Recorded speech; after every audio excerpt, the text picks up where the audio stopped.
Greetings, family. Welcome to Pan-Africanism towards Nationhood, building a global Black business pipeline.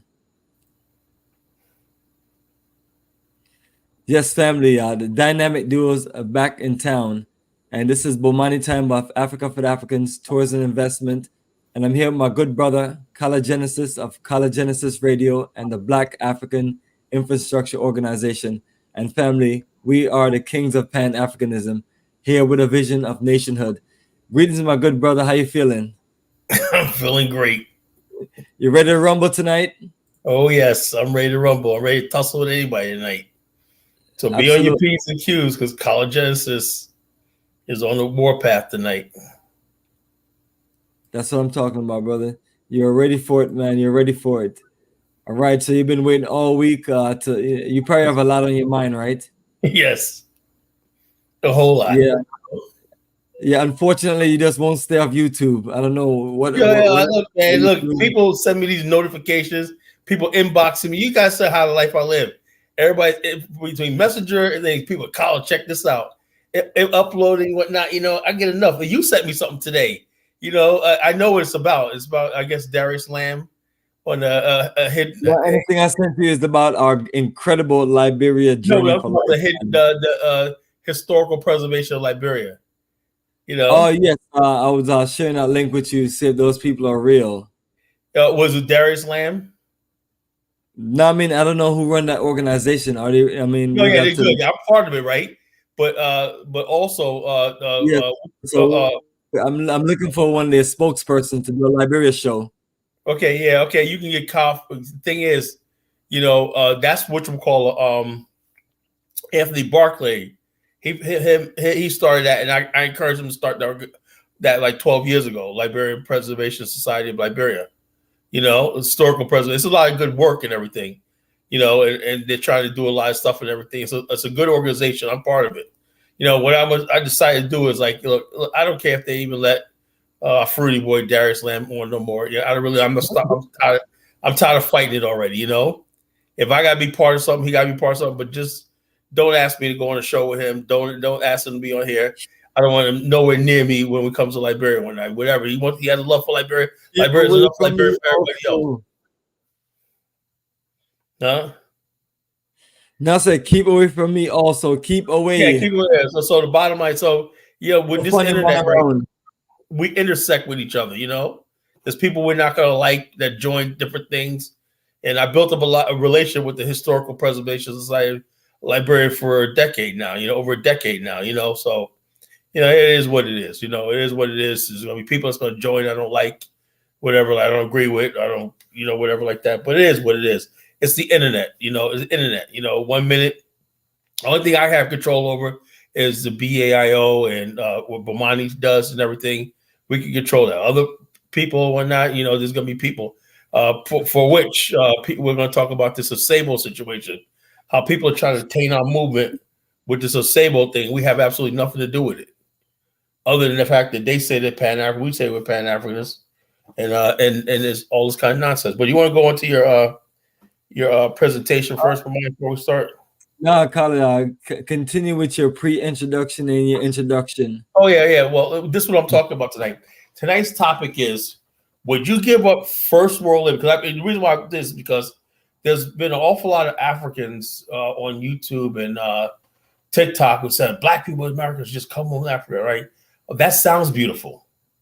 But we've been down this road before, And I said Bomani video, if Africa countries can't manage their economies, can't grow their economies and everything like that, what would it coming home to? What are we coming home to? Would you give up your first world way of life, first world living? Everything that you don't take for granted, running water, electricity, everything, basic health care, everything, ambulatory services, whatever. People don't even think about these things until basically they lose them. For the peace of Africa. Yes, there's a lot of peace in Africa and lots of like that, but does it come to a price? There's a reason why people leave the Dominican Republic and Puerto Rico and other places to live in a hot hustle bustle of New York City. I could never understand years ago, why is it that people will leave the beautiful tropical islands, Dominican Republic, to live in the friggin' projects in the Bronx? Well, there's a reason why. There's money in the Bronx, you know, there's opportunity there. There's cold weather, but there's a lot of opportunity. And the idea that you can go and live and everything, the next thing you know, you purchase a house back into the American Republic or get back and forth and everything, that's reasonable, you know? But the thing is, though, there's people saying, oh, we should just go to Africa with no plan, with no infrastructure set up, with no government agreement. You know, I'm not talking about some dusty diaspora council that may talk to some government official once every 3 months or whatever like that. I'm talking about a real policy where it's written into law, where it facilitates people settling, people getting the basics and everything, and infrastructure being set up using government funds. Why is it that we got to provide everything? We could buy the land, we could build, but the host country should be able to provide us with access to things like infrastructure, roads, utility lines, all these things like that make settlement easy. You know, development and stuff like this. You know, are we as the African race so poor that we can't provide the basics to people? And then people will say, well, there's a lot of Africans live without the basics, whatever. They don't have running water. They can walk like 2 miles to get water. We can't do that. We can't do that. You cannot take a first world people and ask them to basically walk 300 yards every day to one communal well and whatnot. We need indoor plumbing. We need all these things, that amenities that we're used to. And it's doable. You know, it's actually doable. You know, but people don't talk like that. So the question tonight is, would you give up, even if, let's say, you found a perfect place in Africa. There's no running water, there's no anything, but it's peace, it's serene, and everything like that and everything. Would you give up your life? I mean, really, seriously, give up your life in America, everything you know, everything, the conveniences, everything like that. Sometimes, man, just basically, yeah, well, you know, today I want to order pizza. I don't feel like spending 7 hours over a thing, cooking fufu, you know, or going out there and catching fish and scaling the fish all day. That one meal a night. I would like to just basically have a frozen dinner. Nope, you can't have that because we don't have refrigeration. We don't have also like that. You got to. Would you be able to give all that stuff up just having a refrigerator? You know, I would like to be able to have some jollof rice that was left over from the day before with some fish and pop it in the microwave, and that's meal for the day. You know, I don't want to be like every day. It's like getting a meal means that I got to start between 1 o'clock making my dinner and eating by 7 o'clock, and then getting up in the morning doing the same thing all over again. So I'm saying the convenience of modern life or whatnot, would you give all that stuff up that you know America for the peace of Africa? That's the question tonight, you know. And a lot of people are like, hey, you know, that sounds good and everything, but can I actually make that transition? And I don't think most of us can.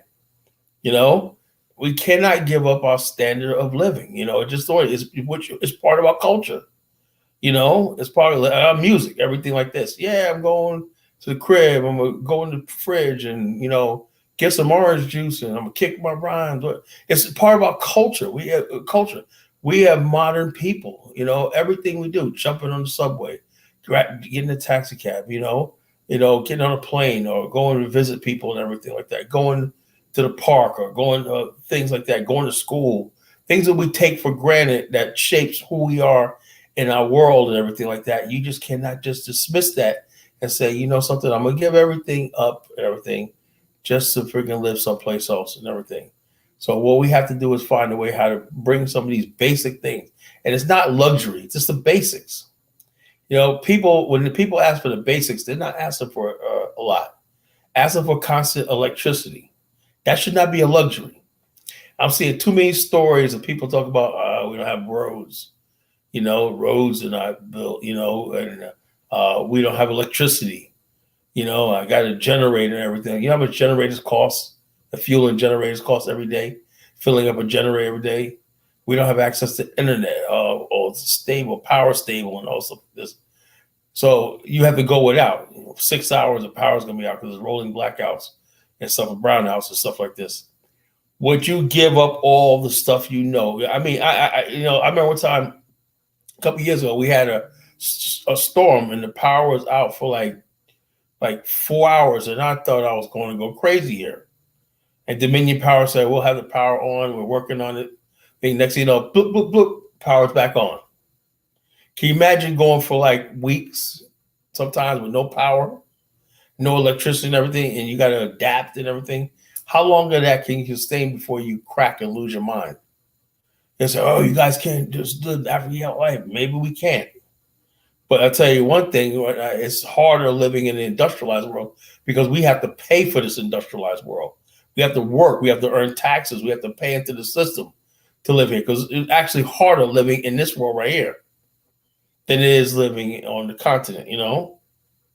So that's what I want to open up with, brother.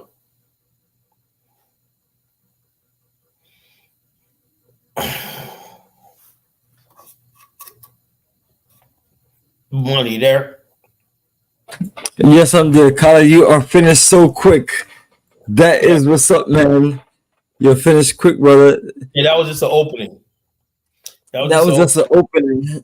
Well, you got the Jamaican John Crow saying what's up to Kala Genesis. What's up, John Crow? Yeah, what's going on? Hope you're on tonight. Yo, the bottom line is this, man. The Black nationalist movement have never came with that conundrum. What do we do about infrastructure? Because let's be honest with ourselves, right? When I see the great esteemed master teachers and Black power people back in the days, Kwame Nkrumah, Kwame Ture, and all these other people back in the days, Black power, they're always sitting in areas where they got microphone, electricity set up and whatnot, you know, they're getting on a bus, they're flying on a plane and whatnot. They're in modern settings, you know. Can you imagine talking about Black power, this, that, and the other thing, and the bottom of the power goes out, you know, in the middle of your speech? Things you don't even take for granted. Things you take for granted, like, geez, we don't have running water, you know, we don't have this, we don't have that. And next thing you know,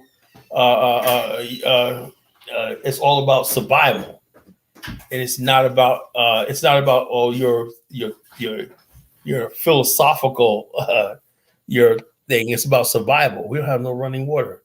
Oh, geez, a food shortage. You know, we don't have no refrigeration. We have nothing. So this is what we're talking about tonight, brother.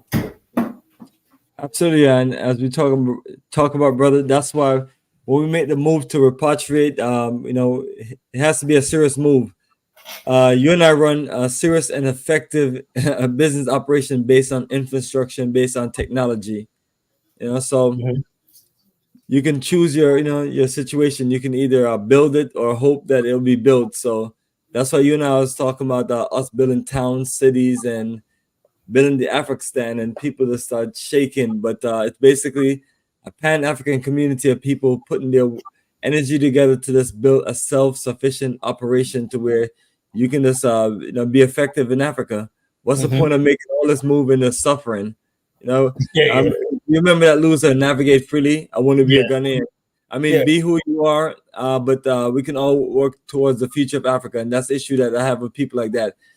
But that's why we're building the Black Star Pan-African community in Jahadzi, and that's going to be an incredible, beautiful city, a Pan-African city of Black people from all over the place, really building a self-sufficient town to where we can just literally just live, do business, enjoy paradise, and just literally just be effective. And then literally be a part of just the future of Africa and the future of just the young generation wanting opportunities. And you just have to have people that have the talent, the skills, and people who can just put things in place. So I'm also telling everyone that right here on our website, africaforafricans.org, is operation 17 years strong. So it's like, people with all kind of money that's thrown away and everything, throw it at a Pan-African operation so we can just make some serious moves. Exactly. Hey, why don't you unblock Navigate tonight, man? See if I know. I already did, man. Yeah, I'm a fortune teller. Yeah, you unblock him so I could light him up. I mean, I did it earlier, a few hours ago. This is G-Star right here. It's not hard to live in the industrialized world unless you do manual labor. Only the people busting their business is sun all day can complain. So is that what you're doing, Kala? He I said don't know. it's not hard to live in industrial. Is he crazy? You know what I'm saying? It's hard. You gotta get up. You gotta earn this money, man. You know, you gotta pay bills. You gotta pay for Got to make a electricity. living, brother, man. Got to get up early in the morning and put that work You in. can't go out there and fish and eat coconuts and whatnot and talk about it don't work like that over here. Yeah, You look gotta at have this to earn Baruti that guy check. right here. Hey, Baruti, send me a super chat, brother. Stop fronting, man. I want to send some money before you spend it all on Christmas. As a matter of Yeah, fact, everybody send me a super chat before you spend it all on Christmas. You know what I yeah. mean? So We got a contribute to business the show. operation to run and show some love. Show some Me and love, man. Carla been Everybody got holding all this on, time. we've been holding it down strong. But They want to Baruti, ask all these article questions. They don't have. They don't put UAE no money. shake carbon deal larger than UK. Some see carbon credit deal as a new Africa scramble, spanning land swaths over 5 nations. Look. The bottom line is, you keep going with these scams. Keep doing that. Y'all got everything, but just build the infrastructure, industrialization, we're not carbon credits. Fool's gold. That's not going to work. You're not going to see anything out of that. It's a joke. Stop playing with it. This is Zango Ray. Zango, come on in, Zango. Zango, Oh yeah, Kala, his big I'm mouth. blocked too. All of you clowns are unblocked. Bring it on. Yeah, Kala, bring it ready to on smoke tonight. all of y'all tonight. Bring it All, on, all bring you it guys, all you on. guys gonna get smoked tonight. Yeah, So the bottom line is this, Yeah, so Kala, basically what they want you to do is to quit your business, empire building, and get Yeah, up and just run to Liberia and then have a lack of infrastructure to be effective. And then they're going to kick you down and say, basically, that you just, you're a failure. yeah, that ain't happening. That ain't happening, I right? mean, so basically, they break your leg and call you a cripple. They basically set you up a failure. Yeah, people love seeing you fail. Unfortunately. They And love seeing you fail. brother, you know the hate is real for no reason. Mm-hmm. Yeah, I know everybody hates my guts, but it is. Yes, Colin, I got a featured film for us family from the Office Say of it. Let Bomani it roll, bro. Technology.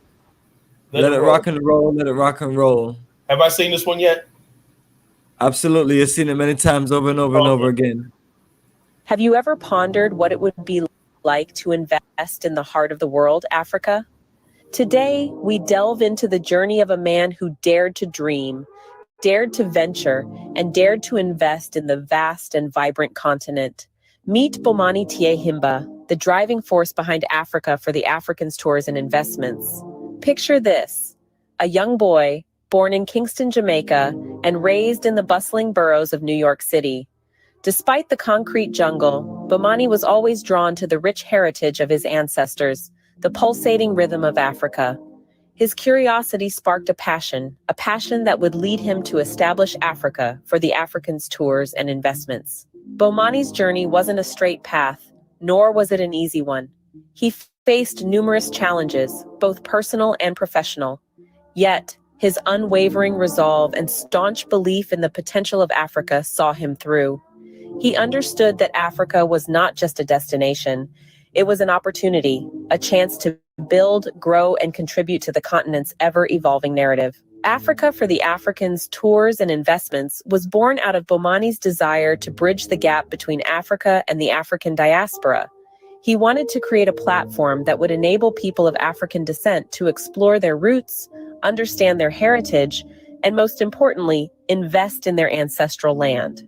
Through his organization, Bomani has been able to facilitate a variety of investment opportunities in Africa. From real estate to agriculture, from technology to tourism, Bomani has strived to showcase the vast potential that lies within the continent. He believes in the power of investment, not just as a means to generate wealth, but as a tool for sustainable development and economic empowerment. Bomani's work transcends the realm of business. He is a cultural ambassador, a bridge between continents, a beacon of hope for those seeking to reconnect with their roots. His tours are not just about sightseeing, they are journeys of discovery, of understanding, of connection. So what can we glean from Bomani Tyehimba's journey? First, passion is a powerful driver. It was Bomani's passion for Africa that led him to establish his organization. Second, investment is not just about money. It's about contributing to the growth and development of a community, a country, a continent. And lastly, connecting with one's roots can be a transformative experience, one that can inspire, empower, and ignite a sense of belonging.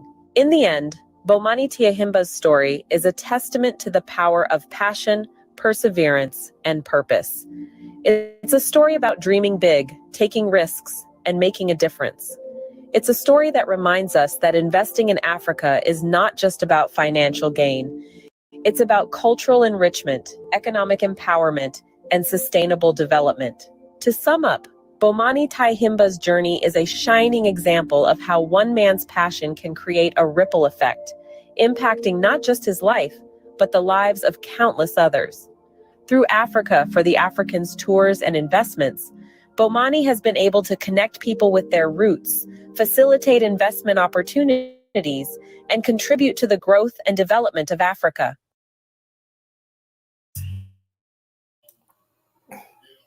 Man, Money, you muted. Yes, color Genesis. We are jamming. Yes, so Yeah, that man. is a pre-introduction of another introduction, family. So that is, so color, maybe that is your music jamming over there. Hold up.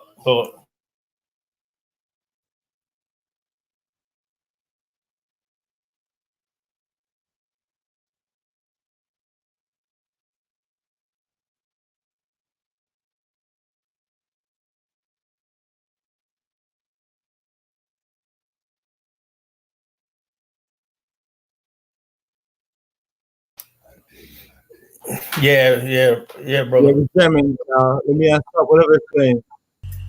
It was the year I'm cool. It's cool. 1957. The African Republic of Ghana Jamming regained here, independence from Yeah, you colonial jamming. forces.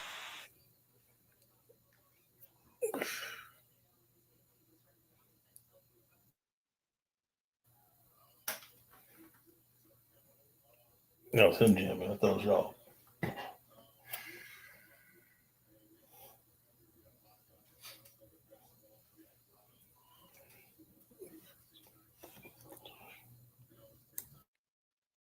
All right, so that was one of the videos that kept on playing. So that's from the playlist of Africa tours and slideshows and presentations. Yes, color Genesis. So let's get back to our scheduled program and let me Yeah, we're jamming. You gotta send me that song. which one? When I just played a When you Sankofa were at the end of the show. Yeah. Bird. I've been trying Yes, to look for that song. I can't find it. It's one of those things. Sankofa Bird, Melanie Ganji. Yeah. Come on, brother. You know everything works in a YouTube search. Oh, okay. I gotta write that down. I gotta look for it. I like that jam. Like that jam. Yeah. You repeat those words over and over. Yeah. But yeah, so back to the topic, brother. You know, Yeah, I'm just trying to get this thing loaded. Load, baby, load. You know, when you have these storms, network is just a little bit slow at times. you got a storm down there? It's basically the rainy season. In Georgia? Yes, brother, you're in tropical Georgia. The rainy season, part of the original 13 colonies. You know what's happening. Yeah, so it's one of those things. But yes, family, that is our website, africafortheafricans.org, and we have these incredible journeys of a lifetime, and you just got to come and enjoy paradise, enjoy an incredible itinerary as we just show you paradise. So once you get to our website, slideshow right in the middle of the page, celebrating 17 years, and these are just beautiful highlights of us just enjoying tropical Africa. And then you can click on the playlist and enjoy some variation of different music and sounds. But yes, the website is designed to give you 100% of all the information that you need for our Africa tours, and then our investment at Black Star Pan-African Community. So once you scroll down, those are the links on the left side, and then also on the front page. And then more supporting documents are right there below the tour list on the main menu, and then on the middle of the page, a whole lot of links and updates. So for those who are interested in all of our tour operation, we have a nice conference call scheduled for tomorrow. So that's the link, that's the information right there, updated on the website. And as you scroll down, then there's more links, and that'll take you to all the incredible social pages with unbelievable amount of pictures and videos across Africa with our over 600 plus tour members just going through different parts of Africa, and just reconnecting to our roots, enjoying tropical Africa, also open up our minds to business investments and repatriation. So it is that level of Pan-Africanism that we push. So yes, so this is 32 group tour photos from 2006 to 2023. So that is our latest journey of a lifetime. Tanzania Roots and Culture, group November 2023. So that was just literally just a few weeks ago, family, and that's what we do. This is another incredible, fabulous group of brothers and sisters from the African Diaspora, as we just make our reconnection and build stronger relationship on the African continent, and just share our culture and share our reconnection.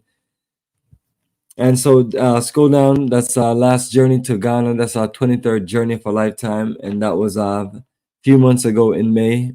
And as you can see, the incredible colorful t-shirts, white, green, and then Senegal and the Gambia. We set off the year there in April 2023. And yes, family, as you scroll down, there's more photos of all these incredible journeys as we just take you on an incredible journey of a lifetime like no other.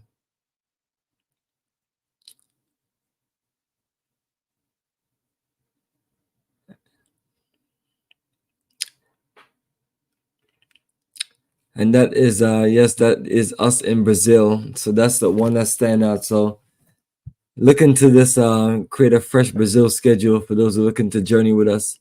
But nevertheless, family, all the information is there on our website and available, and you can just click on the link, call me, reach out, email me, text me. I am not one of those bushy, stuck-up people who don't communicate, and especially when you call us for business, we are all about business. So reach out and connect, and we get you ready to go. But yes, College Genesis, my brother, let's get back to the regular scheduled program. So Kala got all these incredible topics. So this one is, would you trade first world living standards for a piece of Africa? So first of all, Kala got to explain a piece of Africa. So my explanation of our piece of Africa is building this incredible community called Black Star Pan-African Community right there in Jahadzi, Ghana, in the central region, and looking to build all the sustainable operations that we need and industrialize our zone, and just be competitive in business and enjoy the sea life, get out there and expand tourism and so on.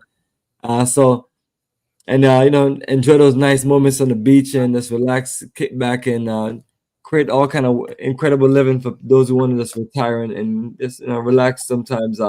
Is that a sin? I'm going to do, but if you're talking about going there and being like a local person in the village, and it's just doing one of the Dynasty operation, that's not us. So but we believe in you basically go to Africa and build what you need. I think that's live there. Other than that, if you go there and you just want this and want that and be entitled, you're gonna break yourself. You're gonna break your heart. Mm-hmm. So we're telling people, family, that's what we're talking about. So if you're serious about this movement, let's make sure we build what we build in Africa. Join us at Black Star Pan-African Community, or just be effective in Africa to where you're working with your brothers and sisters, so we can just live a quality of life without struggling and striving, and working hard for everything in America and giving it away, or just wasting it away, or just failing, or because people are gonna talk about you, they're gonna call you a failure. They're just waiting for you to fail. They're just so sick and demented. They're just like every moment is like they sit around and they got nothing better to do than sit there and just like wish you this is the worst. You out there just it's kind of like you in the game making moves, and folks it's like they just basically is what's the word well, you can just call them, they're not even cheerleaders, they're the spectators. Misery merchants, sit around spreading misery. Now, G Star says, I would definitely give my first world stand and live. No, you wouldn't. For Liberia, I would never advocate for other people to do the same.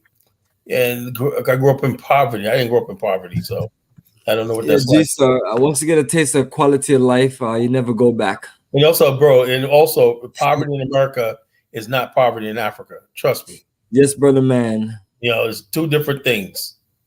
American poverty, you go to people's homes. I go to people's homes that are poor. They got a PlayStation. They got television. They got more food in their refrigerator than you do, that work, and they got cars. They got public transportation. They got all the stuff like this. They got EMS, emergency ambulatory services and stuff like that. They got emergency rooms or whatever like that. And you get sick, whatever like that. You can get, triage and urgent care and all stuff like this, And so therefore, there's a whole different thing when you talk about poverty in the developing country. It's a different thing. You could die on the side of the road. Nobody gives a damn, Unfortunately, Unfortunately. So the bottom line is what we're trying to talk about today is how do we basically make it possible to live on the continent and do the business. No one says, what gets me is people go to the continent and right away they want to build a mansion. They want to build a big man. I want to build the biggest house in Africa. Right? Yeah, but the unfortunate thing about it, brother, you're building that mansion around dirt roads and no infrastructure. Yeah. How much sense does that make? Instead of saying let's build the infrastructure first, right, and then build modest homes or nice modest homes. You can build nice homes that are modest, right, but you can build a community of them, and so you could have your own water system, communal water system, water treatment plant, electric plant, everything like that. You could do all that stuff like that if you work together, so you give everybody a basic quality of life, but you got to pay for, for maintenance, upkeep, and just services, when people go to Africa, they don't want to pay for anything. They don't want to pay for electricity.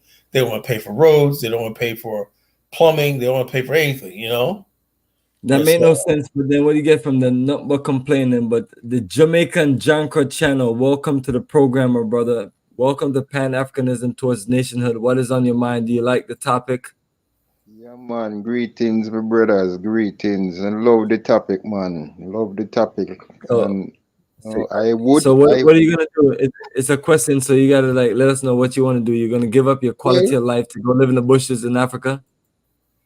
Well, what quality of life, in America, really? What quality of life? Yeah, running water, lights, but you can't go out to the street car, people are shoot you, people killing you, you know what I'm saying? So, Africa, I'm not getting shot. I'm not getting shot, but mine's not getting shot.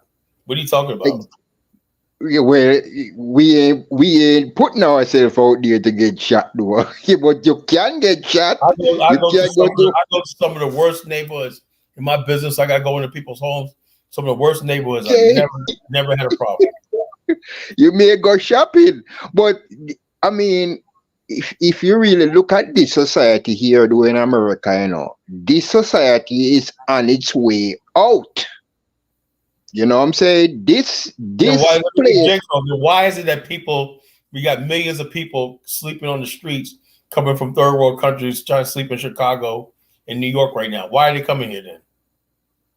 Well, I mean, the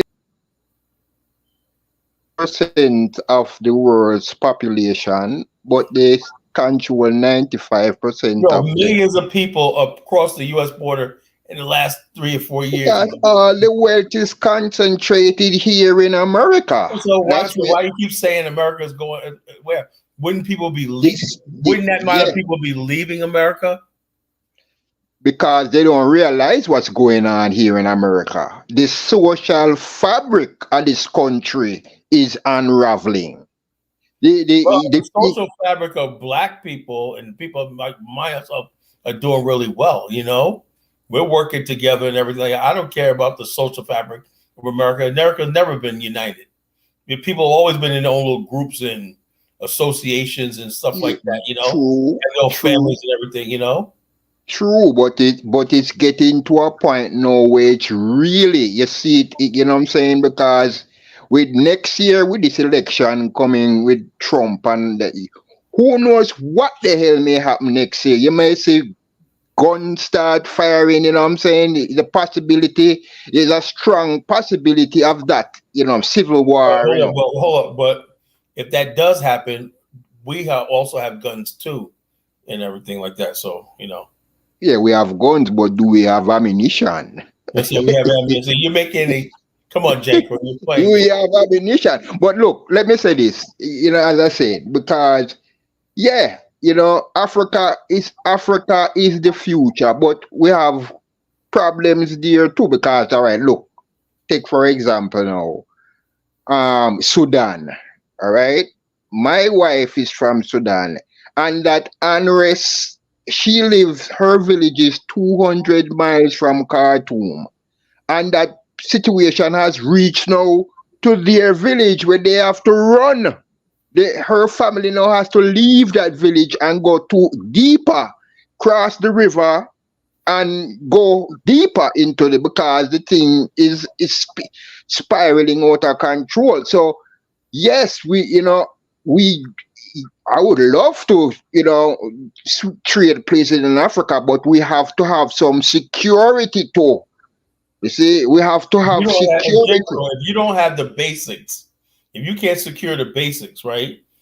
Food commissaries, food production, food storage, and all stuff like that, that takes infrastructure. You know, you don't have the basics, you're always going to be vulnerable. You know, you're always going to be vulnerable. You know something? If you like the whites in South Africa, you'll never get rid of them. Know why? Because these people basically got so much wealth and money, warehouses and everything's set up and whatnot. So if they ever go through some situation, they will be okay, you know, because they got this shit set up like that. You know, what I'm trying to say is Black people talk about going to Africa, and we don't want to build the necessary infrastructure to sustain life, you know? Yeah, we're gonna have to do it because the fact of the matter is that the conditions ain't getting no better here. So we're gonna have to make some you know what Marcus Garvey said. He said when all else fail to organize the people, conditions will. And the conditions are reaching to a point now where it's gonna force us to make certain decisions. You see? It's not going to be a maybe I do it. You're going to have to make certain decisions if you're going to survive. And also, we have to thing is, we have to be in this position of decision making on the African continent if it involves our life. That's the truth. Yes. You know, we can't just sit back and be like, oh yeah, you know, we're gonna decision or whatnot.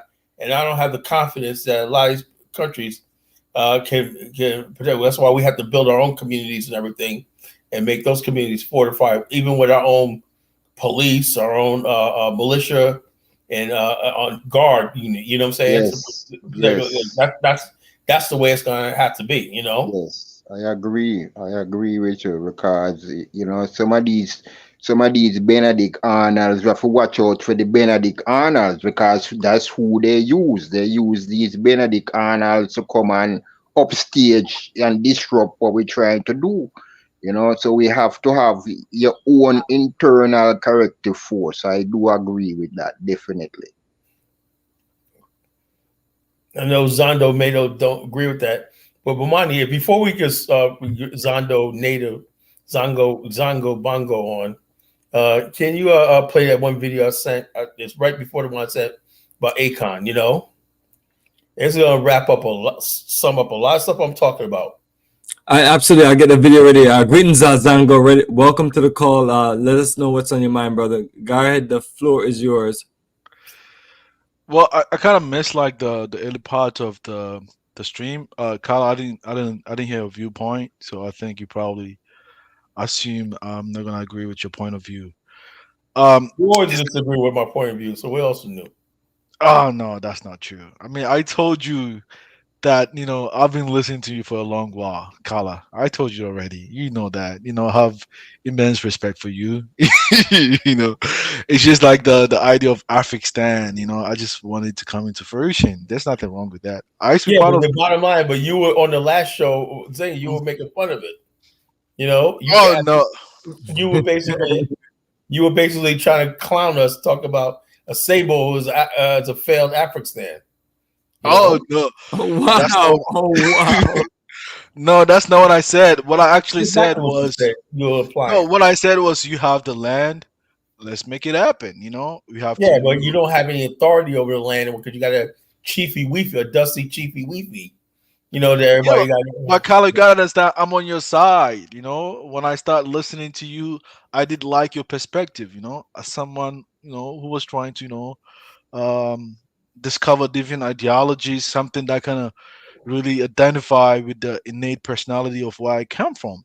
Right? There was nothing wrong with that. I was just asking like, when is the idea gonna move from the planning state into a practical No, action? that remains to be seen because we know what we want to do. We want to build our own territories and municipal centers where we can actually have some sort of autonomy. Was that too much to ask for? Yeah. You're over there, we're over here, we're building our shit up there. The local country would benefit because we're bringing in money and revenue and everything. We're creating jobs and opportunity and everything. They should be like, hey, man, you guys can build this stuff, whatnot, create your own tax revenue base and everything, and be sustained. We'll help you get started. We don't get that, So, Carla, so the question, are you the question, the topic for today's show, is it referring to just American raised diasporans, or it could be African migrant who can reside in the United States too? Well, my whole thing is people come to the United States for a reason: the standard of living. You're guaranteed a standard of living in America. Even our people on the streets homeless people got access to health care and stuff like that. Basic stuff like that you're not going to starve in America. You got pantries all over the place. You got commissaries. You got all stuff. You got free medical clinics. You got all stuff like that here, even for the homeless people. Here. What I'm trying to say about this topic tonight is, there's some people that we see Africa as peace. America is like Janko was saying, a very toxic place right now and everything like that. When you go to Africa, there's a sense of peace there, right? But I followed what my Liberian brothers do, right? Much as fun as they have in Liberia, they bring their black asses back to the United States to get this money because they know, they can't just sever ties with America because America's where they get their money from. Yeah, exactly. Yeah. America, and the bottom line is, I'm sick and tired of people trying to make Black America like fools. Like, y'all need to just go to Africa, go to Africa, go to Africa, go to Africa. That's why I'm against that so-called dual citizenship thing. Unless you're in a position where you could contribute to the local country and build and be sustainable and everything like that. If like the other guy was saying on the show, he was saying that, oh yeah, you guys come here and spend your money. That's not enough for us just to come and spend our money. We know you guys want the money. Yeah, they're putting money into the economy and spending money. Yeah, but that's not the African thing. I don't mind dropping thousands of dollars when I go to Africa, fine. But that's not everything we're trying to do. Just go to Africa and spend our money. I know people are grateful when we're spreading around those US dollars and everything like that. We put $1 billion in the Ghana for the year return. That's beautiful. But now we're saying that we want something out of it, and that's what the question is. Yeah, I mean, Carla, I get what you're saying, but I mean, the thing is, if the Israelis, who are currently residing in America, are able to, find a land in Israel, and they channel their money from America to Israel to develop the place. Yeah, How is it? but the How, difference. hold on. How is it not possible to do that in Africa? Okay, there's a whole difference, right? Here's a difference, right? First of all, Israel was when the state of Israel was created. Jews were migrating to that land for like a good 50 years, and the Jews got a big boost when remember we played the video of Bomani? The Jews, rich Jews, came up with like $25 million, equivalent of like $250 million for the Jewish state, right? And they gave them weapons and tanks, everything like that, right? And then just by one vote on the UN, they passed a resolution recognizing the state of Israel as a state, as a state. And the Jewish people in America support the state of Israel because in American popular culture, right, it's okay. America still is ambivalent about us even talking about Africa. That's a threat to American hegemony. If an Irish person says I want to invest in Ireland, whatever like that, no one says a thing. Italians say I want to, like the president of the Bank of America is from Sicily. He's from Sicily, he's white, whatever. It's part of the white club. When we talk about black people in America, right? White people in America, white America want the relationship between Africa is between them. We're just an afterthought, and Africans treat the relationship between themselves and America different than they treat black people. Pan-Africans takes like a third or fourth seat to what their relationship with the United States. They come to America and they make sure they stay in line with the United States government and whatever the white power structure has and everything. And then they'll meet with a black church and they'll have their dances, talk about the motherland and all sorts of things. But that means absolutely nothing. We're going into a time period where black people are starting to flex that muscle globally, and we're not taking a back seat to a U.S. But now I would love to see where the United States recognizes the importance of the Pan-African movement, but people aren't educated about it.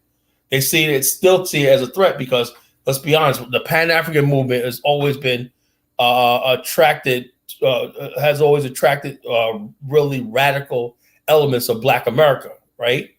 The people who couldn't assimilate into American society would gravitate towards back to Africa, Pan-Africa, and stuff like this.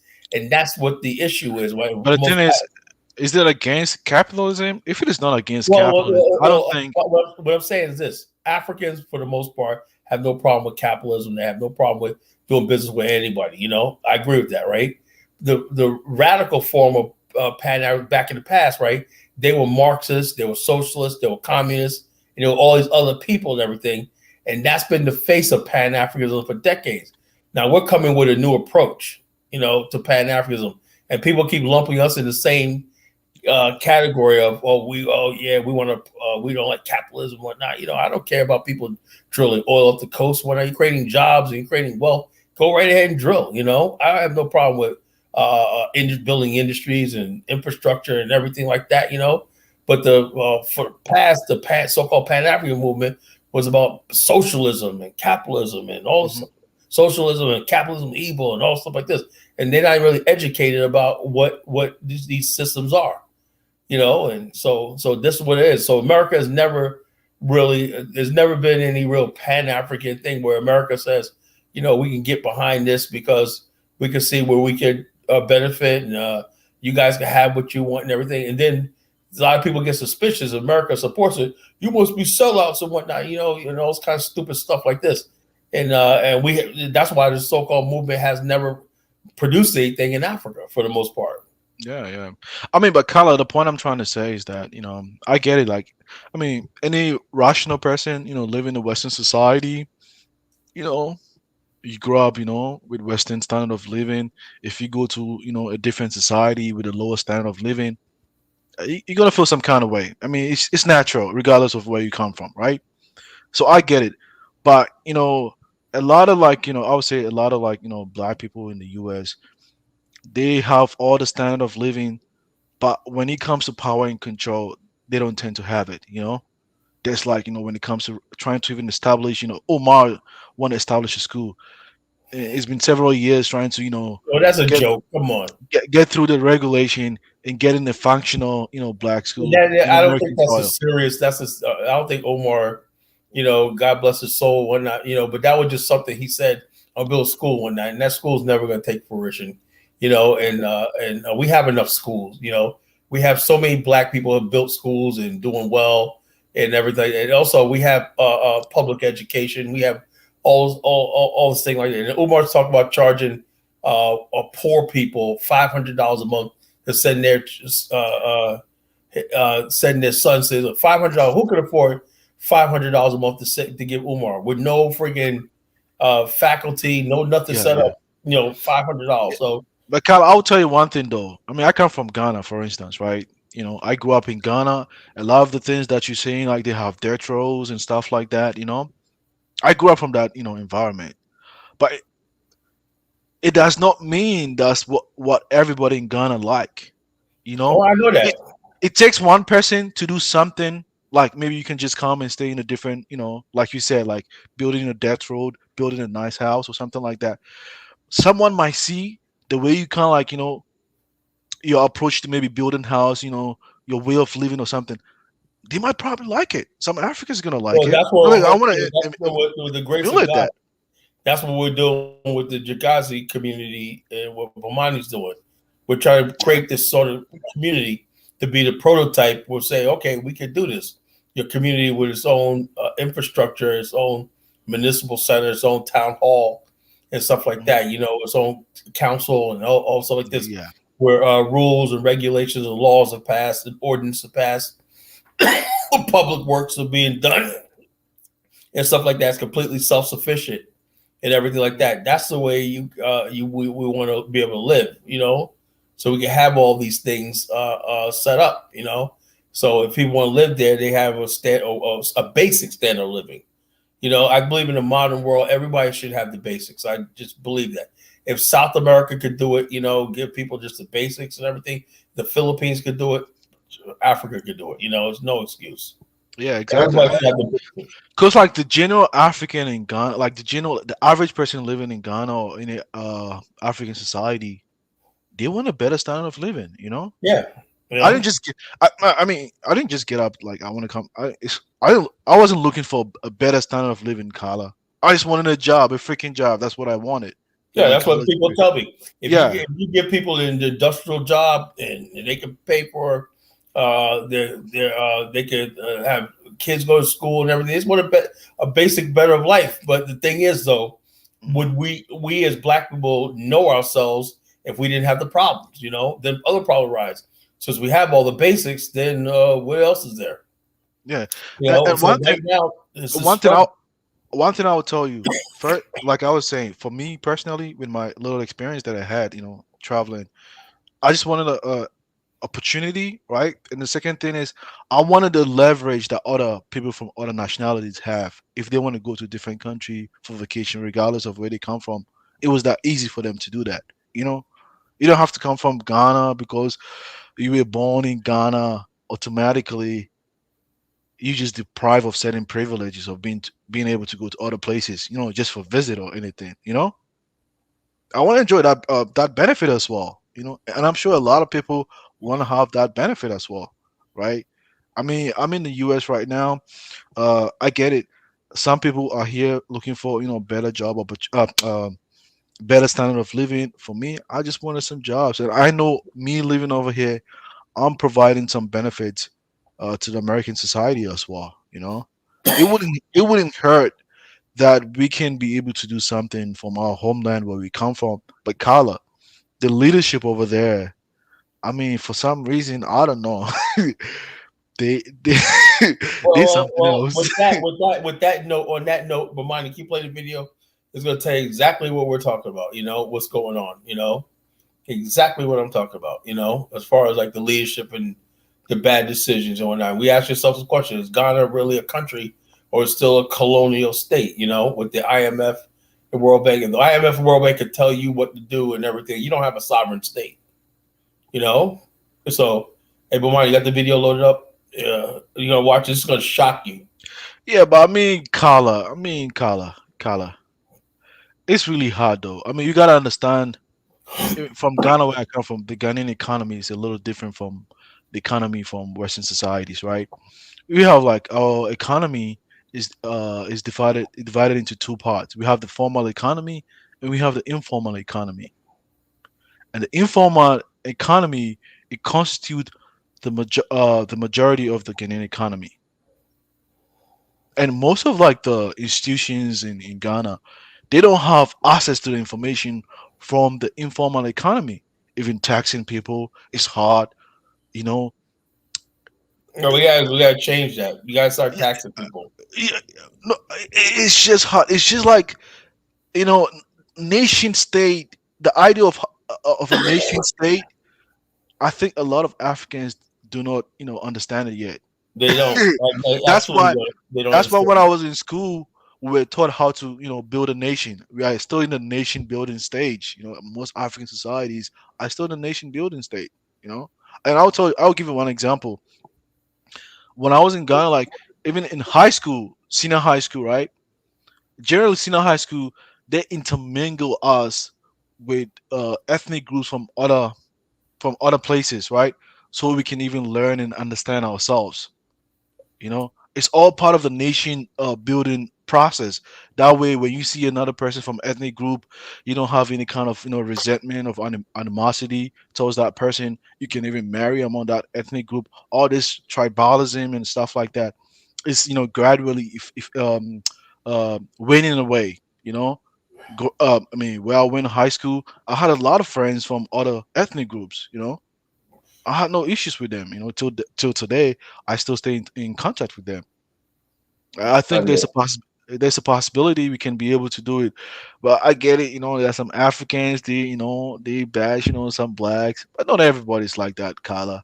The hold on, average, the average, my brother. yeah, Let me ask you a question. Sorry if I interrupt you.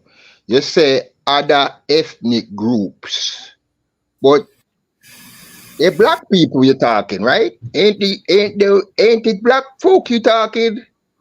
When you say other ethnic groups, you're talking about black people, though, right? yes, yes, yes. So how could they be other ethnic groups and the black people, my brother? Because Yeah, other ethnic groups, when you say other ethnic groups, to me, I mhm. think Chinese, East Indians, Arabs, what I'm saying, white folks. That's why I consider other ethnic groups. You see, Yeah, I but when don't I see I don't yeah, see African people as other ethnic groups. We are one ethnic group, yeah, Africans. yeah, but I didn't say that out of like disrespect for other ethnic groups. They have different way of life, different language, food, culture, mannerism. But we are That the is completely same. But we are the same ethnic group. We just yeah, have different languages, but we are the same. We have the same physiognomy. We yeah. have the But I mean, same but your nose. concept is more like it's more a westernized concept. If you live in Africa, you're gonna understand the Yeah, differences. but it's But it that. doesn't But mean it doesn't. hold on there. It doesn't It mean we is hate that. each other or something. Hold on. I ain't saying. Just listen me out, man. Listen me out. What I'm trying to say. It is that mentality though that caused the problem. Because when you go to Nigeria, so you have people looking in your face to say where your tribal mark is, to look at you know what I'm saying, and that is our problem. We should say all African as one tribe, the African tribe. Oh, it's not The, possible. It's not the, gonna the, work. the, it, no, it's gonna work. It is working because even you yourself said it a while ago that they are integrating other tribes, mixing it. So it's working. What you're Not talking about, it necessarily ain't mixing working. like diverse, understanding ourselves, diversity, unity and Yeah, diversity. brothers, hold on before y'all continue, man. I mean, I'm saying we got royalty in the house. FBA versus the chosen one. My good brother, not Measy. Welcome to Pan-Africanism towards nationhood. What's on your mind? Thank you, brother. It's FBA, the chosen ones. Yes. Um, I'm with you. You know what I'm saying? I was in the Caribbean, taking care of some business or whatever. I think the Caribbean is a better option than Africa for Black people, to be honest. Wow, Yeah, that's yeah, deep, absolutely, man. absolutely. Where But my people come from, man? so now let me just clarify some things. Zongo did not mean other black people. He meant other white and Asian ethnic groups when he said ethnic groups. The guy is a swirler. I love him. He's my brother, but he's a swirler, and he meant white people. You know how them Africans be when they Oh come no to no no no no America. Yeah, FBA. No, FBA. No, no, no.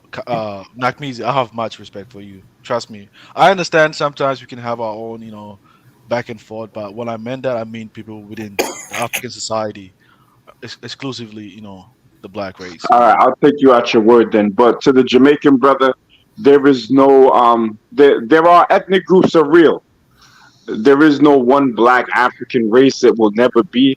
And if you really want to embrace Africa, you have to embrace it for what it has always been. Embrace the diversity that Africa is and that African people and African descendant people are. When you try to make us one group, then you take a Zongo native and then you turn him into an Ashanti, and that erases his whole existence as a person. And we can't do that. We got to respect people for who they are and embrace it. Yeah, exactly. Because, like, I speak Hausa. Hausa is my native tongue. We speak Amon. My mom, my dad, and everybody, right? But I also speak the tree language. I know their culture, right? That's Wait, not wait, even. you see, again, as I said, and that's what is that's what is causing the problem. And again, I said this. You Oh, it's see, not. Oh man, hold it's on, not causing hold no on, problem. hold Yeah, on, man. Just exactly. hold on, man. It is your history and your experience that govern your psychology. A person's history and their experience govern their psychology. Now, we here in the West, who were taken away from Africa, right? We we have a different history and experience, you know, living here in the West, living here, especially in America. You see, because in America, what they did when the European, by their harsh treatment of us here in America and in the West, they created a group of black people that knew they were black. You see, because of the ill treatment that they dished out to black people here, it created a group of black people who knew they were black. You see what I'm saying? So the harsh treatment of black people here, it creates a different psychology amongst the black people here in the West. Now, when the white people come to Africa and come to Jamaica, them places, they don't show you their true self. You see, they come smiling, they come bearing gifts. You see what I'm saying? And they give you a different face. You see, now I guarantee that when you were living in Ghana, right? You didn't know certain things about white people until you came here and lived in America, and then you experience a certain things from white people here. Because when white people come to Africa, right, they don't come projecting no power or anything like. They come humble, they come laughing, smiling, you know what I'm saying? But they have their praxis in place and they work through their praxis. They work through the black face. You see what I'm saying? So we here in the West, we have a different psychology because of our environment here and because of the harsh treatment here. You see, so we know the European man here in America more than you know him in Africa and the Caribbean because, as I said, when they come with a different face. They come smiling, laughing. You see what I'm saying? Oh, yes, we love black people. This we have rice and sugar for you. You see what I'm saying? While at the same time they have their black puppets in place, doing their bidding for them. You see? So it's when I come now and say, hey, you should watch out for these white people, you're gonna look for me like, what the hell this guy talking about? You're talking foolishness. These people bring us rice and sugar and flour and help us. You know what I'm saying?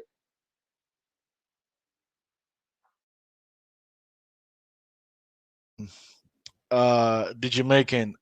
See. The struggling economy of some African societies is really real. I mean, most of the governments, I'll speak in Ghana, for instance, right? They don't have the funds enough to sustain their government, so they always have to look for aid elsewhere, to support in certain institutions within their country, like being it the health sector, or some educational, sectors in the it's really real. There's nothing you can do about it. The economy, like the economy does not generate enough funds to sustain the government. That's the sad reality. Hold on there. How can that be? With all that wealth they have in the ground, with all them diamonds, with all that gold that I see coming out of Africa, how the hell Yeah, they don't have the wealth? yeah, because I mean, most of the resources is not, transforming Yeah, to well, finish. It's yeah, it's not transforming to finished goods. It's pretty much natural resources selling it outside. If you don't even have an industrial base or factories, how are you going to help your economy? well, It's not that's going to why work. they should partner with us here. That's why they need to partner with the black people here. And then that wealth, we can transfer that wealth here. You see what I'm saying? That gold and that diamond and you trade with us. Instead of Yeah, go trade with the European or trade with the Chinese who caught the money out of the country. You see, yeah. they do But you that. think Where it, you live? Where do you live in oh, America?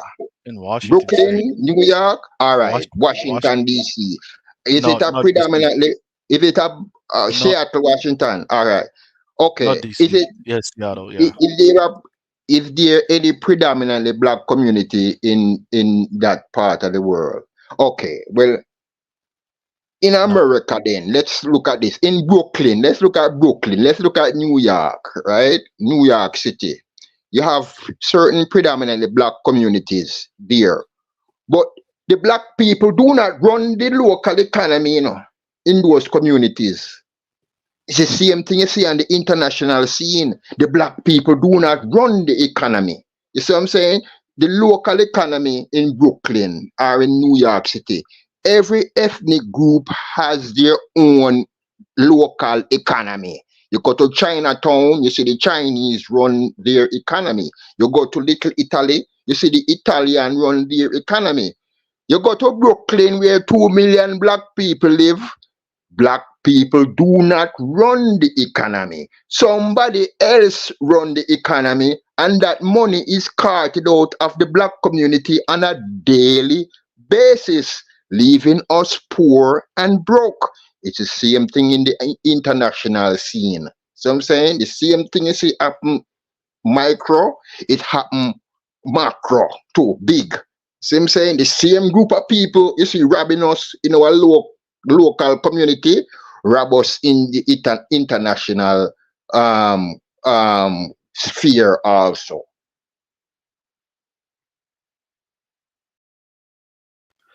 Change is gonna take time. I feel like And so is Mike dropped? oh, okay. I Bazango, mean, go ahead, but I want to hear something from FBA, us chosen ones. yeah, the chosen one. Yeah.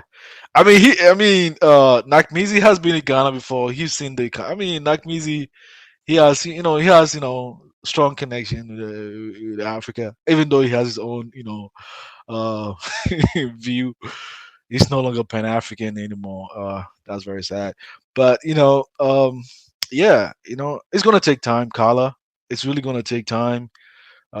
Education system has to change because most of the economy. I'll give you one example. In Ghana, the Ghanaian economy is based on the colonial system that was established by the British. So when he left, pretty much nothing changed. The gold, even the railways, was not built just to benefit the people in Ghana. It was just to transport uh, the gold and the minerals from the sites to to the coastal areas for it to be shipped to the UK and elsewhere. That's why I like this young guy, Ibrahim Traore. He cut all that stuff out, and he just basically said, "Look," he says, we're not exporting no more gold."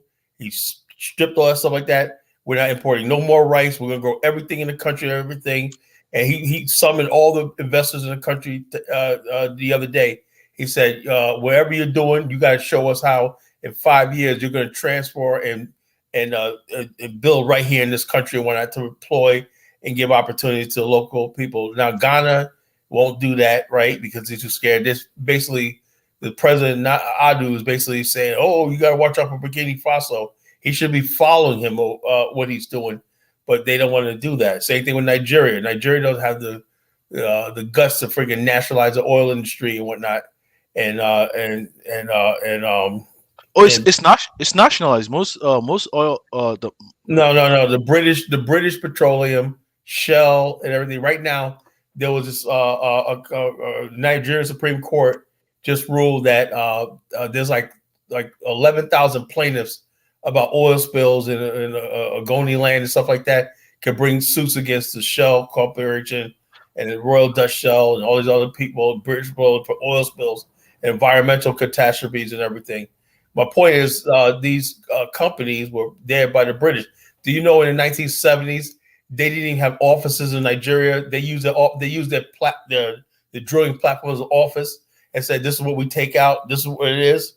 They had to basically make them open offices in Port Harcourt for the oil industry. They had to force them to do that. So they basically suck all the resources out, say, "This is what we took," and live with it.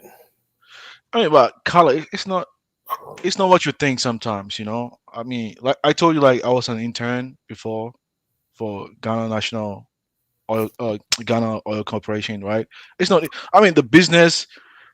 You buy a block, you got to invest in discovering the oil. If you find it, you get a share of it, and the nation get to have like 10 or 15%. You know, the one who invests tends to have the lion's share in the investment. That's how it works. You know, you can't be blaming like Nigeria earned $400 billion that was missing.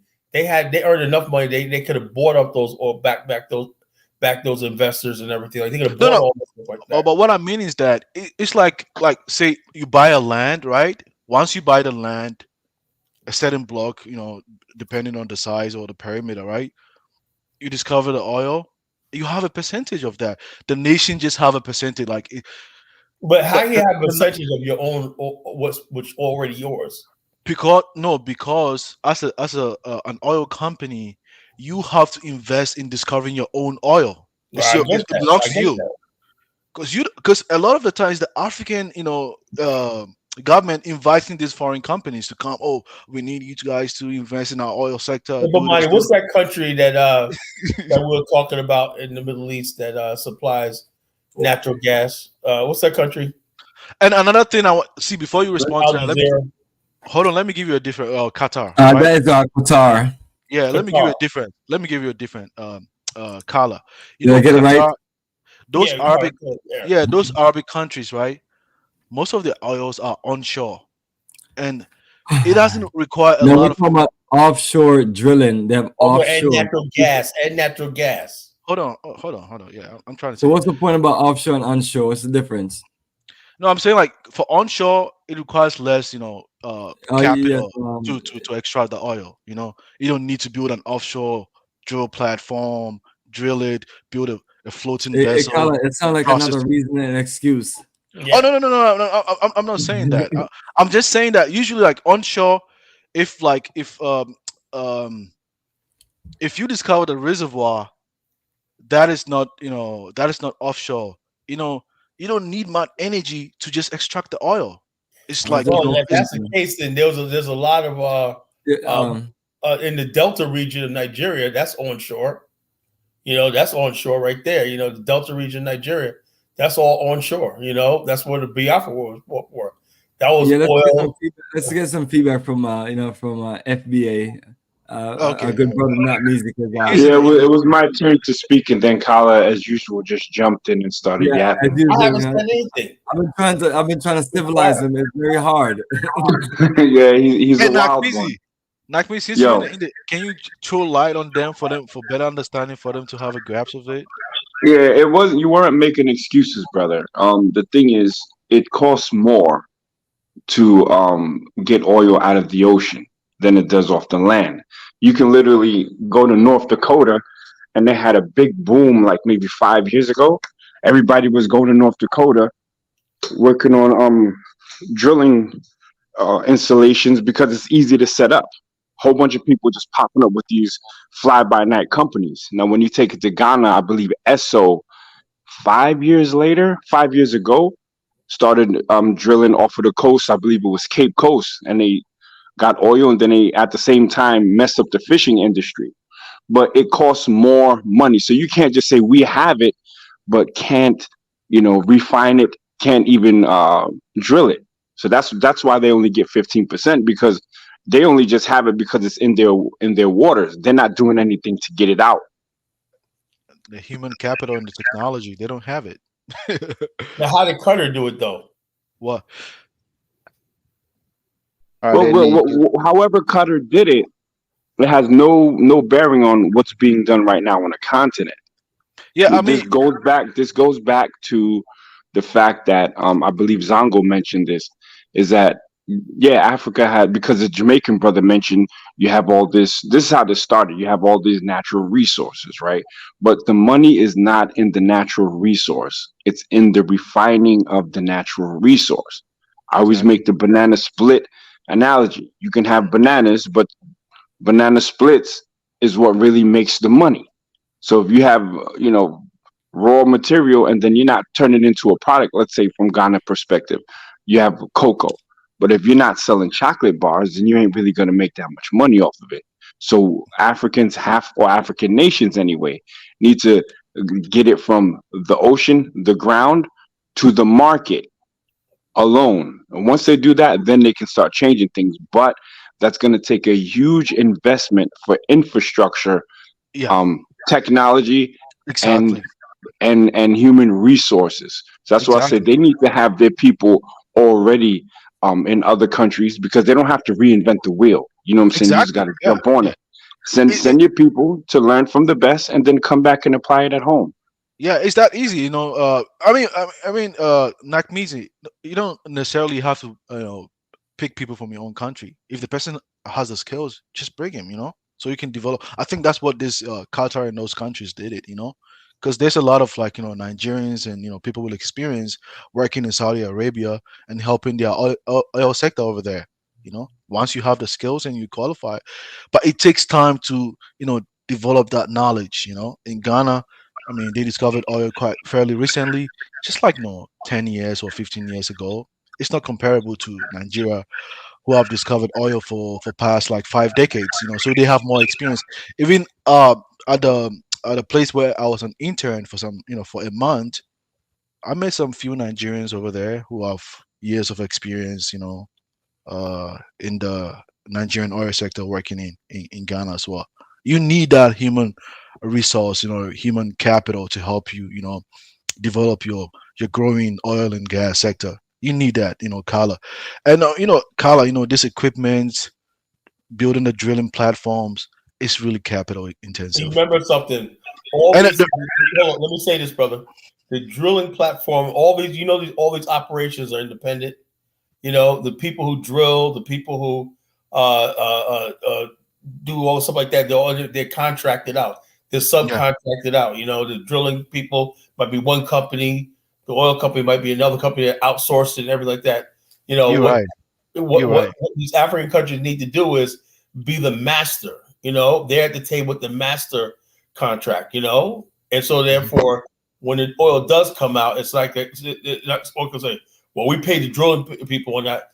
No, our oil company and we both discovered the oil, and we both paid for the drilling company. Well, you can't just say, oh, we paid for the drilling, we did all that stuff like that. The African countries have to be in the game, set up their own oil industry and whatnot from A to Z, that we know everything that's going on and everything like that. So therefore, we're not in that business. That's technically right, Kala. But here's the thing: they're so behind the ball on it. Yeah. Because, like I said, the Industrial Revolution was a Western European thing, right? You know how hard it's going to be to just try and create African oil industry, or no, you're going to be, first of all, we're in a global society right now, right? So it's changed. So you're going to have to work with other people because they have what? The knowledge and the technology. Africans can't just bring that up from the beginning, and they don't need to. What they need to do is start training their people, because like this whole Nigerian thing, one of my mentors was Nigerian. Excellent brother, horrible accent, couldn't really speak Dutch, but was a genius, and still is a genius.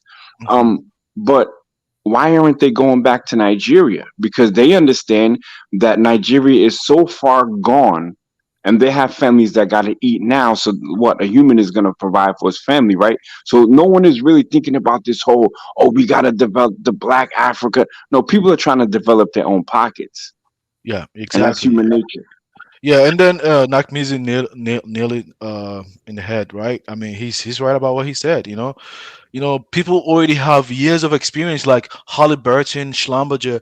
They have years of experience, building these tools and equipment to extract these oils. You don't need to reinvent the wheel. You just go learn from them, and they're everywhere too. Yeah, but why you gonna give? Halliburton, hold on. Halliburton, Schlumberger are just not operating in Ghana and Nigerian oil, shores. They're everywhere, even in Yeah.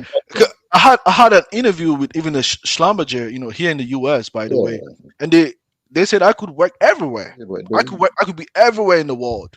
I should be willing to accept that. They're everywhere. They make huge sums of money. They have that. Aren't they in Houston as well, or at least Pasadena? I thought they were what in I would Texas do, as well. I would leave the resource in the ground. I What would you leave say? the resource What in you the say, ground Nakmizi? then. I could have swore that Schlumberger was operational in Texas as well. Yeah, they are. I would They have an office in would Texas. leave. Oh, of course, the Gulf of Mexico, right? Yeah, yeah, of course they have to be there. They are in Colorado too, even in Tulsa, Oklahoma too, because there's an oil over there in Tulsa, Oklahoma, making a lot of money over there. But anyway, I mean that's just a little like a tidbit of that. Um, but I'll tell you one thing, right, Carla? Let me just say, Ghana's oil, for instance, they have some offshore and they have some onshore. I think the approach they want to do is they want to use the offshore development to learn to build like the corporation. Once they gather the knowledge, they have the equipment, they become a bigger uh, corporation. Then they will start drilling their own oil onshore. But the question is, if they are doing that, are they really Would making tell sure? them Africa, Hold on. because Okay. if you're gonna develop up and then give Hold me on. 50, Hold on. Nakmizi, I was saying, like, if they're going to do that, are they going to make sure like the locals are being employed? Because when I came to the US, that's what I saw over here. Most of the jobs are given to the Americans. They are the ones drilling the oil, making the money. They don't, trying to find someone from outside. The locals are the ones, giving the contractors, giving the contract, developing the oil, and making tons of money. I mean, are the African government doing the same thing? I don't think so. They're always complaining it's capital intensive, even drilling the oil costs $1 million and stuff like that. I'm like, okay, all right, And most Africans, most Africans, they don't operate, trying to have a bigger corporation, with greater vision. They are more like sole proprietorship type of, business. You can't develop an oil doing that. It's just only a handful of few who are just gonna enjoy the money, and that's what is currently happening right now. Hey, Bomani, I'm ready to see that video. This video is gonna hit the nail on the head on a lot of stuff. So shock you. Yes, Colin, the video is ready to rock and roll, my brother. So here the video goes. So not this You one. just witnessed a small Not this one. The village other in one. Kenya The other get one. access to unlimited clean. Hey, Bomani, There not you this go. one. First one. Not this one. This was another one. The first one I sent you. The second one. All right, next one coming up. Yeah. The one about the Ghana, and like I said, I had my suspicions, but this is really shocking about the IMF, how they do and stuff like that. You know, I always knew this. Yeah, this one right here. The International Monetary Fund, IMF, has made it clear to the government of Ghana that it cannot impose or intensify import restrictions for balance of payment purpose. This is an agreement contained in the IMF bailout package, which has pledged to support Ghana's balance of payment with some $3 billion between 2023 and 2026.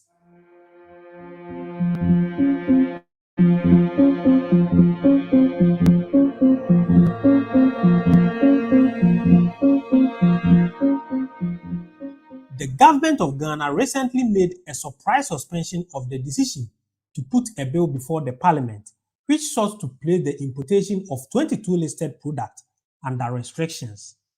It has tried on 3 occasions without success to lay the bill before the House. The minority in parliament urged President Akufo-Addo to immediately withdraw the regulations seeking to restrict the importation of rice, cement, fish, sugar, guts, bladders, and animal stomach, which is popularly known in Ghana as Yamuade. The Trade Minister, Mr. K.T. Amon, who was pushing this regulation, hoped it will help the Ghana currency, which is the cedi, appreciate as well as help grow local industries. Per the proposed regulation, any person seeking to import the selected product will have been required to obtain permission from the Trade Minister. Ghana import bill, according to the Finance Minister Ken Ofori-Atta, exceed $10 billion annually and is accounted for by a diverse range of items include palm oil, toilet roll, and even toothpicks. While Ghana needs over $500 million to import rice, the Trade Minister says the importation of Yamuade, which is the animal stomach, cost the state some $164 million in imports. Now, Ghana hands is in the mouth of IMF, and this is what is happening. Ghana thinks the way the country is losing money when it comes to some product imports, so they decide to put policies or pass a bill which will help them to cut the amount of importation in the country, and IMF is telling them, hey, you can't do that. It's very sad that Ghana, with all these resources, will have to go to IMF to beg for money, which this money is just $3 billion. Now, Ghana hands is in the IMF mouth, and they can't take decisions that will benefit the country. That's why we have been telling you that this World Bank and IMFs, they are not serving the interest of Africans. They are serving the interest of their paymasters.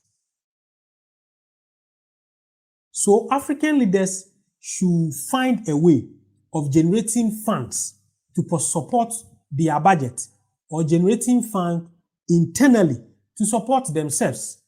If we are always going to say we are going to borrow money from the Western organizations, they are also going to line up policies that are not going to favor you. Now, cutting costs of your own imports is also another problem. You can't restrict importation into your country because to IMF is part of the policy that they gave it to Ghana before they accepted to give them that $3 billion. It's about time, Africa, we sit up and organize ourselves, because these Western organizations, which we are always running to them for loans, are not going to help us. They are always going to serve the interests of their paymasters, and it's always not going to benefit the interest of the ordinary African. But it will take a great leader to take decisions that will favor its own people. I don't know if that money, if they give it to these leaders, majority end up in their pockets. So they find it refreshing to take these loans. But at the end of the day, remember, whatever you do today will follow you tomorrow. It's about time African leaders take a wise decision and make sure they serve the interest of the people, not the interest of their self or their friends or their family. You have to serve the interest of the country so that in future, people will mention your name in good faith, like how we keep on mentioning the names like Kwame Nkrumah, Thomas Sankara, Patrice Lumumba, and a whole lot. It's about time, Africa, we rise up and take our destiny into our own hands. Please don't forget to subscribe to this channel and turn on the notification button so that anytime I upload any great content, you will be notified. Thanks for watching.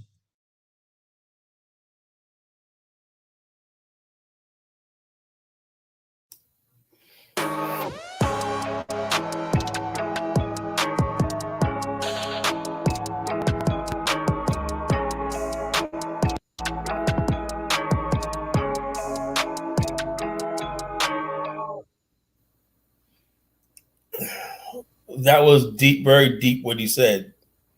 Very deep what he said. Are you interested in starting your own faceless YouTube automation channel? That was very deep what he said. And I asked a question earlier to Zondo about a 50-year plan. You can't tell me there's a 50-year plan when we keep doing the same thing over and over. Now I understand situations are situations, but somewhere along the line we got to get rid of the IMF. Think about it. If a country, one thing about having a sovereign state is you control imports. If you can't levy taxes on the tariff because you have some agreement with the IMF, you lost your sovereignty. And a lot of these companies that dump rice on stuff and cement, they can be made locally. And so, but you have an obligation to let any of these Western companies dump their goods on the Ghanaian market because you can't tax them and everything because you took out their loans and everything. It's a mess, and that's what the topic of the show tonight. The topic of the show tonight. And the reason why I chose this topic tonight because I had an argument with this person on TikTok. They're like, we're talking about the Africa town in Alabama, right? People talk about, it's a beautiful history and for free black settlement of the last slave ship. They built a town in Mobile, Alabama, called Africa Town, right? And there were some people in there saying, you guys should just come to Africa. I said, look, you can't keep telling people to come there when you don't got your stuff set up, Black people in America are used to a certain standard of living, a certain way of life and everything. It would be nice to be able to build on the continent, but, until that day happens and whatnot, don't expect people to give up what they know and go to another land. It's the truth. It's the truth. It's like, just come to Africa to do what? Get a passport, do what? How can I contribute? How can I build? How can I maintain my standard of living, my way of life? And so that's what the discussion was about. And I talked to Bomani all week about that. It's like, when we're trying to do what we're doing in Chigazi, right? We're trying to build infrastructure and everything. And Zondo trying to lump us on with the Sabo people. They ain't got no infrastructure, not got no plan for an infrastructure. Can't live like that, man. You can't expect us to live like that. We live in the first, we birthed the first world, the modern world. All we know is we basically a product of the modern world. Our culture, everything is a product of this modern world and whatnot. We on the cutting edge of everything. We have to build something. Yeah, but I mean, Carla, we've heard you for a while now. We're just hoping, optimistically, when is the idea, on a sheet of paper going to come into fruition? There's nothing wrong in me, holding you accountable. That, hey, you have the Assembly line. Why don't you make videos of that? Hold on. First of all, let's say this. I don't have a Sabo land, right? But mine don't have a Sabo land. That's a rebel. A rebel. We have a lot of people that were part of the BAO, part of us, that went to Sabo because they heard about free land, and they're sitting there with no infrastructure, no plumbing, no nothing, and everything, no organization, everything, and they don't even have a municipal center. If you have a municipal center, as a legal municipal center, right? A record say you can basically charge taxes. People taxes, on goods and services and property, and that's how you basically get your initial revenue base to do development, in the public sector. Yeah, but I mean, Genesis, you don't like the standard of living of this current, infrastructure that, the current infrastructure system. We're not asking for a lot, brother. But I'm just saying the current infrastructure that most African societies have doesn't meet the standard of most Westerners, right? Right. In order to replicate something similar to what you are used to, you need a free land to do that. To free land, but you got to be able to develop it. Yeah, but you have to develop it. You got to start from there. You don't need no existing place to stay because they have like open gutters that doesn't meet your standard. They have dirt roads, even the kind of like the housing that they build. If you have a public works department, right? Let me jump in here when you're done. All stuff like this, then you could basically and you have a tax base, revenue base, all that stuff like that will fall right into place. It's not hard. That's what should have been done at a Sable. Let's have a public works. Let's have a public sanitation. Let's have a public water company. Let's have a public. Let's buy electricity from the grid. And have. Carl, I'll tell you what. If you have capital, okay, let me jump in, man. Y'all dudes going back and forth with each other. Go ahead. Thank you, brother. I appreciate it. Look, I want to ask you, not even really a question, it's more rhetorical. What kind of people are attracted to free land? Broke niggas. You can't build nothing with broke niggas. So if you're talking about, you need free land then your idea is dead in the water. You need people that are coming with capital, energy, and expertise to build something. And if you got a bunch of dusty people that just want to go and we home and the main goal is this, those people are not going to build any sort of society that's worth anything. They're just going to be dusty. So get rid of that free land. If a Sable and look, the proof is in the pudding. They don't have anything on it.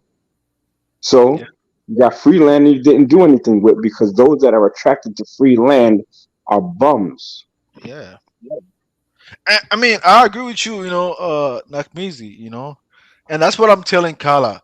Once you have the free land, that's when you're gonna realize that hey, maybe the ideology alone is not enough. I need capital. I need expertise. Yeah, look, I need that. You keep throwing a Sabo in my lap. I never will support that because I thought it was dusty from day one. When I heard about it 5 years ago, I said that don't sound right. It didn't sound right. Now you got people coming saying, okay, well, before the people can keep settled there, now everybody's coming out of nowhere talking about I'm the original owner of land, give me money. If you have a municipality, a state, a territory, a town that's recognized by the thing, and you have eminent domain, right? And you in the municipal center has a revenue department that charges people taxes and property taxes and stuff like that, then you got something there. But those type of people don't want that. They just want free land. They don't even want to pay taxes on it, Gala, you might need me. I work in the utility sector. I know how to design, sewer system. Well, you need to go to Sabo and help them. You need me because your ideology alone is not in. You need probably Nakmizi because he's telling you need capital. Maybe your knowledge base is just capital investment. You know how to do that, but you still need expertise. People with expertise, maybe when it comes to developing roles, real estate, institutions, you need all those expertise to do that. Bro, that's what we're trying to. It's not easy that's to what we're build a organizing. nation. That's what we're organizing now. I'm not for all this. Okay, we need passports, we need citizenship, and all this kind of dusty ass shit that don't get you nowhere. You need people that come over there. We need leadership. What you don't have in a lot of these Pan-African movements when they have emotion, they don't have real plans and they don't have real leadership. Yeah. Yeah. So who's your leader? Who's your leader? Look, you guys pay me enough, and I'll run this program for you. Oh, he's for. They can probably use you over there, Nak. At Sabo. Nah, I'm good. I'm good on the Sabo, bro. Hey, Nakmizi, see, even Kwame Nkrumah, the one who was able to manifest the ideas of Pan-Africanism in reality. I mean, when he became the leader in Ghana, it wasn't that easy for him. It wasn't that just having a political ideology wasn't good enough. They didn't give him a chance. He didn't even know how to build a power plant to generate the electric dam. Yeah. Yeah, yeah. He had to come to America to do that. It was white man did that for him. Course, yeah. Yeah. And they told his ass no. They told him no. Oh yeah. Oh, you followed that story, right? They did that. Bro, I'm sharper than a lot of these people think I am, bro. Trust me. Yeah, exactly. It wasn't that easy. And today, most people in Ghana feel like Kwame Nkrumah is like some great messiah because he built a dam, but who did that for him?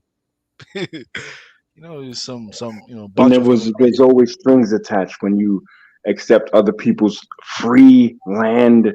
You gotta despise the free lunch, number one. Yeah. Get with like-minded people that have money in their bank accounts, who have the right or at least the same ideology as you.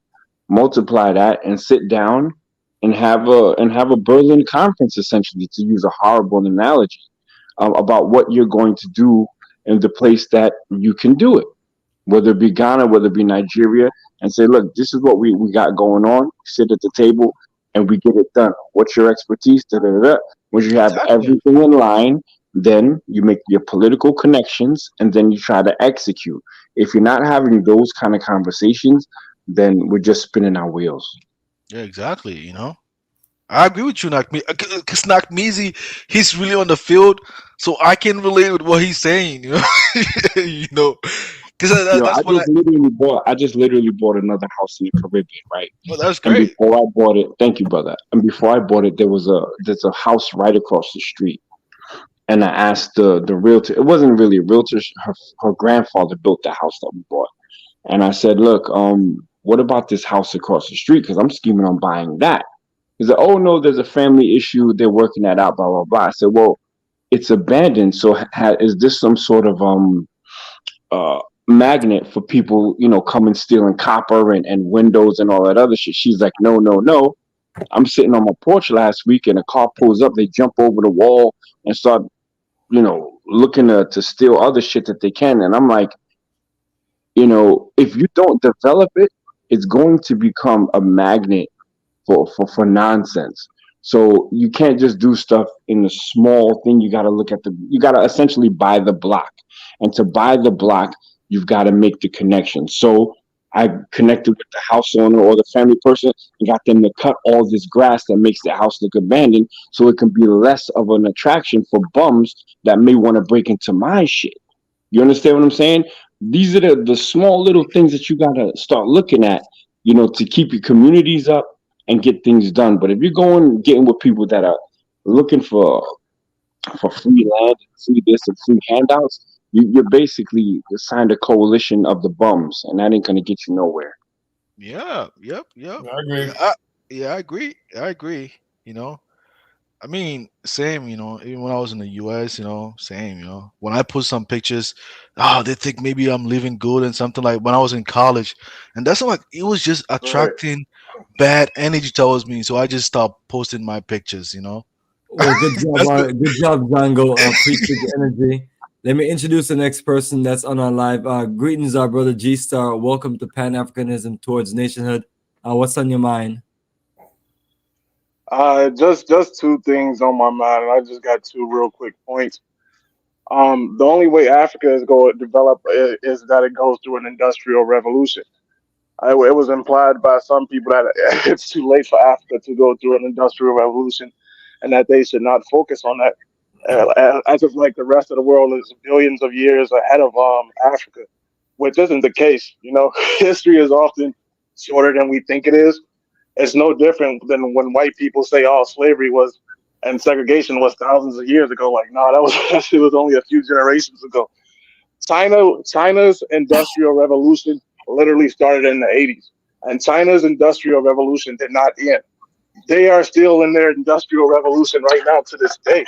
That's why they're doing all these highways, train tracks, and etc. So I definitely don't think Africa should give up on that, especially since you got another continent, another great country that's in the midst of its industrial revolution right now.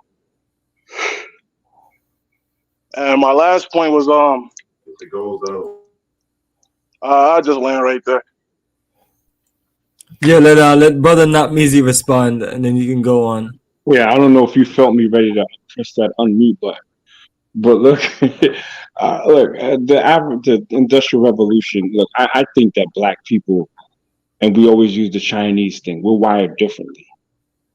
We're wired differently. I showed my wife 5 businesses on one street in the Caribbean that were run by Chinese. They've got the corner stores, they've got the hardware stores, they've got Chang'an electric vehicles on the street in the Caribbean. They got this other one, it's the Chang'an and Haval. And I'm just like, yo, these people are running the whole world. We're not wired like that, essentially. So to expect that Africa at this point, and we say Africa, we're talking about a whole. I'd rather focus on the giants or the people that's making the most noise. Let's talk about Nigeria. To talk about Nigeria or any other country that's kind of has upward mobility, or at least the possibility to create an industrial revolution, it's too late. It's too late. Let them figure it out when they figure it out. But at the same time, I'm not, like the title of the show is, I'm not willing to give up the comfortability that I have growing up in the West, for some supposed African freedom, because the African freedom of peace, it'll go in an instant because of civil unrest, not civil unrest, political instability. You know what I'm saying? The African industrial thing it's too late. They're too far gone. While, actually industry is almost dead. You see what I'm saying? So while Africa's trying to industrialize, other people are already using that platform and then going to other places. People are talking about going into space and in the sea, and we still talking about trying to get refineries that all whites and Indians are building in Africa. That's why I say India. Wait. India's another country that's going through its industrial revolution as we speak right now. I don't see how you can say it's too late when there are like multiple countries that are having an industrial revolution. Just because the West had their industrial revolution years ago does not mean that everyone else in the world had their industrial revolution years ago. A lot of Asian countries are having their revolutions right now as we speak. Right now, they are going through their industrial revolution. So how the hell is it too late for Africa? It wasn't too late for the Asians. What does wired differently even mean? What do you mean by wired differently?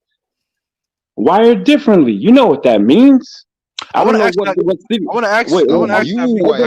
respond to the brothers. You wired differently. Yeah, I'm wired differently. You don't speak for all of us now, brother. You are wired differently. And I don't, because Black people are not a monolith. Yeah, right? That's what I'm saying. So now check this out. I don't know where the brother's from. He's obviously from America, but I'm not sure. Brother, would you share your city if you can? G-Star? Chicago. Oh, man, damn. You probably shouldn't have shared that. So when I say that Black people are wired differently, go to the south side of Chicago and you'll see exactly what I'm talking about. Now you go to a predominantly Asian community and you'll see exactly what I'm talking about. Now I'll take you to a poor Asian community, Chinatown, in New York City, and they're wired differently. These people live in their businesses, their children work for them, they do business with each other. We are wired differently. Yeah. And we all know that the is talking. Wait, we all know the talking points about the white man's ice is colder, and the problems of having business in black communities because we don't support each other. This is what I'm talking about. We're wired differently. Now, to your point about the industrial revolution and why it's too late for Africa, we just watched the video about the IMF. How these people are controlling the moves and not allowing African nations, sovereign nations, to make business moves that benefit them. It's a wrap because once you accept too much of the white man's money, too much of the white man's infrastructure, too much of the white man's name, culture, religion, then you become a pawn of the white man. Financial system. Well, how did wait. MAGA Let me fully do it? How did MAGA fully do I it? deserve. Let me respond real quick. I deserve a response for that one, and then I'll probably land right here because we won't go in circles, right? So, the comparison between Black American communities and Asian communities, that's a false equivalency. America is a country where the best and brightest people from every country all over this globe gets a chance to come to this country and compete against the other best people in the world, right? China is one of the biggest nations on earth with the biggest population, and their best and brightest come to this country, right? all of our people, Black Americans, are in this country, not just our best and brightest. We have our best and brightest in America, but we also have some of our people that are living in these slums, right? It's not just our best and brightest, unlike Chinese immigrants. So That's not so true. wait, hold on. Wait, I'm but finna that's land right not here. even what I said. I'm finna land right I here. I'm finna compared land right here. oranges to oranges, brother. I'm finna land right here. All So right. I think it's unfair to compare the best and brightest that China has to offer to all of Black America. A better Okay. comparison would be to compare. A better comparison wouldn't be to compare Chinese immigrants in America to the Black American community, but rather to compare the Black American community in China to the Chinese American community in America. You can't just compare one tiny section of their population to our whole entire group. Okay. So now It doesn't work let like me that. respond to the brother. Yo, hold on, Hold on, wait. hold on. Whoever wants to speak, I'm still let me cooking. I'm still respond, cooking. please. Let me cook. Let Let me me cook. respond. Wait. Are Let you me finished, cook. I'm brother? almost finished. I'm almost finished. Okay, G Star, go on, brother. That's no different when people say, "Oh, Nigerians work harder than Black Americans, or African immigrants are more successful than Black Americans." Yeah, you can say that, but at the same time, it's a false comparison because you're comparing the best and brightest of Africans that got the chance to leave their homelands and immigrate to America to the whole of Black America. That's that's a false equivalency. If you're comparing an immigrant group to us, you have to compare our immigrant group in their homeland to their immigrant group in ours. You can't just compare immigrants to our whole ethnic group. Well, the comparison was based on Black people being wired differently. Okay, and I use the Chinese example because we constantly talk about China. Okay, now I compare oranges to oranges, and the oranges that were the same were low income Black communities and a low income Asian community in Chinatown. So when I grab the mic, brother, you got to make sure you listen because I don't just speak and compare China's best to Black America's worst. I am the defender of Black America, but I also keep my people on point. So what the problem with mentality that faces Black Americans also faces Black people worldwide because if you remember the conversation was really speaking in an African context. Okay, so but because we're of African descent, yes, I will include us in that and say, look, our mindset is different. So when I go to a majority Black Caribbean country, and this ain't got nothing to do with Black Americans, and I see everything Chinese, and then I see the Indians and the Chinese competing over the whole economy, while Black people are just a constant what? Consumer. You give me a majority Black American city, I will show you consumerism more Yes. so than ownerism. So this is what I'm Yes. talking about, the mindset. So when we take it back to the continent and the Industrial Revolution, and it being too late for them to start and reinvent the wheel, it is Never too late. absolutely too late. The only thing that they Never can too do late. is what they're Never doing too now. late. Is I wish somebody would mute themselves. It never Um, too late. Wait, hold on, brother, Brother, hold on. Let's you are very hold on, brother, negative, you know. brother.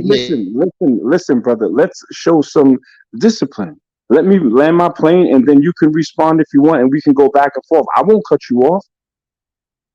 And my first question to you, so be ready for it, is what have you done in Africa, and have you ever even been there? So now let me land my plane.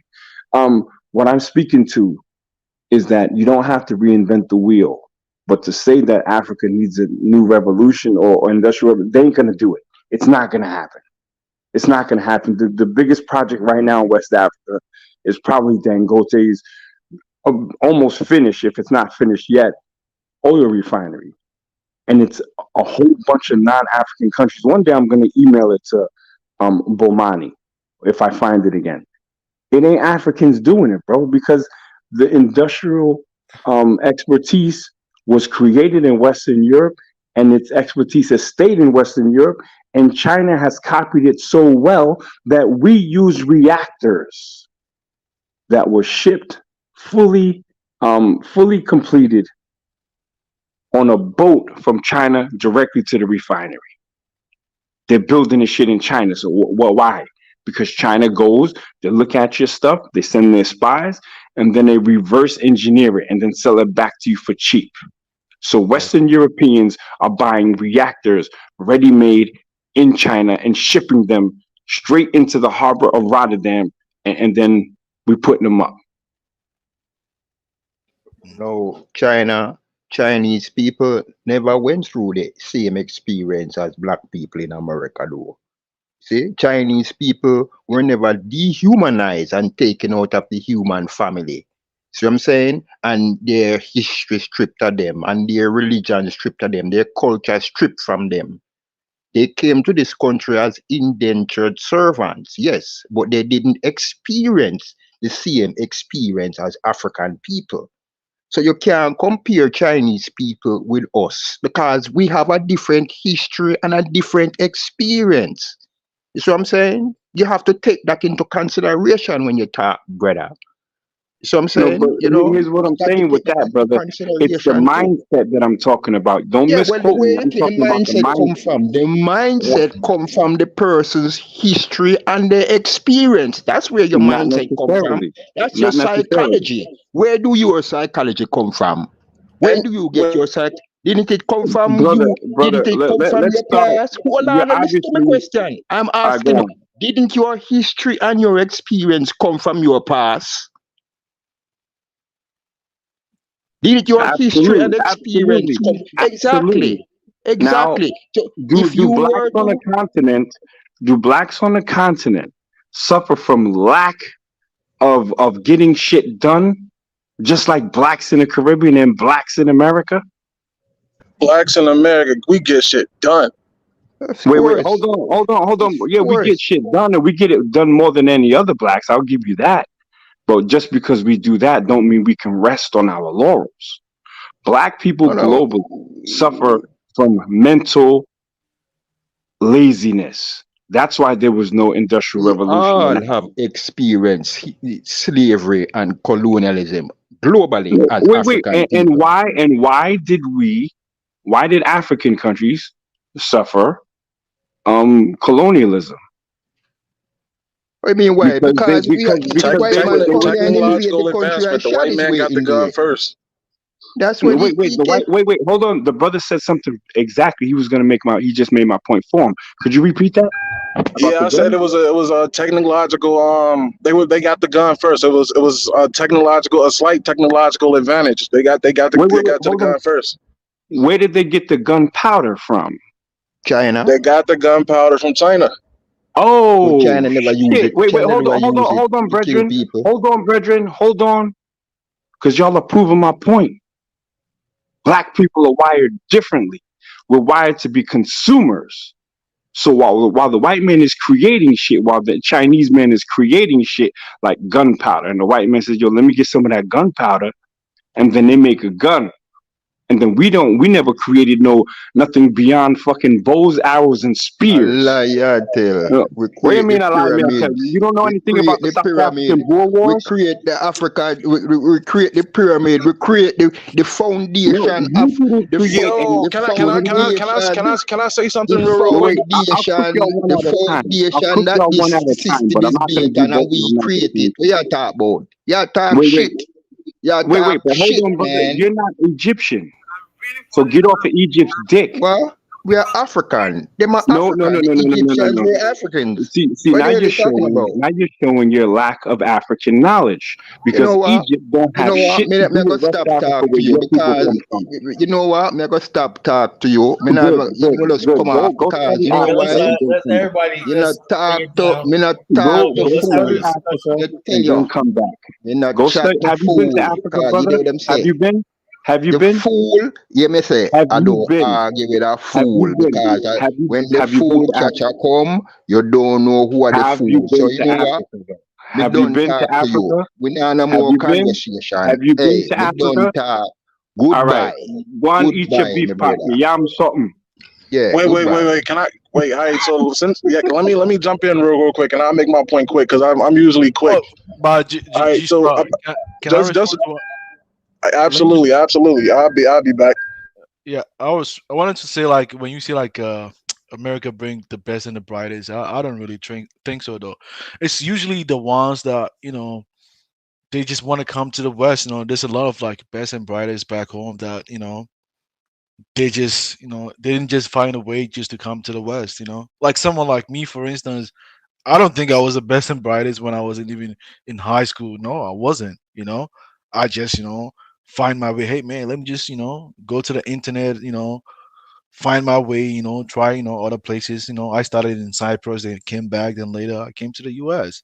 It doesn't have to be the best and the brightest. I mean, it's a false comparison all the time. Well, okay. Now I want to ask about your economic background. What country are you from? I'm from Ghana. In Ghana, what would you say your economic class was? Were you lived in were you below middle class, close to the poverty line, or was your family stay securely in the middle class, or were you even like upper middle class by Ghanaian standards? I would say I was an average. Average. No, I don't know what average Oh means. yeah, I mean, we grew up. My mom and dad, they never had a college education. We are a minority in Ghana. We don't have access to political power over there. We just business people. Did your parents own the property? Did y'all own the land that you grew up there? Yeah, in Africa, it's that easy to own the property. It's not. I mean, if you from Africa, it's easy to even poor people from the villages own properties. It's not that hard to own a property. And when you immigrated to the U.S., did you immigrate to the U.S. to like come to a university to come to school? Yeah, Is that why you came here? I came to university, and I'll tell you how I did it. I came to university. I have a friend from Ghana who's in the military. He uses his name to co-sign to take a student loan over here in the U.S. Oh, all right. But you got accepted into an American university because you Yeah, had good grades, right? And you tested well, right? yeah, of course. Yeah, but I mean the money. Maybe you're downplaying yourself more than you think, because there were people just like you in your shoes that didn't test so well and that didn't get a chance to get an education visa, get accepted into an American university. Yeah, but So what about all the people? What would you say? What would you say if I compare yourself to all of the people that you didn't see that were just like you and also applied to American universities and didn't get any types of visa? I mean, when it comes to visa issuance, it's just by luck, mere luck. It has nothing to do with your qualification. It's just your confidence, how you communicate. To prove to the consular officer that your intention is to come to the U.S. and go back.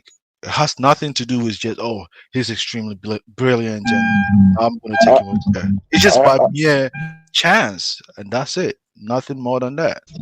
I hear you, but I don't necessarily think it was by chance. But I hear you. We just have to disagree on that part, and maybe you are right because you got the visa and I didn't. But from what other immigrants has told me, from the immigrants that I know, like I got an uncle from Nigeria that married into our family. I got a half Nigerian cousin.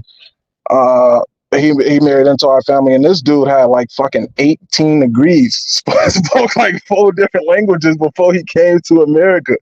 And to me, with somebody with that much education, I'd say yeah, they were probably one of the better shining stars out of Nigeria. So maybe I'm just speaking from Yeah, anecdotal it has to do experience, but with a lot of times people in Africa that tend to travel. If you stay in a coastal area, the idea of traveling comes to mind. There are people in the middle belt, in the northern part. They don't even travel. If you study most Africans that are in Western societies, they are mostly people from majority ethnic groups. I don't come from a majority ethnic group. I don't have no access to any political authority. It's just that where I went to school, people that I came, in fact, the idea of going to school outside, I met an Equatorial Guinea guy who went to my high school, and his dad, was freaking rich, and he came to the US. I'm like, damn, like, how did he do that? And that's where it's like, oh, you know what? Let me just try that too and see. That's it. But other than that, the idea of just coming to I never thought about that. If I was in my middle belt environment, I wouldn't even think of that, honestly. no doubt, Wallace, it's definitely something I'll probably have to think on a little bit more. Yeah, but and also I made a But lot of Chinese. I mean, I work with some Chinese and people, but they are not the best and the brightest. I met Indians in colleges. I hear the same thing all the time.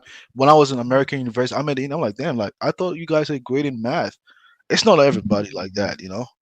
okay, maybe they aren't sending the best and the brightest, but can we agree that they aren't sending their worst? They definitely aren't sending their worst. Yeah, I agree. I agree with that too. I agree. I agree.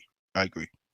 But I mean, the best and the brightest, is just overly emphasized. And also, like Mizi, you did mention that the industrial sector in Western societies is over. You think so? I think they just relocated it to, off like to other countries in order to have access to cheap labor. They still control it though. I mean, everything is being automated. You know what I'm saying? So there's a lot of positions that are going to be eliminated and replaced with technology. So Yeah, you're yeah. going to have to be in the technical game to even compete.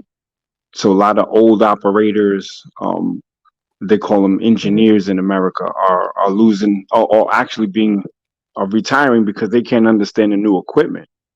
So Yeah. what I'm saying, it's not about just getting out there with a big wrench and climbing up a tower. No, there's a lot Oh, more okay. to it now. You see what I'm saying? Now that was You my mean point. it's been upgraded? Yeah, okay, okay, Right. okay. Yeah, I agree with that. Yeah, you're absolutely right on that. Yeah, I mean it's part of the Let reason me, why. It's part of even the reason why I even moved from the oil on my field to try like you know moving to like the environmental sector because the American government currently is pushing more for greener energy. And oh, a lot of people are bro, losing. A lot of people are losing their jobs. It's not really brother, the I was future is. just about to talk about the green initiative, and Uh, it's really political because I'm going to tell you, yeah. you know, renewable jet fuel and green diesel. That shit is horrible for the environment either way, bro. Oh, you think That's why so? if you have a leak or a spill, the fines are the same for renewable as they would be for classic jet fuel. They don't give you a discount because it's less polluting and no. There's certain additives in your gasoline that are absolutely horrible for water sources. They still allow those. So it's all political. But because it's political and they're getting a lot of pressure due to this green initiative, or these green initiatives, people are now switching, just like you did, to other ways to get money. You see what I'm saying? So this is what I'm saying. The Industrial Revolution in the classical sense is dead. You know what I'm saying? Because the infrastructure is already there. Now you just have to build on it, make it greener, cleaner, and then go somewhere else with it. So for Africa to jump into the Industrial Revolution when it's already in a phase where it's changing out is different. I mean, it's not going to happen. Let me ask you a question, brother. Hmm. Um, you and I had a conversation about the Zongo communities, right? Yeah. And I had a couple of jokes for you, right? But the Zongo communities are they privileged communities? No, they might be a community comparable to Black Americans in America. Like the hood, right? Exactly. Yeah. So They when have a a brother was trying to ask you the Tariq Nasheed talking points, trying to get you to say that you were some privileged African kid that came I'm not. over here, I'm it's not. cap. It's in your name. It says where you come from. So Yeah. again, the Tariq Nasheed narrative that he's trying to push, but at the same time trying to have this rose-colored glasses view on Africa is ludicrous. Yeah, for me, I'm not a tribal person, because we Right. minority. I'm never like, I don't come from my majority ethnic group in Africa, so I've never seen myself as a tribal person. Even when I came to the U.S., I mean, I had a lot of African. Oh, don't hang out with no black. I mean, I don't do that. I mean, personally, I don't do that because I feel like, damn, like I don't get the same treatment when I'm in Africa. Why? So why should I do that to other people over here? So I don't think that. It's just me personally. That's how I think, right? Because the Zongo community have always been the ones being, marginalized. They don't have access to opportunities, so all this African, dream and stuff like that. I'm like, are you crazy? You want me to go back and leave everything and go back to Africa to do what? Because the government is controlled by certain tribes and something like that. They're not going to give you access to, even access to the national cake over there. It doesn't work that way. It doesn't. Exactly. If you're from a minority tribe, your political connection is going to be shit. And if your Yeah, political connection is shit, then you know you ain't going to be getting a piece of that pie, like you said. But when it's amateur hour up here and people come up here talking about Africa and this and that, when most of them ain't never been to Africa, they don't understand the political and the social constructs in certain African societies because they're not all, and they speak yeah, about Africa, which is a continent, as one big unified thinking process and one big ethnic group.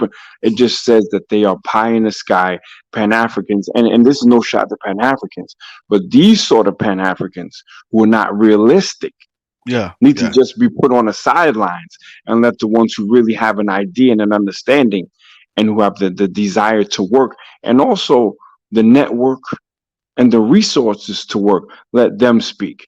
Because yeah, when it's always amateur hour, it's like people get up here talking nonsense, and then when you hit them with something about a field that you're actually an expert in, and they don't want to listen yeah, yeah, because they yeah, think, oh well, Africa.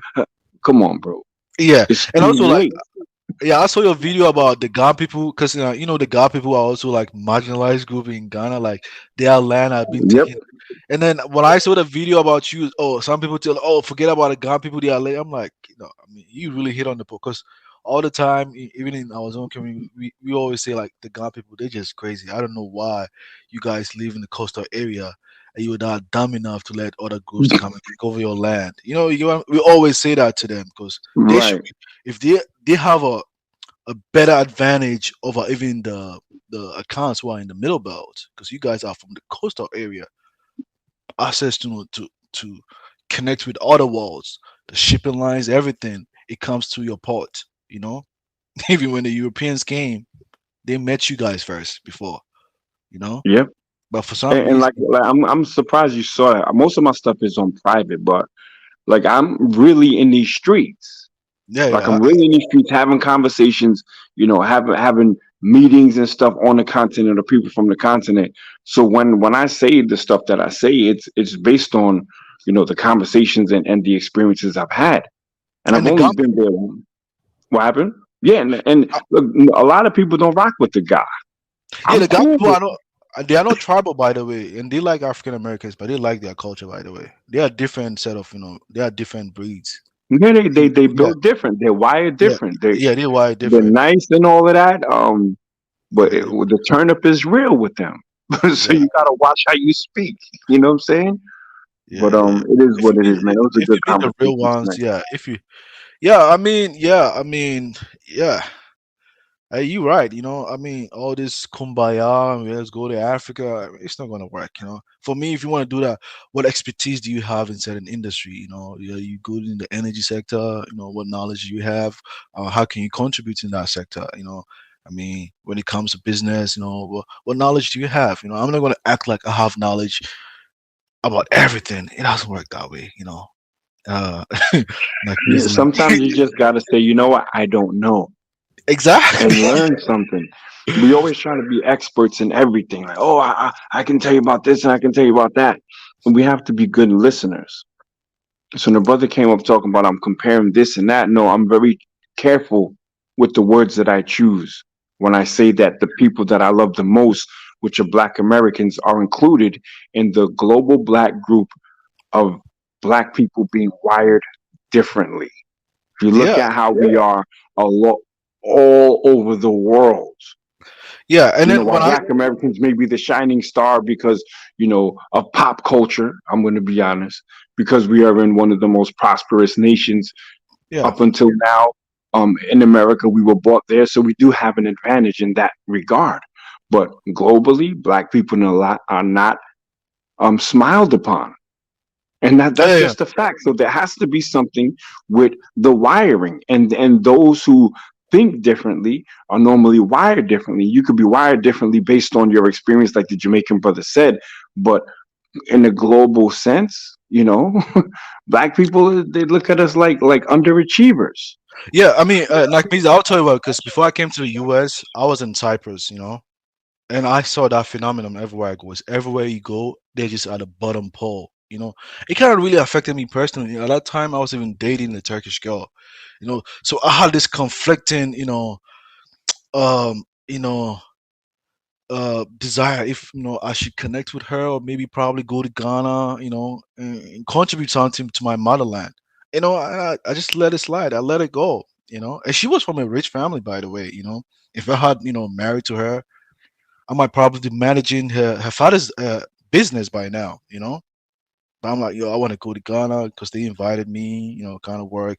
And when I got to Ghana, they asking me if I know someone in the political authority to connect me with a job. I'm like, really?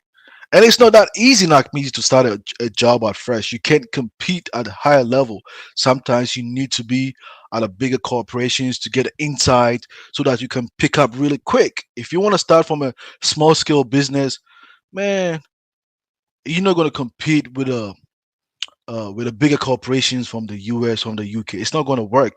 I took a class on supply chain in America over here, and I'm like, damn, like if this big corporation are operating that way, there's no freaking way these African companies are going to compete with them because they are way ahead, Exactly. way Exactly. way ahead. They have the data, the knowledge, and everything ahead of those companies. And I kind of felt some kind of way though.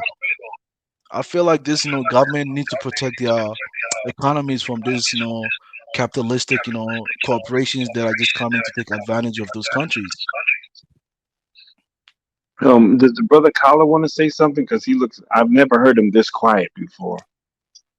Interesting conversation. I want to chime in on about the renewable energies. I was waiting to get in.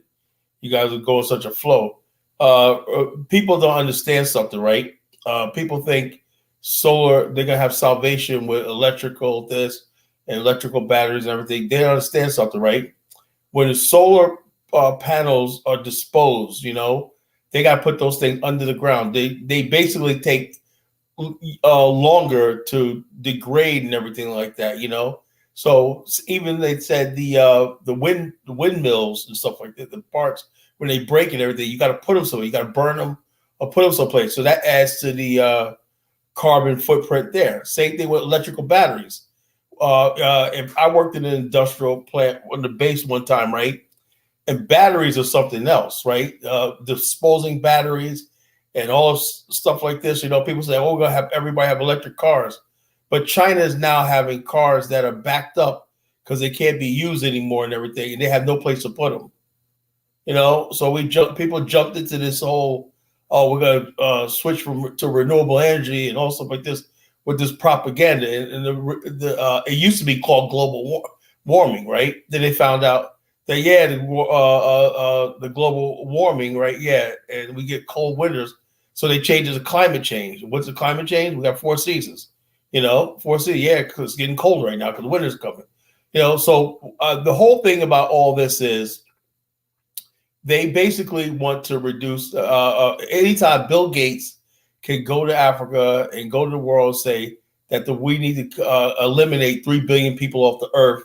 And this guy is not run out of every African country, whatever like that, as a genocidalist, you know. And Prince William says that is married to Meghan Markle, I think it is. He said that that the biggest threat to African wildlife is the human population. This is the mindset that the world has of the black race, that there's too many black people on the planet. So when people start talking about climate change and population, they're really talking about us. And the last thing they want is, as far as like industrialization, I don't think the black race can industrialize by itself because we're too globally integrated, you know, and without the help of Europeans, Chinese, everything is never going to happen. We don't have the engineering base, the technology base, the organization. I said earlier that China can industrialize because China has more people in Africa and less 20% of the territory, but they got one political party making the decision for 1.5 billion people. Africa is spread out, all these countries doing their own thing, signing their own deals and everything like that. And if there's no coordinated effort with one authority doing that, industrialization is never going to happen. For example, where would these industrialization be? Would it be South Africa? Would it be Ethiopia? Would it be Kenya? Would it be Nigeria? And everything. So you don't even have a thing planned where would the heavy industry be? Where would the light industries be? You have to have a coordinated government, a governing body, and no African country want to succeed any sovereignty to anything it does. It's we just showed with the last video, African countries aren't sovereign, but they want to act sovereign when it comes to dealing with each other. When it comes to Europeans and the IMF, you're not sovereign. They're going to tell you what you can import, what you can ban, what you can raise tariffs on, everything like that. But when it comes to things like let's have a coordinated shipping commission for the West African region. No, nobody wants to give up their sovereignty. Nobody wants to.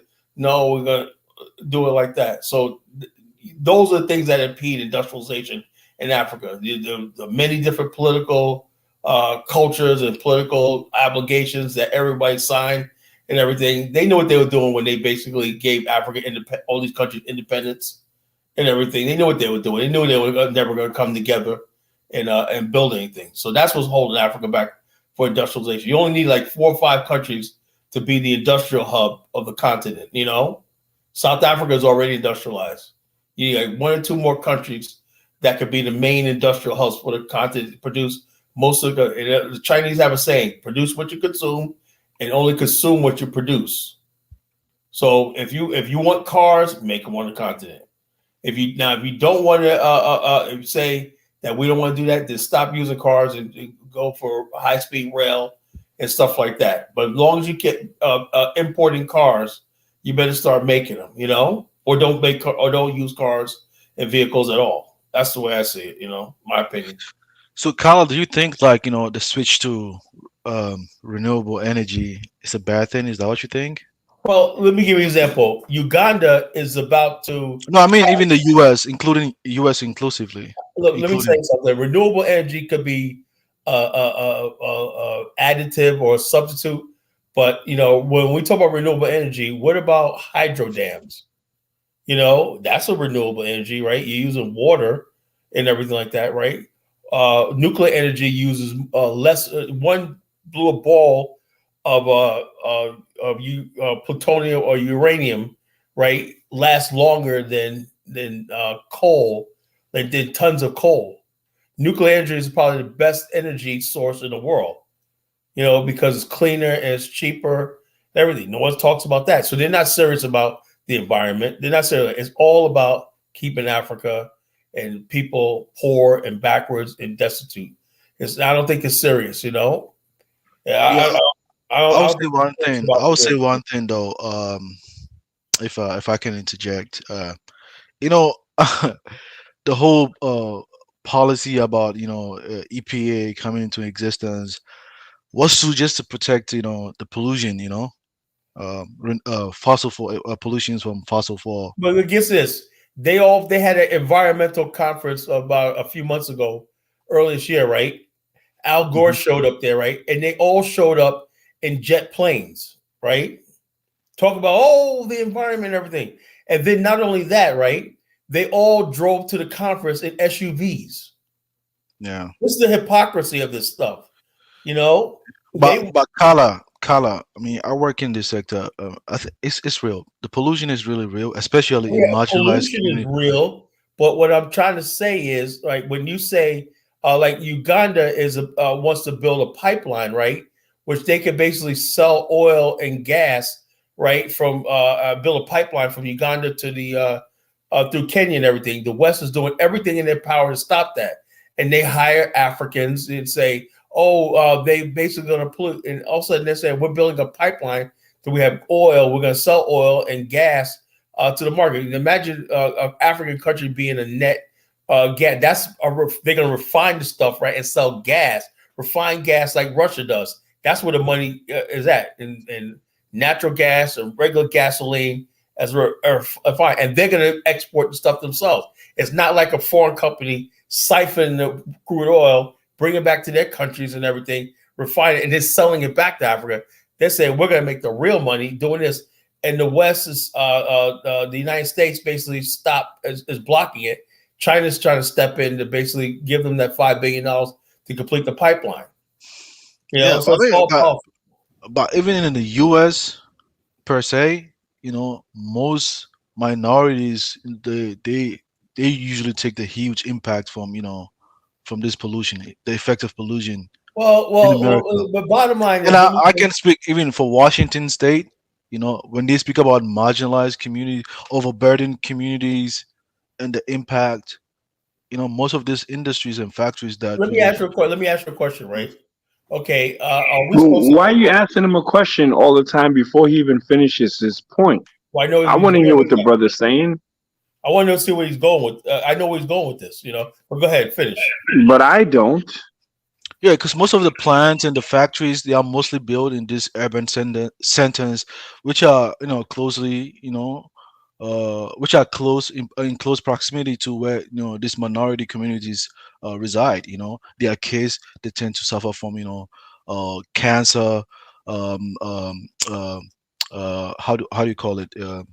Respiratory like diseases stemming from pollution from CO, sulfuric acid, you know, VOC and stuff like that, you know. And that's the reason why this Clean Air Act was implemented, to kind of protect this old age and the younger kids from, you know, the impact of air pollution. And it's really real. I mean, that's what that's what I actually do. Actually, if most industrial facilities, if they want to, you know, establish any kind of construction, being it lumber manufacturing facilities, being it power plants, you know, supplying, you know, energy to, you know, communities, they need to come to us for us to get a permit. We have to regulate those stuff for them. Yeah, it's really real, something, brother. The pollution industry in America is heavily regulated. You know what they can pollute and stuff like this. Already heavily very regulated and stuff like this. You know, and like I say, look at China. China people is so bad that people got to walk around with masks on, but no one says anything about China. You know, no one says anything about China and all these other countries that don't give a damn about pollution or wherever like that. You see Taiwan, it's basically they got garbage in the gutters and industrial waste and everything. They're environmental catastrophes, you know, and everything like that. But you know, like I said, I don't think when they talk about Africa with the carbon footprint and stuff like that, you don't even want Africa having the basics. You know, you cannot build a society with just renewable energy. You're going to need a mixture of both. Now, you could say, I would say 30% as a goal of renewable energy, right? But why is South Africa shutting down its South Africa has abundance of cheap coal. Why is it shutting down its coal plants? Because Joe Biden tells them that coal is bad and everything like that. So South Africa shuts down its coal plants. You know, that's stupid. You know, you could say, okay, we're going to make a point of building more nuclear power plants. We could do geothermal. We could do other things and everything like that. But just to say we're going to get rid of our coal because in 50 years we want to reduce the global climate by 0.5 degrees. Think about it. 1 degrees. They said and you don't even know if that's even accurate. But they said we're gonna if we do all this stuff like this. And my whole thing is, and my gut feeling is, we might. I'm not gonna be here 50 years, but it's not to basically. They honestly believe that they really want to have it so that the countries that are poor or undeveloped stay underdeveloped, and give them a head start and be dependent on them. So if they were serious about that, then why is it France to try to build a pipeline from a natural gas pipeline from Nigeria through the desert up into the Mediterranean? If they were really serious, they're not serious. If Europe is not going to suffer one bit from any of this climate stuff, or they're not going to do it. They're not going to reduce their standard of living for anything. They don't give the planet to be damned. But they got black people, Africans, thinking, yeah, we got to save the planet. How are you going to save something you don't even benefit from? That's just the truth, Yeah, I mean, but Carla, when it comes to the energy, it depends on the geographical location. I would say like in Washington State, they have rivers, so they have their energy from dams. And most of this even industries, they have their own internally built power plant that generate their own electricity for them, right? I mean, others even rely on because there's a lot of vegetations over here, so they use like the trees to generate biomass energy, to supply energy for this for the industries and even the local communities. So there are different ways, it just depends on where you want to invest. It just depends on you, Now let me not necessarily coal plants, Zongo, let me ask you a question, right? Did you see what the Netherlands is doing, right? The Netherlands, like I have business partners that's trying to reintroduce this program in Liberia, and they do in Sierra Leone, where they take trash, right? They burn trash, right, and make that into energy. The Hyundai plant in South Carolina, right, takes trash, right, and turn that into fuel for methane gas to like this. So that's a renewable energy, right? Yeah. In the Netherlands, they say it works so well. Netherlands is a highly developed, advanced country, right? But they were doing the same thing, taking trash and making it methane and everything, and adding more solar electricity is so cheap, right? Yeah, Now, but they do it here too in Washington. They do it here in the U.S. right, too. okay. So there's alternatives, right? The But landfill. when it comes to Africa, right? They see all the trash piling up. No one ever says, something, we're going to give Africa so many billions of dollars to convert this trash into energy. But they basically tell Africa is reduce your population and buy a solar panel. Yeah. That's what I'm talking about. Carla, we're not there yet, because when I came here and I've been to this, industries, and I've seen, I'm like, damn, man, we have a long way to go. I've been to a landfill, facility over here in Roosevelt. You can Google it and see, and they use like the methane to generate, energy to supply to the local population over there. I mean, it's mixture. They have windmill and all those things. It just depends on the geographical area within the state. They have all those mixtures over here in the U.S. Yeah, I know. You asked your question, right? Now, you know that, right? But if you go to Ghana right now, right? The average Ghanaian is African now, has basically bought into the idea of climate change, carbon credits, also like that, when the answer is right there with the trash they got. Yeah. But but the trash doesn't really, the megawatts is not that, probably like if 10 you megawatts. If a plant can produce about 10 megawatts, that's enough to power a small city and a town, just on track. But Carla, even here in the US, what I saw, they have railways, transporting trash all the way to the landfill. Man, it's really organized, Yeah, right. So why say if you take that model, right, of taking trash has become a commodity where we can burn trash and create electricity, Yeah. And so the problem solved. But the thing is, though, the powers that be that run the world have said, no, we don't want to do that. We want to tell you, you basically, you don't need electricity, and you don't even need running water. You don't need stuff like that. with that, Bomani, can you play Mr. Beast's video? That said the one you played before. You know, all the stuff like that is all relevant, all relevant. You know, and like I said, the last week's show, I wish Nakmeezy would have called it last week. Last week's show was really good. You know, about the African elite. They're basically mad at Mr. Beast for doing what they should have been doing a long time ago. 100 wells. You know, drill 100 wells and giving Africans clean water. You know. Yeah, I mean, by Kala. Now you had a problem with that. You know. What is wrong with that? Oh, you saw my comment, right? On because I saw your comment. I know you guys troll me all over YouTube, and while everybody watches everything I say, I can't go on TikTok and YouTube without somebody saying, "I heard what you said on TikTok." You know, I saw a comment on Mr. B's video. I saw your comment like, "Oh, Kala's out here!" Like, oh my goodness. Yeah, I see everything, man. Wait, what was the comment? What was your issue with Mr. Beast? Well, a lot of people don't like Mr. Beast. I mean, the kind of message that was received over here, you know, we need help, bro.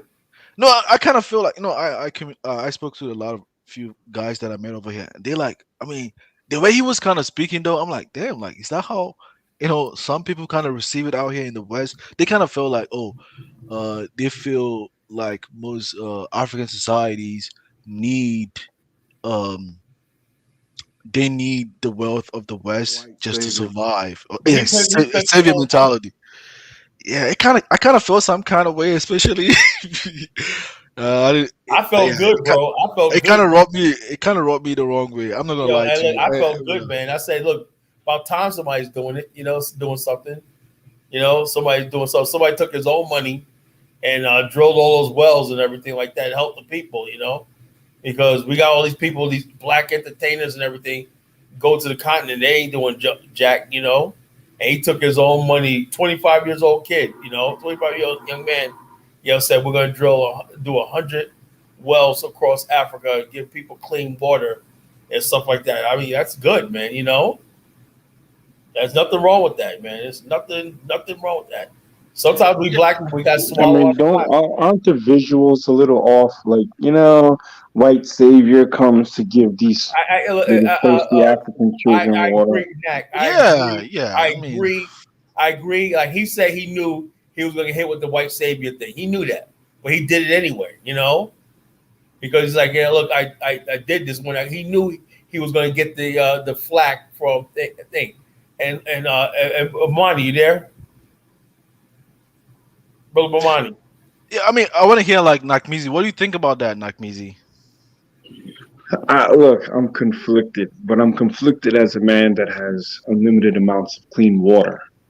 You see what I'm saying? I can take as many showers as I want, you know, whatever I want. So for someone who doesn't have water, they may not be looking at the visuals. They're just looking at, now I can, you know, drink potable water. Yeah. But for me, the visuals, it just screams white savior complex. I didn't watch the video because I don't want to see a white man drilling wells. I want to see a black government do that. Yeah. You know, there's been a couple of diasporans that have done that. So if I had to say, if the fact that I didn't watch it until Bomani played a little piece here, and it looked crazy, bro. It looked crazy. Gushing water, African kid that was staged to be clapping and shit. I don't like it. Man, Nakmeezy, man. I had a conversation with some colleagues over here. It kind of, especially coming from them, I kind of felt some kind of way. I'm not gonna lie, for some reason, I don't know. It's just, you know, I just kind of felt some kind of. It kind of felt like, even though like where I grew up in Ghana, I never experienced that. You know, we had our own polytank, we have access to potable water, but for some reason, even if a remote area in Kenya have issues, man, it's still gonna follow you. And I'm from Ghana, you know, I'm from a different nation state, you know, and it's still gonna follow. It don't look right, bro. It's I get like secondhand embarrassment almost. You know what I'm saying? Like, that's like another man buying your kids school clothes and shit. It's like, damn, I'm the father. I should be doing that. You know what I'm saying? Like, let the African governments take care of their people. The fact that Mr. Beast has a lane that he can step into to do that. And let's assume for being devil's advocate that he's doing it with a good conscience and a clean heart, right? But there shouldn't even be that opportunity because clean water, that's so basic. And if the African government can't take care of that, we really have to look at the narrative that a lot of people are pushing and trying to get the diaspora to go to Africa and give up their comfortability in America for so-called African peace, to tie it back into the show. Yeah. Yeah, I agree. I mean, the point I'm trying to say is that, man, I grew up from a different region, right? But then the stigma of something being from a different, country, not even close to the region where you come from in West Africa, it still kind of follows you. I don't know why it kind of felt that way. I don't know.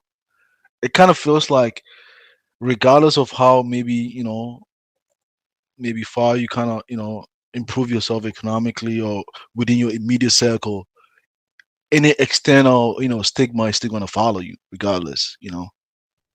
Yes, I mean, as much as I don't like Akon, it would have been better if Akon did it, because I never saw not one house that he supposedly lit up. You know what I'm saying? But let's watch this, because I could have I saw some Chinese people there too. Yes, Kala, you want to do an introduction for the video? This particular video, a girl is criticizing Akon about his city, and then Mr. Beast, and he has some commentary that's floating around TikTok and whatnot. He's a white savior, blah blah blah. And but the thing is, if you watch that one video we played of Mr. Beast, there was a lot of people. They even built a bridge, like people were going across, drowning because they were to get to school. He built a bridge and everything like that. So it smacks of white savior complex.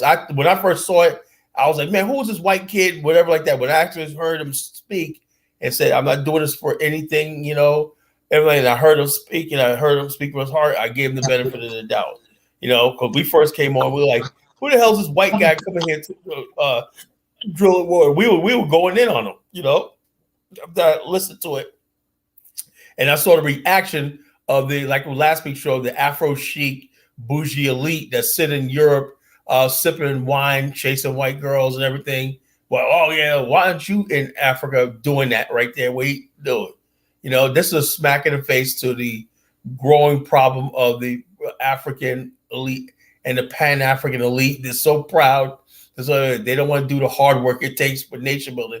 They want to scream Pan-Africanism, but they don't want to do the real work what it takes and everything like that. And sooner or later, people on the continent get tired of people using them. Use them to making enemies for them and stuff like this. People like, our lives are not approving, and you're going on this Pan-African crusade and whatnot. And some white guy wants to come here and help us, whatever like that. We don't give a damn. We're benefiting. That's a challenge the black race is going to face, because we're going to lose Africa to the Chinese. We're going to lose it to the Europeans, whoever else, if we don't get our act together. Yes, Kala, perfect introduction. So let me play the video. You just witnessed a small village in Kenya get access to unlimited clean drinking water in less than a second. One down, 99 more wells in Africa to go. You're going to love this video. Combined, these 100 wells are going to give around 500,000 people fresh water to drink. And after building some more wells on this side of Kenya, we flew south to the school system of Nairiri. And let's just say they were really happy to see us. How's it going? Not expecting this. Thank you for the welcome.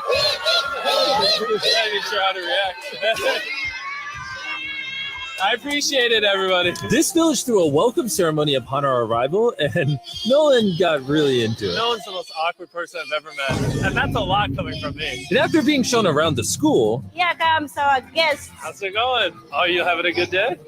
It's nice meeting you. One of the teachers showed me where the students currently get their water, which is from this river. That's extremely unsafe to drink. This is where your students used to get water from? Yes.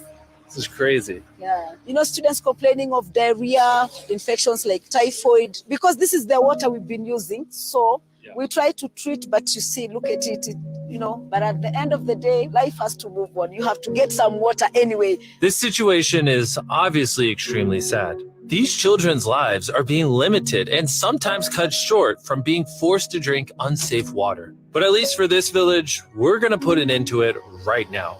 I don't think this John's going to fit. I'm a big head. Let's see if we can find some water. Whoa, whoa.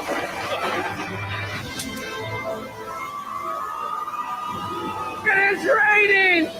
It's beautiful! After the water comes out of the ground, it's fed into enormous barrels like this one. And once they're built into the water towers, all of the neighboring villages will not only have clean drinking water, but a pressurized water source as well, which in short means no more doing laundry and unsafe water. And pull! On a scale of 1 to Nolan's mom, how heavy is it? Nolan's mom times 2! Oh, God. Dude, I'll push you off of it. All right, here we go. Under control. We built 20 more wells in Kenya, and after we were done, bro has another well in. Don't worry, I have more water in my other shoe. And just so you know how we built these first 29 wells, we used this giant drill to dig hundreds of feet into the ground, past the polluted sources and into an enormous aquifer of pure drinkable water. After that, we spent time installing pipes so that people all around Africa can access water from spigots like this one in Nairiri. Let's see how it tastes. Like water. It took me about a minute to fill this 5-gallon drum. How much water can this provide a day? 3,600 gallons a day. Not only will this well cover the 400 kids at this school, but literally the entire neighborhood and village around this school can use this well. We say thank you for the water. Oh, no problem. This thing can basically pump nonstop for 30 years. You would think that having an effect of this magnitude would require the resources and funding of a large government, but that's not true. Solving this problem is possible and something humanity should all be putting effort in to fix. All right, y'all. If y'all don't know, and if y'all haven't heard by now, Mr. Beast himself has really been doing his thing. He went over to Africa and he made water appear. Okay. Yes, I said it, water appear. Now, this is all fine and dandy with me. I'm all for people doing good things and helping out people who are less fortunate. Now, the public may not be in agreement with that because according to TikTok, this is what they've been saying. He says that the wells can give 500,000 people clean drinking water, with 52 wells in Kenya and the other 48 wells in Zimbabwe, Uganda, Somalia. ¿Qué no lo hicieron antes los líderes, los políticos o las organizaciones? Hay quienes están preocupados por él y otros lo acusan de ser el anticristo. Ahora les explico qué está pasando. Mr. Beast is being canceled, fascinating things. Funny how you think this is out of the kindness of his heart and not for views and monetization. And lastly, Mr. Beast has a white savior complex, and you cannot convince me otherwise. Wow. All right, so now granted, I think Mr. Beast has been doing a splendid job. What is going on with Akon? Where is the Akon city at? Where is Akon bringing wood? I mean, Akon just has so many plans and promises and dreams that he was going to be doing a lot in Africa, and I have not seen nothing besides a lot of chitter chatter coming from his way. We couldn't do it because there was no electricity. And I was like, wait a minute, you mean tell me we don't have enough electricity to do a concert? Right. And then there was an area where there was electricity, but then when we went to go do the concert, all the lights went out. But they see the future Africa to be.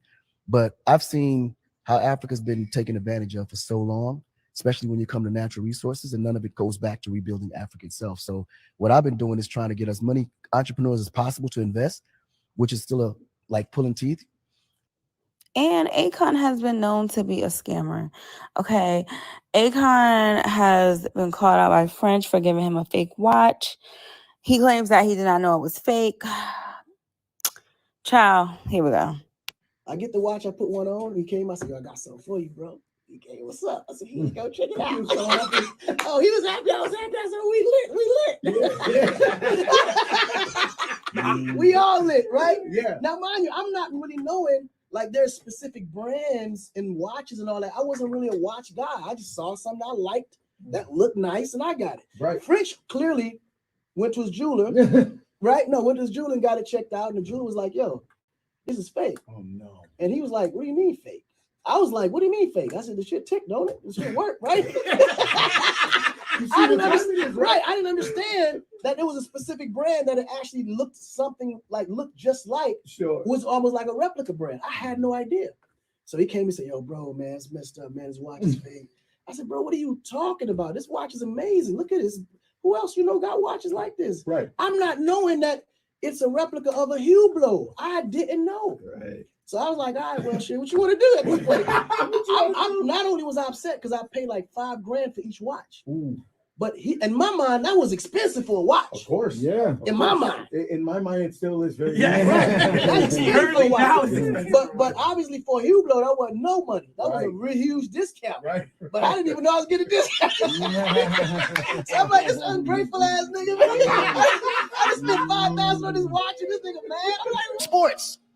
Yeah. Imagine if all the black players went back to Africa to play sports in Africa. Not only would we be the star player, but we would own the team. Just imagine. They wouldn't do that. They won't even boycott. But that's my point. Just imagine if we all went and created our own official team. Just imagine. Do you think these sponsors will be putting all this money into NBA and NFL and all that if niggas wasn't playing in it? No. But guess where the viewers will be watching though? They'll be watching the channel in Africa, watching them niggas. Just imagine if LeBron started his own team in Africa, picked his own players. He would own not only the team, but can you imagine with his eye and his vision on what a player looks like? There's players in Africa that's taller than Usain Bolt. Manute Bol. But they know this. They know how to utilize us because they just dangle the carrot. They know we ain't gonna ever come together. They know this already. So they always play us against each other. You know, there's always this divide and conquer that always works. Africa's the only place black people can go and be free. It's the only place. It's like there's no other place. And the world is moving in that direction. So Africa's being developed in a way that no other country in the world is being developed. Yeah. But hurry up and get there because while y'all sitting around waiting, you got the Chinese over there building, getting money. Right. You got the Germans over there building, getting money. The Italians. I mean, everybody getting money but African Americans. Child.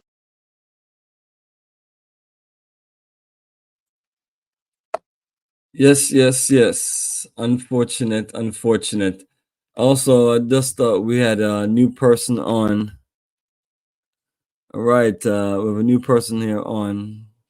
I'm trying to pronounce the name. Hey, no, what's going on, man? This is Mufasa. I'll fix my name in a minute. Greetings, brother. Greetings. Welcome to the call. Yeah, peace. Yes, did you want to respond to something that someone mentioned? No, I had put it in the comments. I wanted to ask Kala, why did he need to make the video? Because it's two different things. There's the building the wells, which I'm not against, and then there's the propaganda video. Why did he need to make the propaganda video? Well, he's a YouTuber. Same way. Let me ask you a question, Mufasa. You're my good brother. You know, we've been knowing each other for years. You know, decades, and everything like that. You know, and I agree with the optics and with the white savior thing, whatever. But you gotta understand something, right? You do video production. I watched your thing the other day and everything like that. Somebody gave you, Mr. B said, you know something, Mufasa, I want you to cover this thing and do the video optic. Would you turn it down? No. Yeah, you'll do it, right? Yeah, I'll do it. Of course. You know what I'm saying? So what I'm saying is he did the videos, right? And he took his own money and did that, right? And basically like this, maybe he did the video to inspire someone else to do the same. He only did like East Africa. What about West Africa? What about the Congo? What about all these other places that need help? You know, somebody else could come in and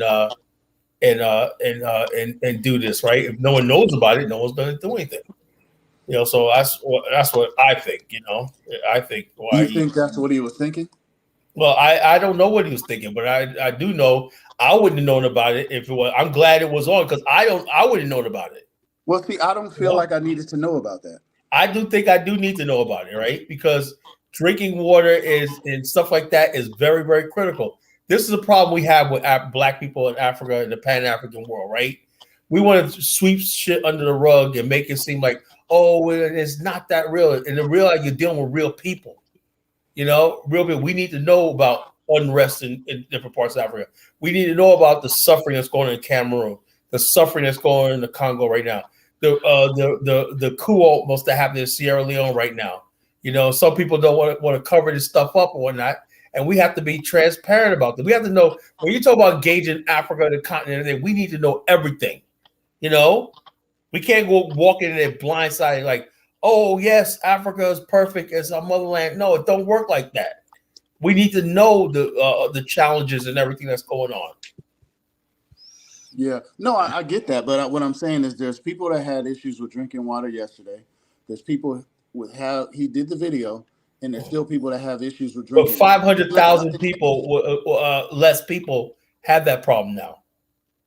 Okay, but there's still millions that do. I just don't right. Maybe that would basically spur the governments of these countries to say, you know something, we can't be outdone by this Mr. Beast kid, 25 years old. You know, let's do something. You know, the president of Ghana, his travels alone, you know, to the UK begging for money and the US begging for money and spying on other countries. Like his air travel alone could have built hundreds of wells in Ghana. Yeah, even the money they stole, money the politicians steals from government contract alone. That's what I'm saying. You know. No, but this is what I'm saying. Mr. Beast couldn't have done that if they didn't allow him to do that. He can't even get in there and do all that shit. He didn't do that secretly. They knew what he was doing. Yeah, but a lot of the people over there, they don't know the dynamic in Western society. I wouldn't have known that until I came over here. You know, a lot of them think, these people over there, they're just trying to help. Trying to give you something. No. I'm not against them. I'm not against I'm not saying he shouldn't have gave the water, and I'm not in the position. The water ain't on my block. There's those people's business, Like he was saying, the way he kind of broadcast how he did it, like that's what I'm speaking about. Yeah, I had issues. I wouldn't have known about it. We wouldn't have known about it. But I don't need to know about it though, Kyla. Like I do. He did it to make money. Nobody does anything for free. We just watched his YouTube video and there was an advertisement on it before we got to the video. He gets paid for making a video, so he did it for money. Yeah, but it doesn't really matter. It does not really matter. He's worth $500 million. He's worth $500 million. That's what I'm saying. I agree with you, Carlo. Actions are more important than emotions. The fact of the matter is, people got drinking water. We can feel how we feel, but the people getting drinking water is more important. I'm glad I know about it. That's important. But Carlo, what I want to say, because I grew up in that environment. I grew up, we have like wells, even the high school where I went, we had that already. And even like coming up from a Muslim background, most like, Africans that, embrace Islam, they don't really have, enough resources. So they tend to get enough support from this, Arab people, building, wells for them. They do that all the time, but they don't just disseminate it the way like this guy kind of did it. I grew up like seeing a lot of stuff like that, but the way this guy kind of market that and seeing how people kind of receive it in the Western world, it kind of make me rethink about a whole lot of things. But what about the guy that was saying white savior? This guy had blue contact lenses on. Come on, the guy had blue contact lenses on. Talking about this is a white savior complex. So these people got to axe the grind with everything, a white savior complex, But what's wrong with having an axe to grind with that though, Kyle? No, my problem is these people are disingenuous. That's why, because if you really look at it, let me put it in perspective like this, right? Yeah. Black people in America, right? We hold the key to who's going to be elected the next president. We say we want Trump, Biden, Democrats don't have. We could change the Congress, Senate, or next election, right? We're not going to get one thing out of anything. What we do in election, right? Joe Biden, his criminal son, making millions of dollars, right? Doing all this nefarious stuff, right? Giving billions of dollars to Ukraine for a stupid ass war and everything. And he's only in power because of us, right? How much money do we lobby or do we put our foot down saying we want at least $20-30 billion going to West Africa for development? We don't want to hear nothing about strings attached. That's what you owe us. Slave trade, everything. That's part of the reparations. We want to do like that. We don't do that, right? we don't have any sort of political leverage or we think is important, right? So therefore, we can't even help the African continent with our political power in America. Right. You know? Yeah, but I'll say, do you know where the most poverty is in Africa? Most of the landlocked, countries, like Niger, because like West Africa, like, even in Ghana, you kind of see us like but even in Ghana, when we see the way you guys see the immigrants in America, that's how we see people from Niger in Ghana. Yeah, but the thing is, though, if you look at Burkina Faso, what this government's doing, he basically said no more gold exports, national taking over the industries and everything like this. Young Ibrahim Traore, this guy's is no joke. He's basically put out policies saying we're going to build Burkina Faso. Same thing with Mali, same thing with Guinea, and all these other countries. They're stopping all those nonsense that's going on. So these landlocked countries could be better for Africa than the coastal countries. Coastal countries are a product of the colonial era, the coastal ports. Yeah, the basic. But I would say one thing, Carla. Some of the challenges we have. Because one thing that I noticed over here, the way like the communities are built, it's kind of like planned before people actually live in those communities, right? But in Ghana, there's land, people just buy land, build. The government does not even have enough time to provide those basic amenities in those areas. People just want to be building anyhow everywhere. You know why? Because there's no central planning. And also Africans are trying to design this cities like horizontal, like European. You can't do that. That's suburban sprawl. You can't do that. Exactly. What they should do with the Asian model, where you take a certain amount of land. Asians live on less land, right? And they expand vertically with high-rise apartment buildings and stuff like that, And so everybody's living on the grid. Everybody's living on the grid. Everybody has running water, electricity, everything, and the less land you live on, the more productive you have, because you have people living in close proximity. That's a population density. Exactly. Yeah. I think that's the challenge because in Ghana, like it's hard as a government, Carla. If you're gonna be honest, it's gonna be hard to be able to provide those basic amenities. Based on the funds, because the people are just buying land, they're just moving, faster than even the government itself. You saw the land that was provided to them in Asebu. They told them there isn't going to be basic amenities over there. They have to build it from scratch by themselves. There's Sable. I wish Kofi would get on here and explain something on that, because the Sable community, he lives in the Sable right now. He's a Sable person. Come on and explain. And Kala, you did made the right decision. People are just building this, suburban kind of like houses, in most, African societies. So, that I'm not gonna lie, this, the government institutions, they don't have enough resources to be able to provide basic amenities in fast, developing, uncontrolled new communities in the various regions in the country. It's not going to be possible for them. If they did the Asian model and they built, if like in Japan, 80% of the people live in apartments. Same thing with Hong Kong. High standard living and everything. Most people spend their time shopping, doing things on the streets, and they got subways, rails, everything. It's a city. Same thing with Wuhan, China, and everything like that. People live in apartments, luxury apartments, as opposed to everybody think they're gonna build a big house and expand and everything like that. But even this one is a village in Kala. A village. Most villages in African societies are mostly, forgotten. Because nobody fights for them over there. Right. And that's why I have no problem with what Mr. Beast did, because, if the government, look, bottom line is this: call him a white savior, call him whatever you want. I know we got to feel some sort of way. Our pride is hurt and our ego is hurt and everything like that. Yeah. But, what you have right now, like you have in South Africa, you got some black people who got rich, post-apartheid, some black people got jobs and everything like that. and the masses of people are just left behind, and they're telling you, "Shut up, we're living a good life.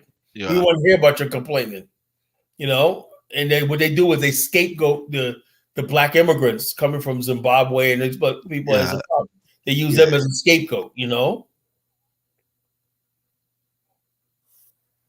So that's what's happening, you know. No, I mean I get that. I think they have their interests. I also have my own personal interests. I think you're calling people out for like faking and pretending like they care about the people over there, whatever.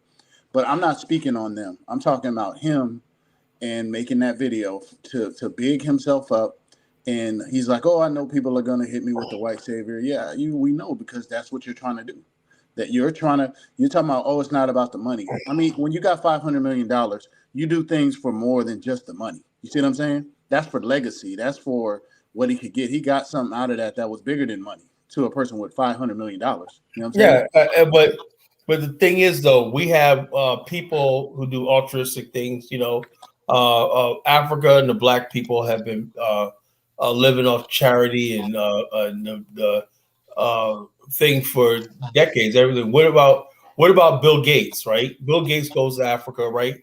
They love him. He's basically saying that y'all should reduce your population in half, and Africans still love him. No one has a problem with Bill Gates. I don't know. I mean, what do you mean by Africans love him? Because let me find the video.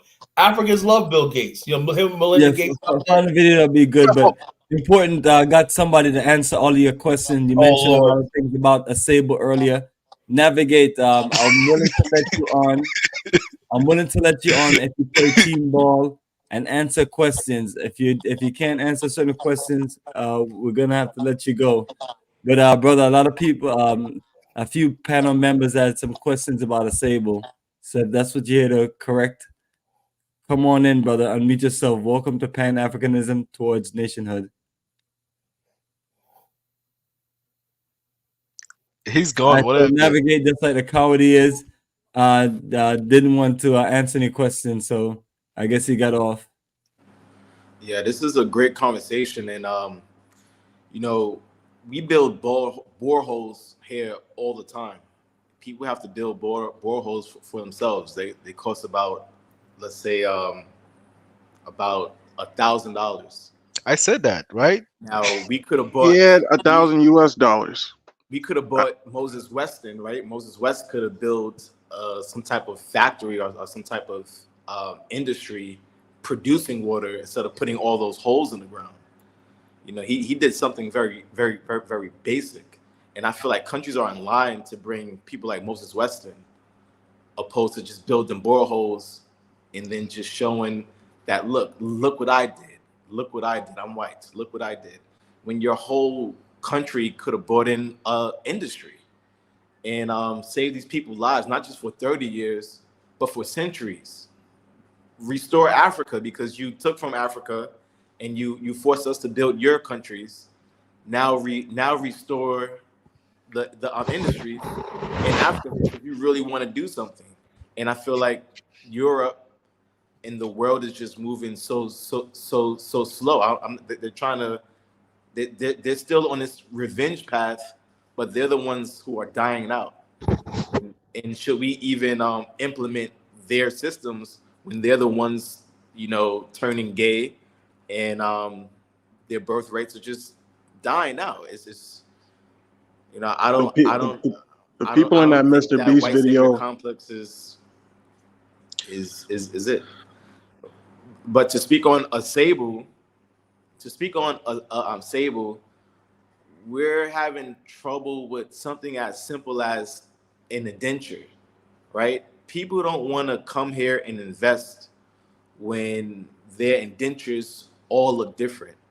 And when you're building these $60,000 homes within 3 months, when you're building these $100,000 homes within 6 to 12 months, that's liability without the infrastructure. And if there's no proper in dentures, and when this paramount chief transitions and new chiefdoms come in, get voted in, they could simply just they could ask for more money and say, look, this land is not really yours unless you pay such and such and such. We're gonna have to remove you off the land. And that's also like a threat that's coming from some of the families. So this is really this information is really vital.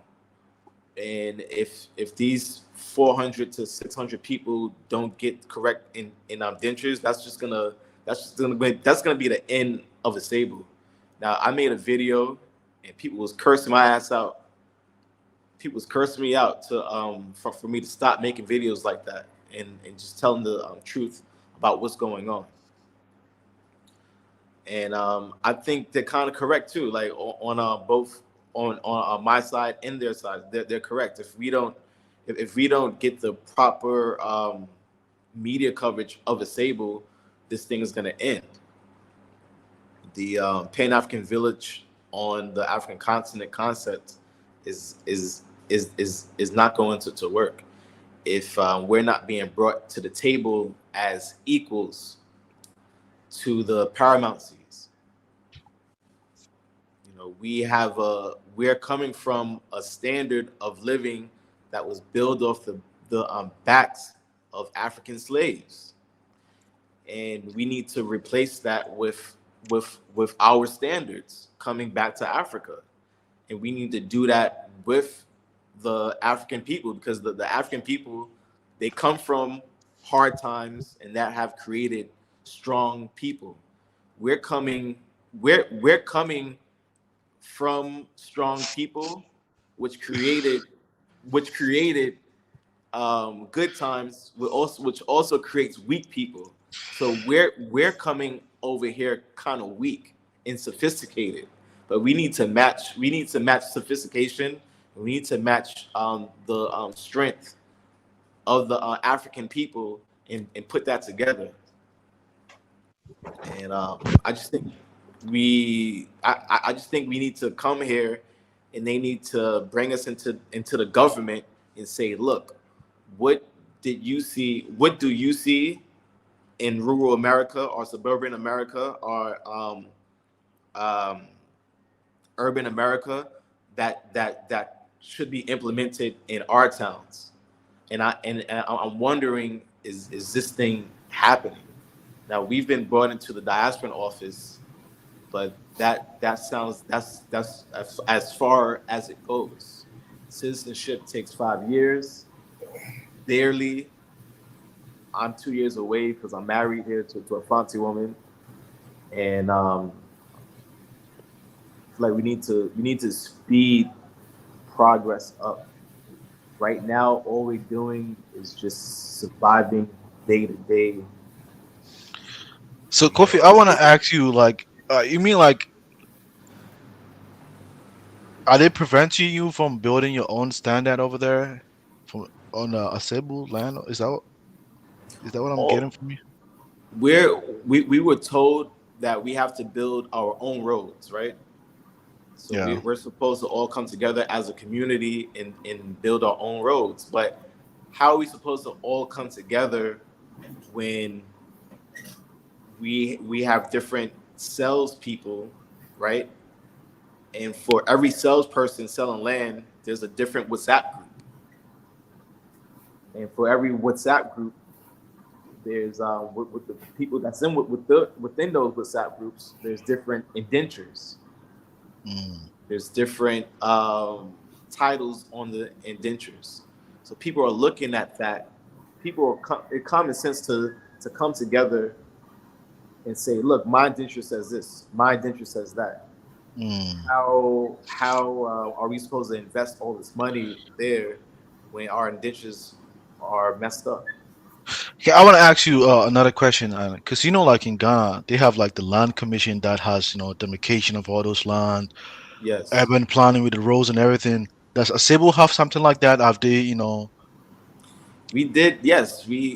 Sable has a plan. They have a land plan, but okay. But some people was so swamped where a playground was supposed to be, where school is supposed to be, people was sold those lands and trying to build a home. They're trying to figure out, are we gonna build a home on like a swamp? And it's like the focus is just on building homes. I'm like, why isn't the focus on infrastructure? Why and why aren't we setting up our children in like a cooperative kind of platform to kind of recycle our own labor? Yeah. And recycle our own labor force. Kofi, like this is, it's really, it's possible. If you It's have really someone, possible. who think from a real estate point of view, it's possible, because if you go to like these places like Islegon and Trasaco, these are Italian real estate companies building those communities over there.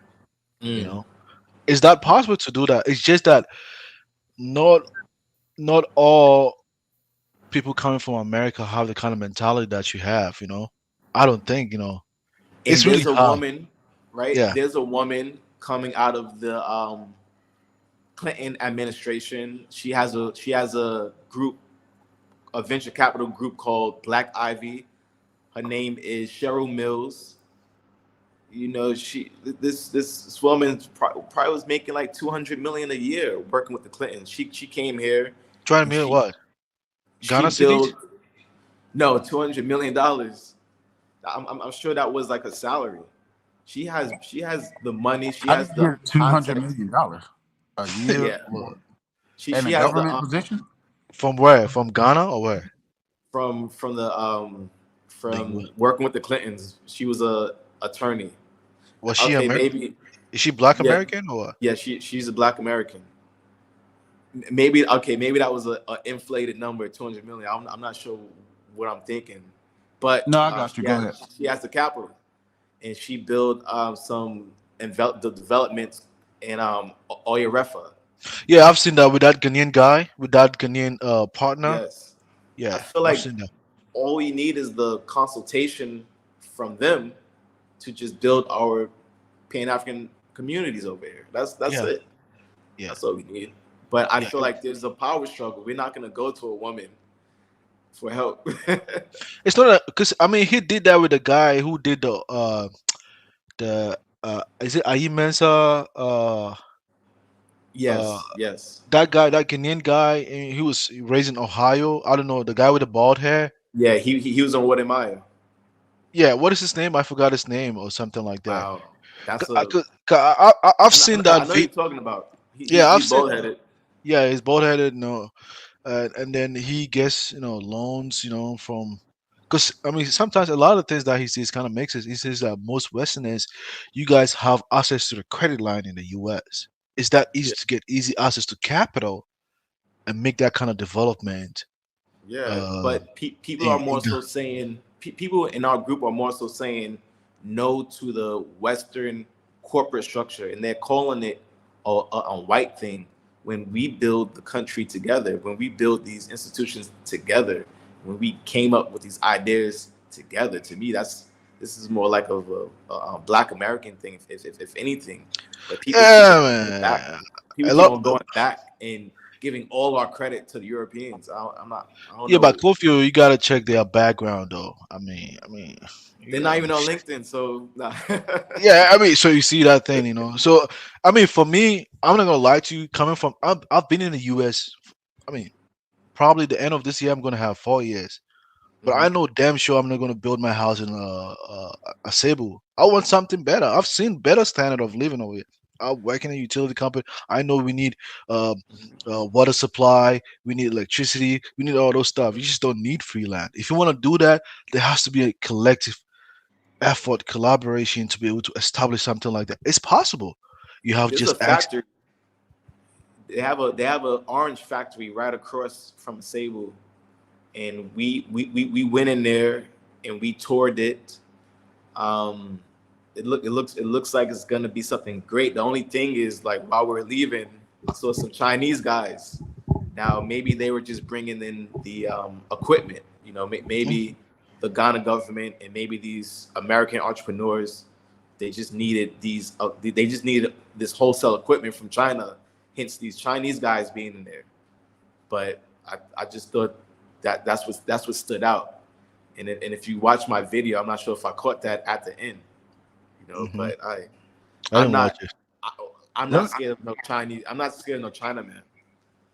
Let me ask you, Zongo. You said people got access to capital. Do you know of access to capital to build homes in Africa and do things in Africa? Who's I giving mean, out capital for that? what I mean, capital in the U.S. over here, in the U.S. No, but I thought you were relating it to that. I was going to say, are they able to get capital to build things over in Africa? I'm saying you can have the capital in the U.S. and build it in Africa. That's what I mean by that. Yeah, but you can I maybe get get some credit cards or something, but you're not getting like home loans and stuff to go to Africa and use it. You can get a personal loan to do that. Yeah. If you build your credit for a very long time, and if you have huge amount of savings, it's possible.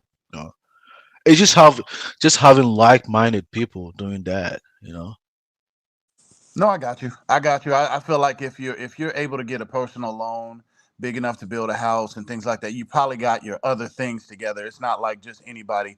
Like you can get damn near anyone can get credit to get a car, to get a lot of things over here in the United States. But when it comes time to getting capital to do things in Africa, you're only gonna get but so much. You know what I mean? You're gonna get Yeah, so but much on your you're not personal. gonna tell them you're gonna do that in Africa. You want a capital to do something over here, but you're gonna invest it over there. No, I'm with you. Go ahead. Yeah, I mean Yeah, that's what. you have to be a citizen. Yeah. You have to be a citizen to get a loan here. Well, I mean in the U.S. though, because most Ghanaian banks are not going to give you huge sums of capital to build those kind of development unless you have some kind of connection, unless you have to be a citizen, you have property, some kind of collateral that they can rely on just in case. It's just not going to come and And go. the interest rates are like exorbitant, like some crazy interest rates in Africa. And then you're not gonna hate on them. Even when I came to the US, I didn't get no freaking student loan. I was an American too. I had to rely on a Ghanaian guy that I grew up from a community with, who is in the military. He was my co-signer to give me to co-sign for me to get a student loan. And I got Why can't the Paramount co-sign for us? Who? You understand? The Paramount and the Sable. Why can't they just co-sign for us? They could co-sign these loans for us. They could co-sign vehicles for us. Me coming over here, I expected to come into the PAV, Pan-African Village corporate structure. They have a website. They have escrow accounts. I'm thinking we're gonna come in and we're gonna be employed as people building on the Pan-African village, but as there someone just seems to be none of that. from Ghana, there's no freaking way I'm gonna go back to even a minority from Ghana. There's no freaking way I'm gonna go back to Ghana and rely on the government for something. I'm not doing that. I'm bringing my own money and doing my own thing. Or have like-minded people, and we're gonna build our own development. We're not gonna rely on something free. If you rely on something free, there's hindrances, complications, stifle. People are not on the same page with you. People don't lack of like-minded. It's just hard to get things done, especially if you are someone who have really been in the corporate structure and you have been in a business before. You've really did something before, either in the US and Africa. You know that. We could get credit, right? We could get credit lines. We don't have to go through the banks. We could get credit lines from the people who have the construction materials.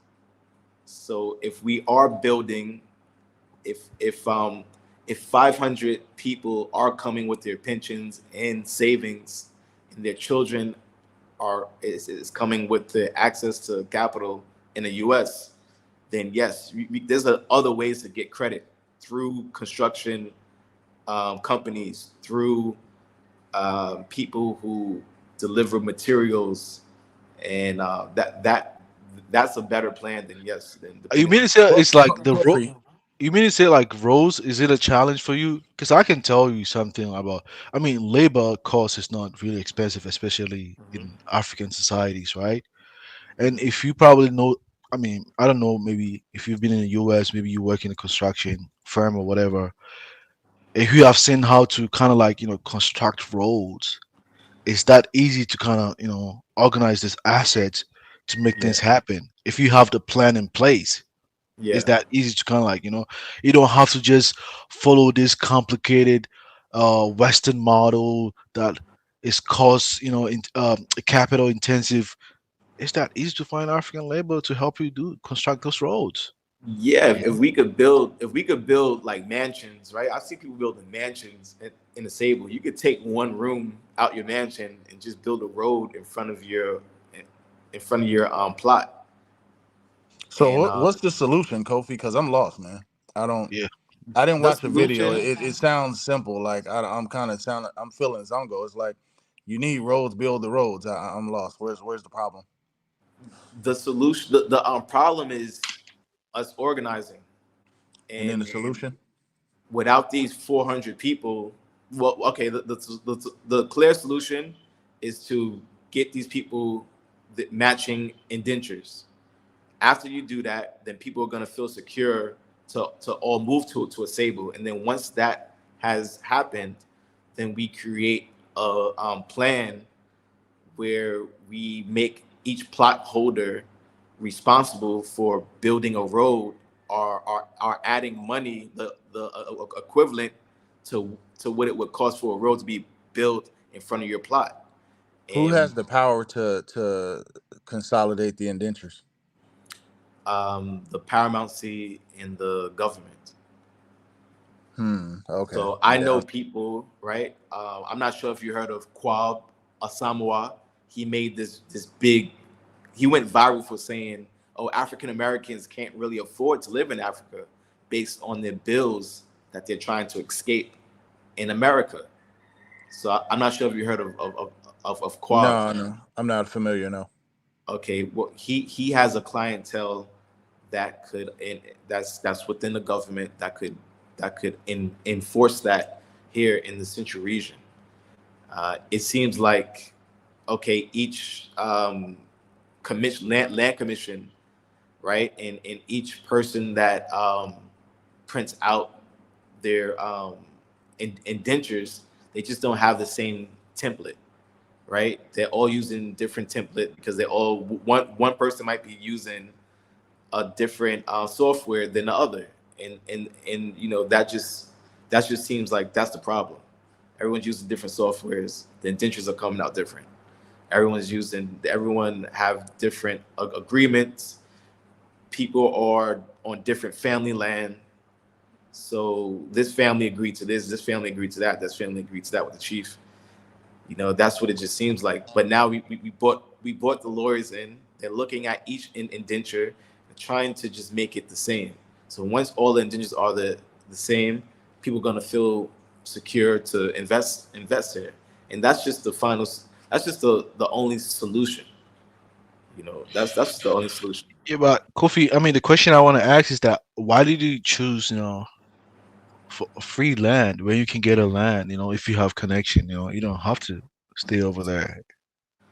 I just guess we bought our plane tickets before COVID happened, and we almost just went to Pram Pram, right?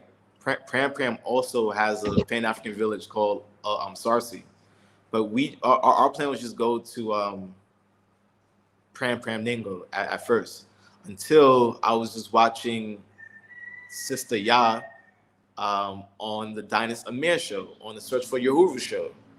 And she said, look, they have land in the Central region. And then we saw all these people like Echo Simpson, just doing a good job at just marketing it.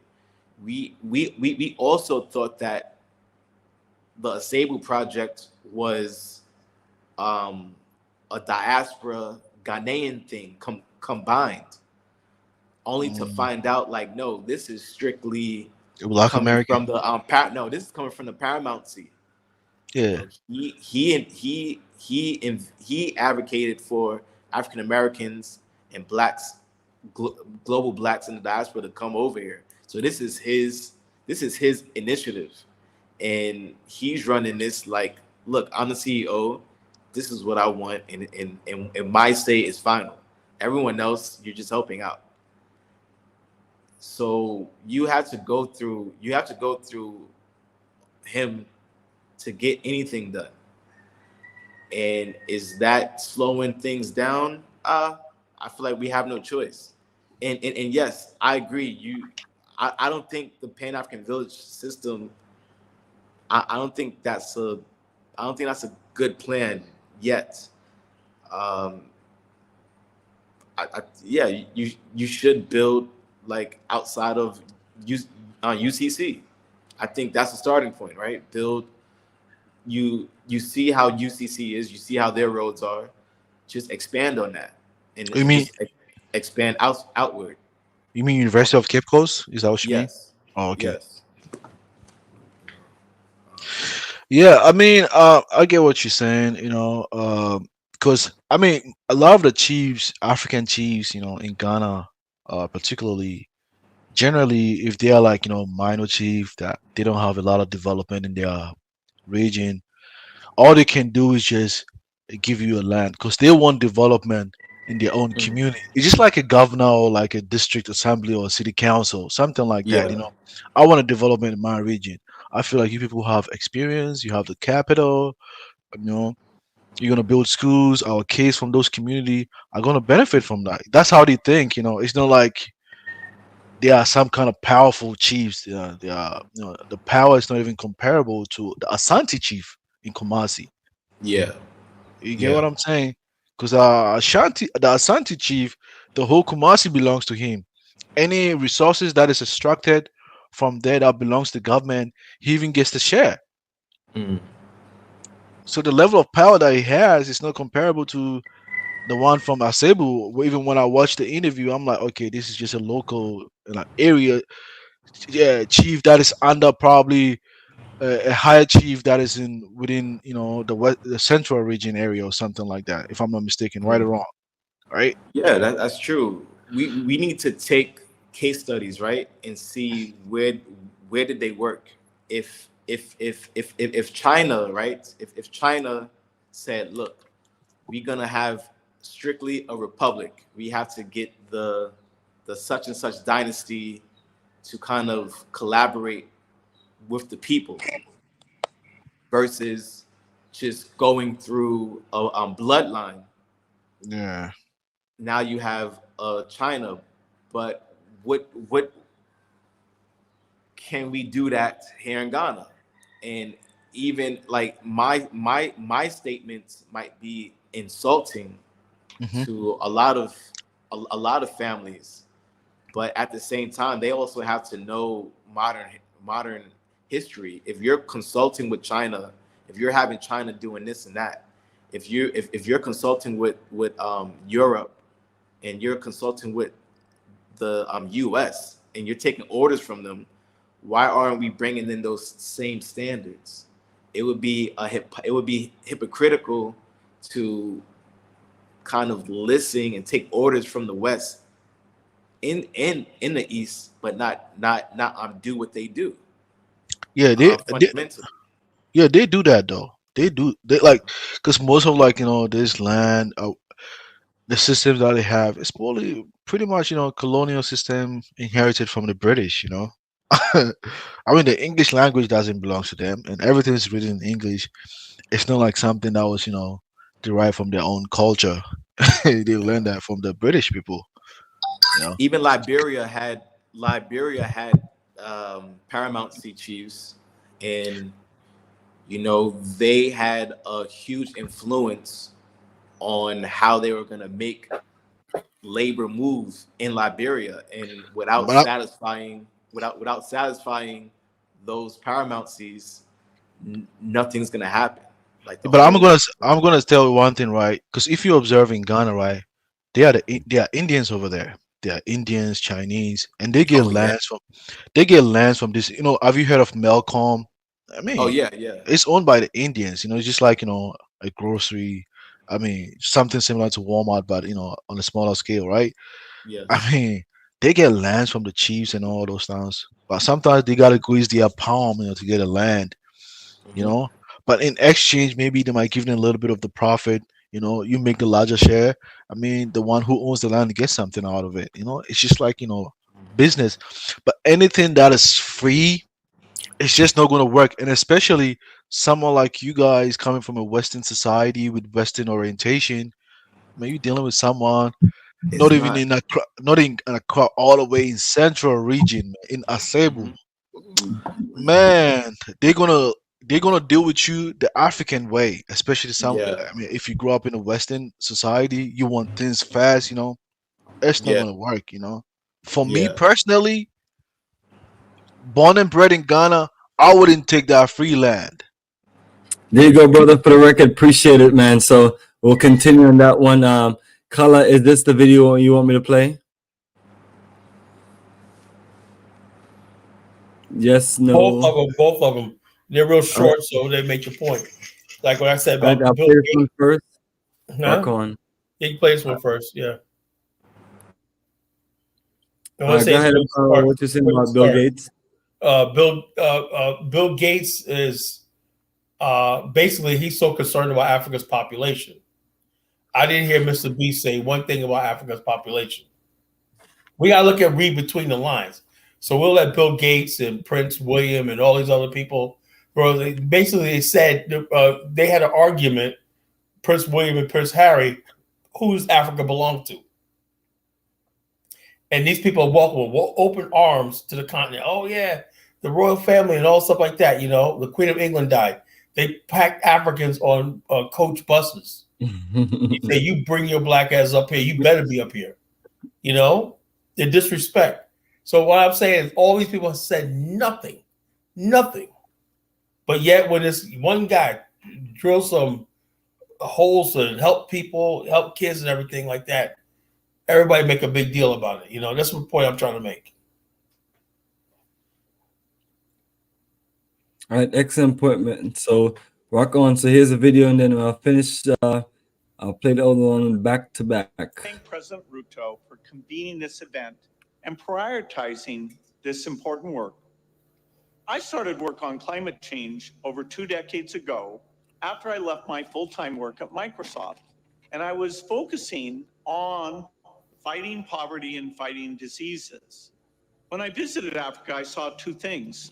First was how climate is already affecting agricultural output, although they've contributed almost nothing to these greenhouse gas emissions because they're dependent on farming, they're near the equator, they're already experiencing more damages than other countries. But I also saw the energy shortage, and we need Africa to have lots and lots of energy to develop their economies. It's fantastic that the African researchers and companies are now thinking about how they can reduce their emissions and continue to grow their economies.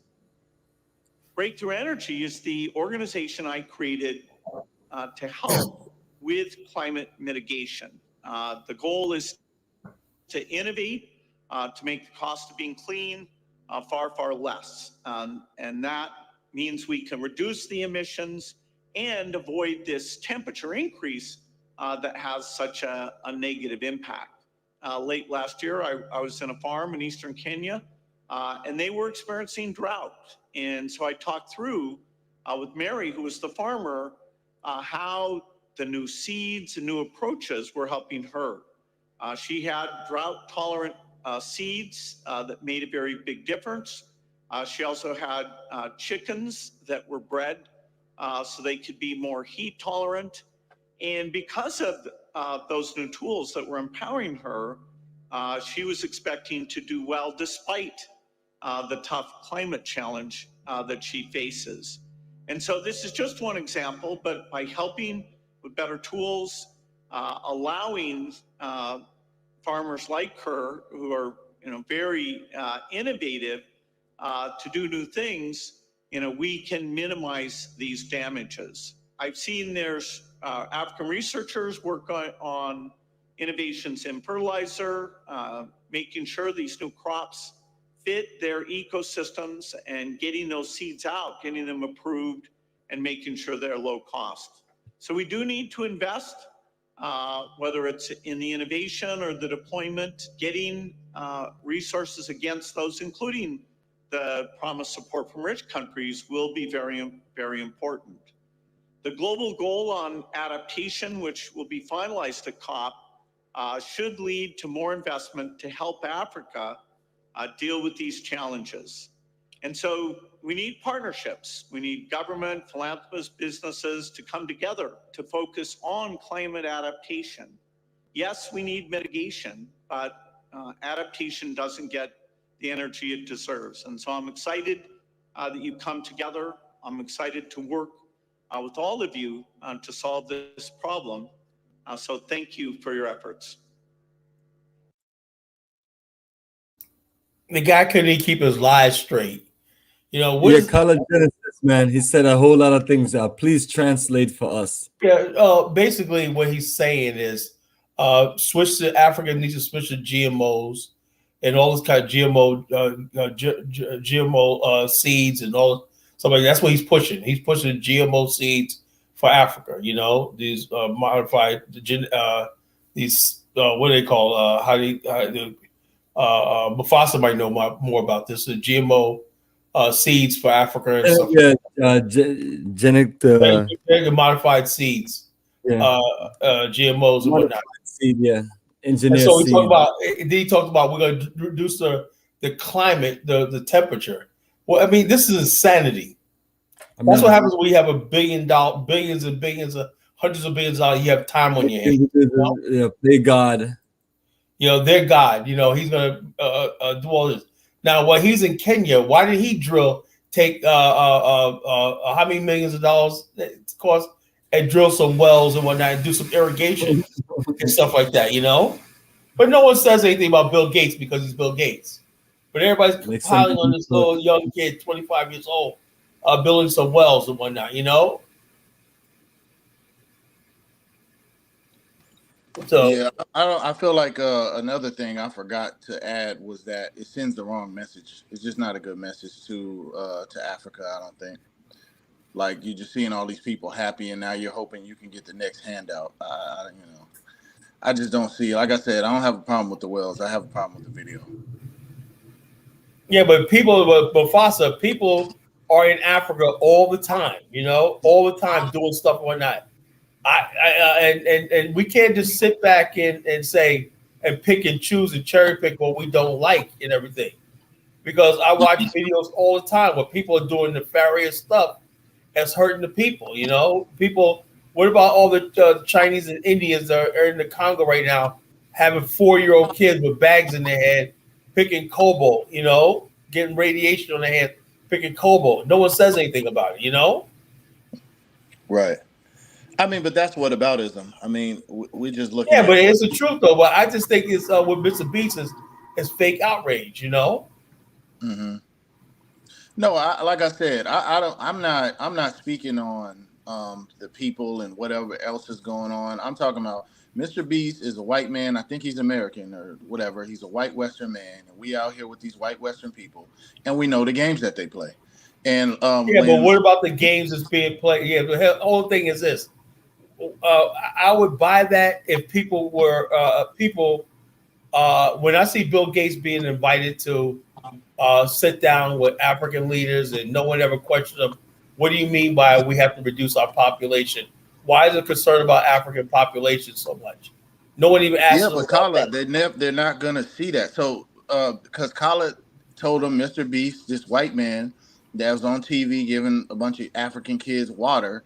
They're gonna look at that. And you got to understand something. Those kids. Did you see the water those kids were drinking? No, I understand that, but what I'm saying is when they see this propaganda, that is that's what makes people trust people like Bill Gates and stuff like that. So now when Kala or me, when I go there and I'm trying to talk to them and tell them this history, they don't understand because in their mind, white people are good. I don't think Africans are that stupid, you know. I don't think it's not about stupid, you know? Though. They don't have the context. You see what I'm saying? So that video, those videos would do way more. They don't have the context. Well, what about the fact that you have so many Africans who are radicalized and always talk about colonialism, the white man, just that. They're more than they're all like schooled in the West though. That's no, they're basically talking about colonialism, the white man, and all stuff like this, and they don't say, and so it's there, but no, but all those people are Africans, schooled in the I don't West. think you ever give Africans credit enough to know, okay, this guy, he's white, but I can distinguish between Mr. Beast and Bill Gates. Do you think Mr. Beast and Bill Gates have the same agenda for Africa? No, I don't understand Mr. Beast's agenda for Africa at this point. And No, I don't but think we Mr. do Beast. know. I think Bill Gates Gates. means. I think Bill Gates has malicious intent, and I don't see that Mr. Beast does. But the point is the same. I'm not gonna look at Bill Gates. Any white man doing anything, because of what I know in the history I've learned, I have to watch them. I understand the way the world works right now. They don't understand that. And Mr. Beast's video only makes it harder for them to understand. It's only making it harder for them. Also, we have to understand. We did. You watch the show we did last week. You guys should have been on there. We have to watch out for the African elite in Africa, because they're selling the continent out every friggin' day. It's not just the white man; it's black people too. No, and that's very true. That's very true. But when we have the whole context, we can see that. But when you see Mr. Beast on TV giving out free water, and then every day you just hear people trashing your leaders, it in people's mind that's going to say white man good, black man bad. Something has to be done. Let me ask you a question, Mufasa. Right now in the Congo, the last few governments in the Congo have let Westerners exploit the whole continent region. They got rebel groups and everything like that, flying out minerals on planes. The villages and whole towns uprooted. It's a mess in the Congo right now, And so, because the governments failed to do the basic things and protect the people. Yeah, but I'm saying I want Mr. Beast let's have Mr. Beast do a special on that. The white corporations in cahoots with these corrupt leaders. That's what I want Mr. Beast to do. That's not his thing. He's Nickelodeon. Well, I mean, this ain't his thing. So what we can do, right, is the fact that we have a lot of black people who have platforms and stuff like that. We should be doing that, not Mr. Beast. But black people do that. There's shows doing that. Yeah, but that's our job to do that, because I don't see enough of it out there. Because I ask people what's going on in Cameroon. What do you think about what's going on in Cameroon? I don't know. It's basically genocide going on in Cameroon, right? People saw it. What about the president? What about Equatorial Guinea? No one talks about that. You have a president that's been there for decades and everything, voted himself in decades. His brother stays in a hotel, a $75,000 night hotel, right? It was just revealed. His sons and everybody else got Lamborghinis all over the world. Orange County, California confiscated some of the property, and tried to sell it back for the people of Equatorial Guinea. No one says anything about that. I mean, listen, if Mr. Beast, the man with the biggest platform on YouTube, talked about it, maybe we would say something about it. I'm saying black people don't even talk about what's going on in Equatorial Guinea, No, I'm saying I never heard the story personally, to be honest with you. Okay, that's what I'm talking about. Being informed. The Equatorial Guinea, how oil companies basically found this guy living in exile, right? He said he was some boom shakalaka priest, kingdom, whatever like that. They basically gave him a cover in the international news. We're restoring his kingdom, and basically he was going to be the puppet of these Western oil companies and everything. And he's been in power ever since. No, I get that. I mean, I we can't stop all the problems, and we don't have large media companies like he does. He has a larger platform. No, we got people that black people got platforms, everything. No one talks about it. Mm-hmm. Yeah, again, but like I said, that's whataboutism. I mean, we're speaking on him. In terms of what he's doing, I don't think it sends out the right message. So he can do the wells, but he can keep maybe not, but I'm glad that he did. Me personally. Hey, can I ask y'all a question? Let's let me just play this one real quick, and then you guys can continue your ongoing white savior debate. The Bill and Melinda Gates Foundation has pledged a $40 million investment to assist multiple African manufacturers in producing messenger RNA vaccines on the continent. Institut Pasteur in South Africa's BioVac will utilize an mRNA research and manufacturing platform developed by Quantum Biosciences in Belgium. Now, the great thing about this new technology is you can really, with that, solve significantly, very quickly, some of those challenges, because you can have it with this new technology. You could have vaccine quicker. Messenger RNA vaccine technology gained prominence with the development of COVID-19 vaccines by companies like Pfizer and Moderna. This approach employs genetic code fragments, effectively transforming the body into a miniature vaccine production facility. It integrates all the unit step operations, as we used to call this, that are needed for the manufacturing of RNA-based drugs. So you provide reagents, so chemicals to the machine. What you get out of the machine in continuous mode is purified RNA, which will be the active ingredient of a vaccine. Both vaccine manufacturers will receive $5 million in funding, with an additional 10 allocated to other companies. The remaining $20 million will support Quantum in advancing the technology. The idea is that many of the future vaccines, whether it's for local diseases in Africa like Rift Valley, or for global diseases like TB, mRNA looks like a very promising approach. And so it allows us to bring in lots of African capabilities to work on these vaccines. And then this can be scaled up. This initiative aims to address the disparities in vaccine distribution, as Africa was one of the last regions to receive COVID-19 vaccines during the pandemic.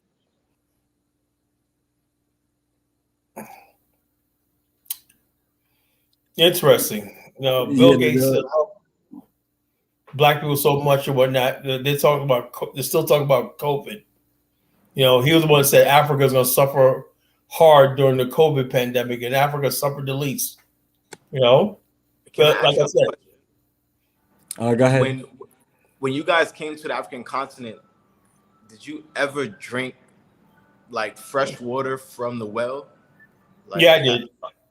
Okay, me, I haven't drank well water yet. I drank the well water on Providence Island.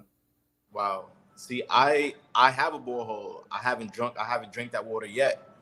I'm waiting to get like some type of filter. But what's going on? We was on the topic of water. Here, we're just drinking bottled water, or we're drinking sachet water that's coming out of plastic. And I'm like, damn, like when are we just gonna put filters on our taps? Like when can I go to the China Mall, or when can I go to Malcolm or ShopRite? All these big corporate companies, and get a filter for my water. Now, this is also something that can be created using a 3D printers and just other technologies, but I feel like that's where we need to push the issue on water as well. The vaccines, I think we need to be creating our own vaccinations. The shit just seems suspect when other people are so concerned about what blacks are doing as far as vaccination goes, and not concerned about. Now, if Mr. Beast was handing out vaccines, give people shots, then I was like, yo, something wrong with this shit, I would say something's wrong. Drilling water in a borehole, people saying it's raining and getting water and clean water, 3,000 gallons a day water, man. I ain't mad, I ain't mad. Yeah, it's like white people need to contribute to Africa. So if that's what he's doing, then and he's showing that, okay, so be it. Thank you. What's the benefit of him showing it, Kofi? Because we wouldn't have known about it, brother. Mufasa, I would have liked to have known about it. I feel like okay, if we're looking at him and seeing him do it, then we're like, okay, let's do it ourselves. Let's try to outmatch him. You know, but Yeah, but I'm that's thinking not. about industry. Yeah, come on now. Do you really think someone's thinking that? No one was thinking about him until he put that video out. No, but I'm saying He even has despite him 217 doing million it. subscribers. But I'm saying, but with him doing it, you think he's going to motivate some type of movement or something? I don't see that. We Not hope really, so. no, because this is already going on, and I know Woody Maya went throughout Africa, and he shows Black people bringing back to their countries. You know, so what Mr. Beast is doing, more, if anything, more white people should think about the restoration of Africa due to what their ancestors did, due to what their ancestors took. You know? No, I get that. So they should do a reparations movement. They should turn them cameras and put them on your people that are exploiting and benefiting from this process. Put them on your people and fix the problems. You know, don't just do things that glorify you if you're really trying to help. See what I'm saying? Or if you want to build the boreholes, build them. But put the cameras away. You know Yeah, what I mean? but But Mufasa, yeah. yeah, Kofi, what I wanted to say is that for me, I didn't feel any kind of way. I mean, the only what I felt was, how the message that was received over here in the U.S. I mean, like Kofi said, building boreholes is a common thing. A lot of people do things. Most, even Ghanaians in abroad, they help local communities build wells, and in small villages elsewhere. People do it all the time. People do it all the time. It's not a. But It's these just people, like, these people didn't have it. You know, think about 100 borehole wells within 10 days and whatnot, and I'm like, that's remarkable. yeah, I'm saying, like, it doesn't negate what others have been doing for for years, right? No, That's the no point. one's saying that, but it's saying that these people needed it, and there's all people that need it. That's not he probably didn't scratch the surface of the people who need the stuff. So whoever's doing it, we can't just sit back and have a vanity pat on the back. I built a borehole that solved the problem. People need water in Africa. The governments want to spend money on big government vehicles and limousines and flights and all these going around to these different conferences around the world and everything like that, and they don't want to do it. And this guy steps in and do it. Hey, what can you say? Mm-hmm.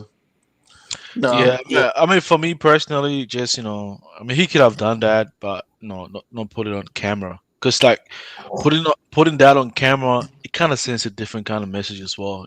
Especially to the ones in the Western world. I mean, No, but okay. But what about the message it sends to Africans? In the end of the day, white people can't save us. You see what I'm saying? So when you're sending this message and it's getting all this positive feedback, and nobody is saying, nobody's putting the message out that like, bro, this ain't the way. Yeah, you helped a few people, but now other people are looking at that like, man, when you're poor and in poverty, you think people can just come and save you from your situation. You're not in the right mindset to really look at the forest. You can't see the forest through the trees, so you can't see the real way out. Is really you got to do this and group economics. Well, Blah, let me blah, blah. ask you a question, Mufasa. We've been talking about that for 60 years, right? We need to do this. I've been hearing that all my freaking life. We need to do this. We need to do that, and everything like that. And not a damn thing gets done. One of the people that really inspires me is PLO Lumumba, right? Now, if we were the right people, he would be head of state somewhere, and he would be forming policy.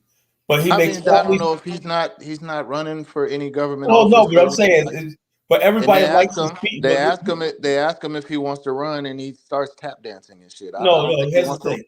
Here's the thing, right? Here's the thing, right? And I'm not trying to be funny or nothing like that, right? People will say, so we had some dynamic leaders, blah blah blah. Black America, we have dynamic leaders, right?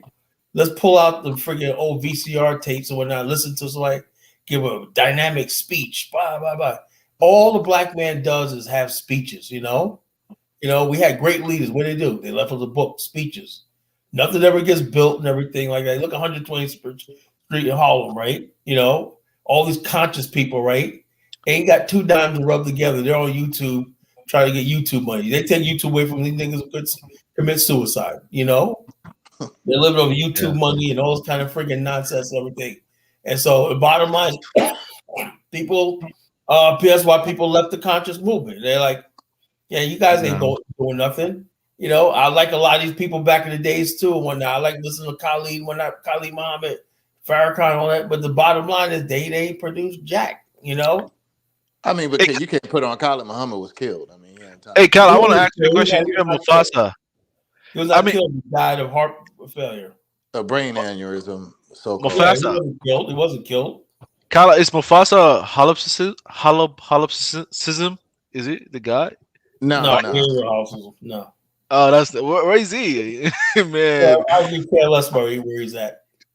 He's working with Con Edison in New York City. Oh, okay, that's great.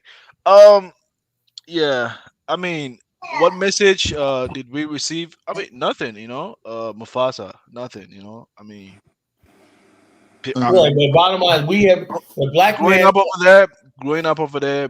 I see people doing check that. Out. There's a whole thing. There's an old Confucius saying. It's nothing new. There's a hold on.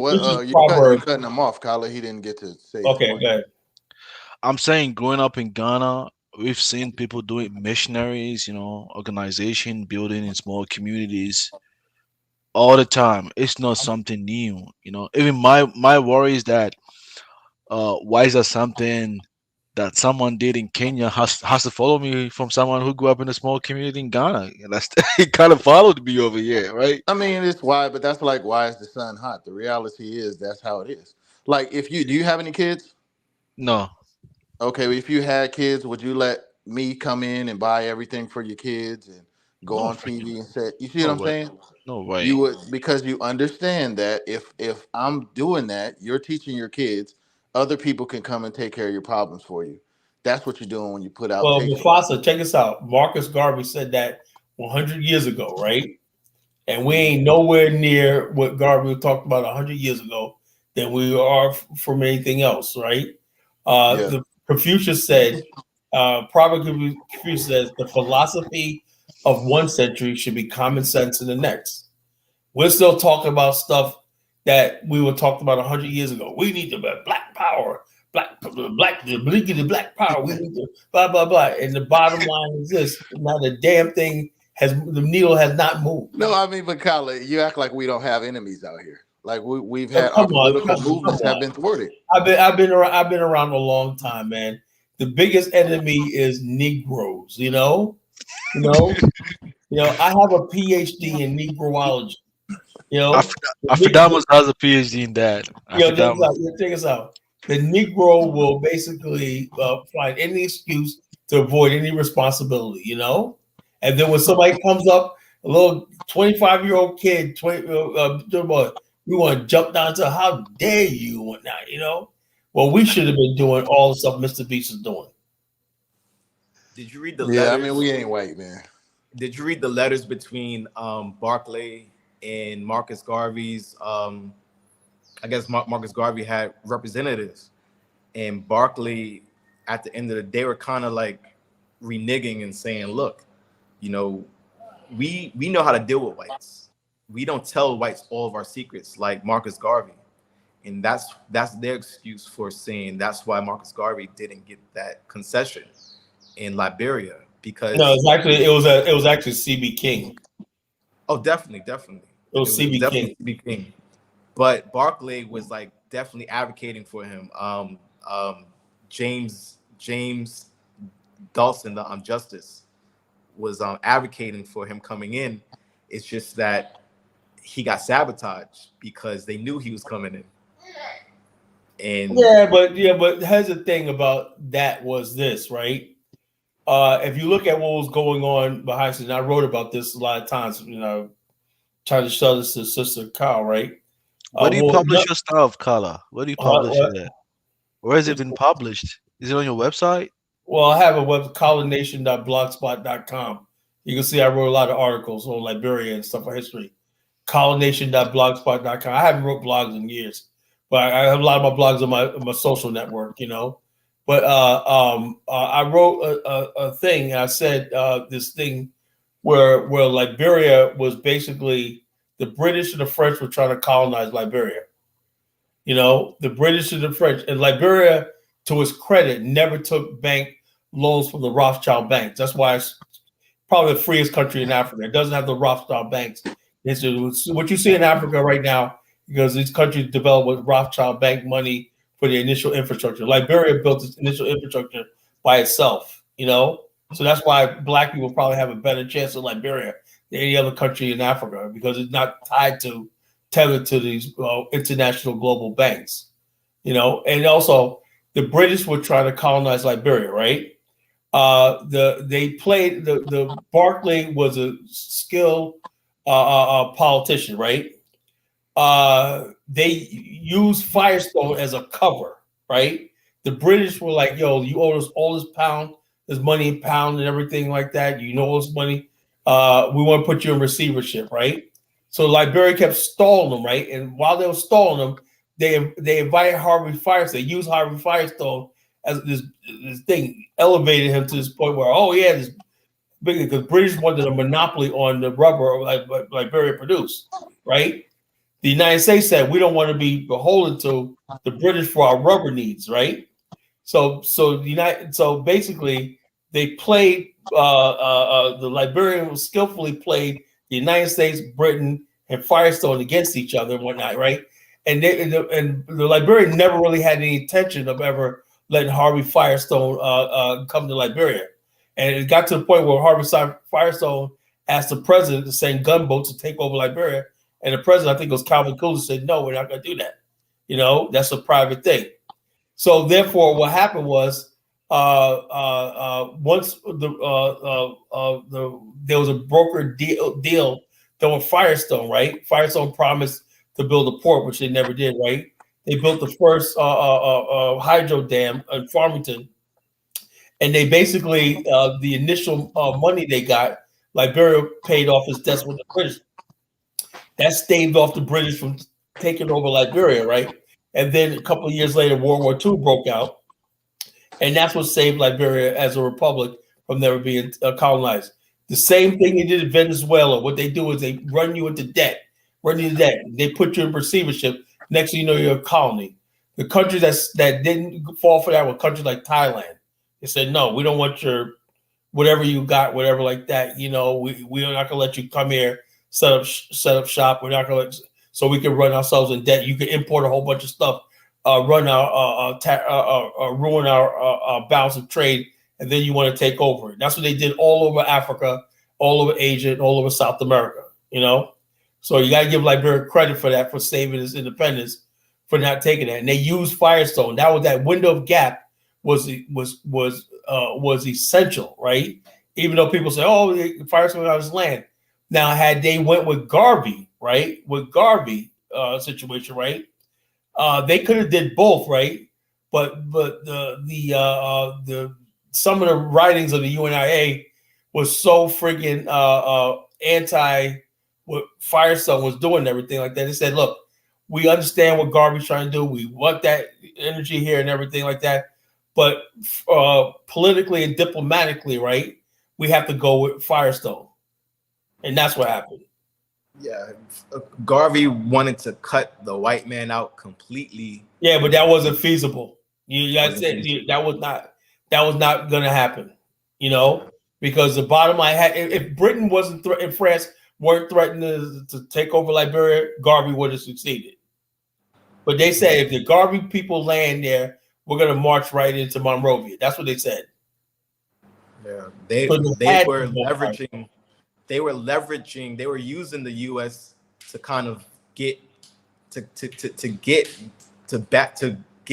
Britain and France off their backs, and then they also leveraged that to kind of eliminate their debt too.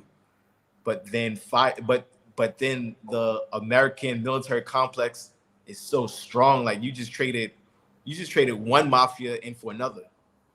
Yeah, but the thing is though, the thing is about Liberia was the fact that when they did set up Firestone, if you go to Firestone, right, it's like at Harbel, that's like its own city there, right?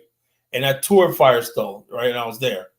and it's like its own city, right? Firestone leased the land, everything like that, right? Firestone basically built the largest rubber plantation in the world, right? And there was there was much revenue coming into the government of Liberia, and exports of raw rubber and stuff like that. Firestone built hospitals, schools. They built. It was state of the art the way they built it. You know, they built all kinds of different infrastructure on the land and everything, and they built the hydro dam on the Farmington River. You know, and that gave Monrovia had electricity, street lights and electricity for the first time. So Firestone basically ushered in modern Liberia. Then came the Bomani mines, and then the biggest was the Bong mine. The Bong mines in 1960 was the largest investment in Black Africa. You know, the largest investment on the biggest project on the African continent was the Bong mines. You know, that was bigger than anything in South Africa. It was bigger than anything in West Africa. That was the biggest project on the African continent. And Liberia made a lot of money because it was pumping out iron ore. Was like one of the largest suppliers of iron ore in the world, you know. So yeah, so basically, it was a luck of history. You know, we can't go back to Firestone. Right now, we have partners and everybody that want to basically take over Firestone, right, and start using the rubber. Because I have a lot of Liberians that own rubber farms and everything, and there's other people that want to come in and build things like tire plants and everything like that. Because they had a civil war, Liberia never had a chance to develop its rubber manufacturing industry, but that's what the new administration wants to do. People are shook.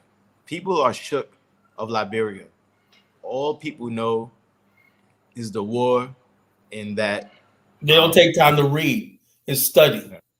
Yeah, but if they simply just go to focus on Liberia,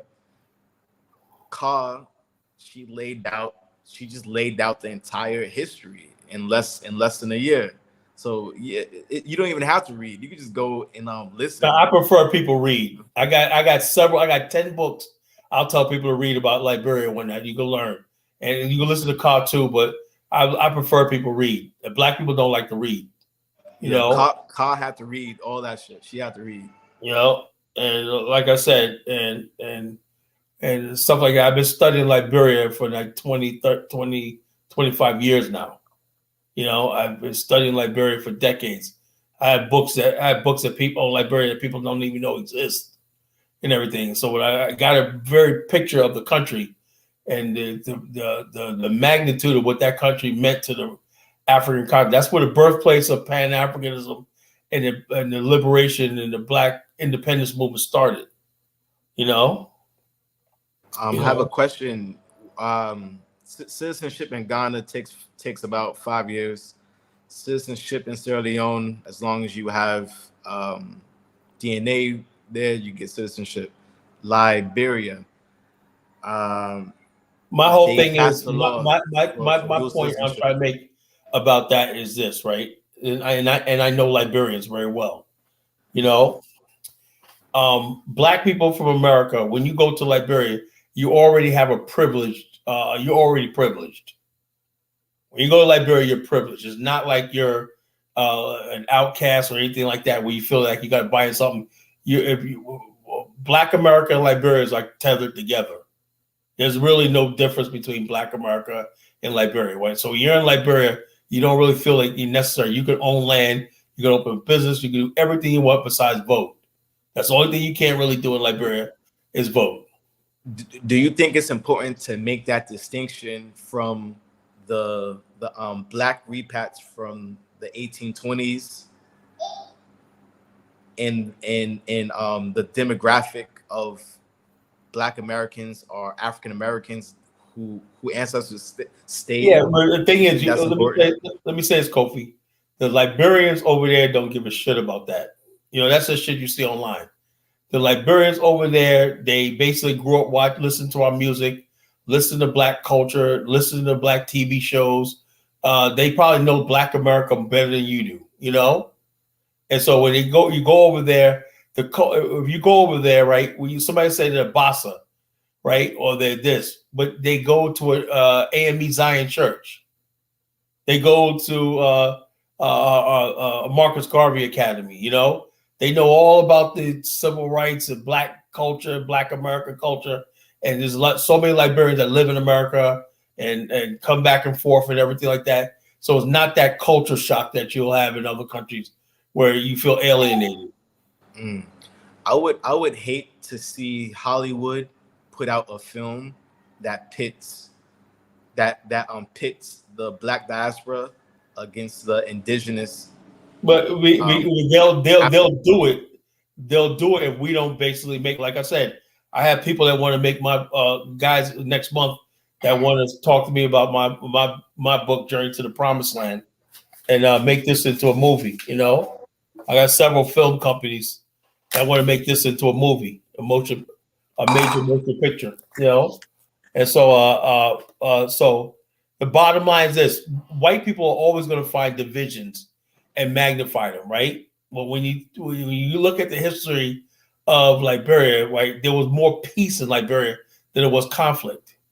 Every last single tribe in Liberia signed. Let me tell you some of the significance of this, and Kyle will back me up on this, right?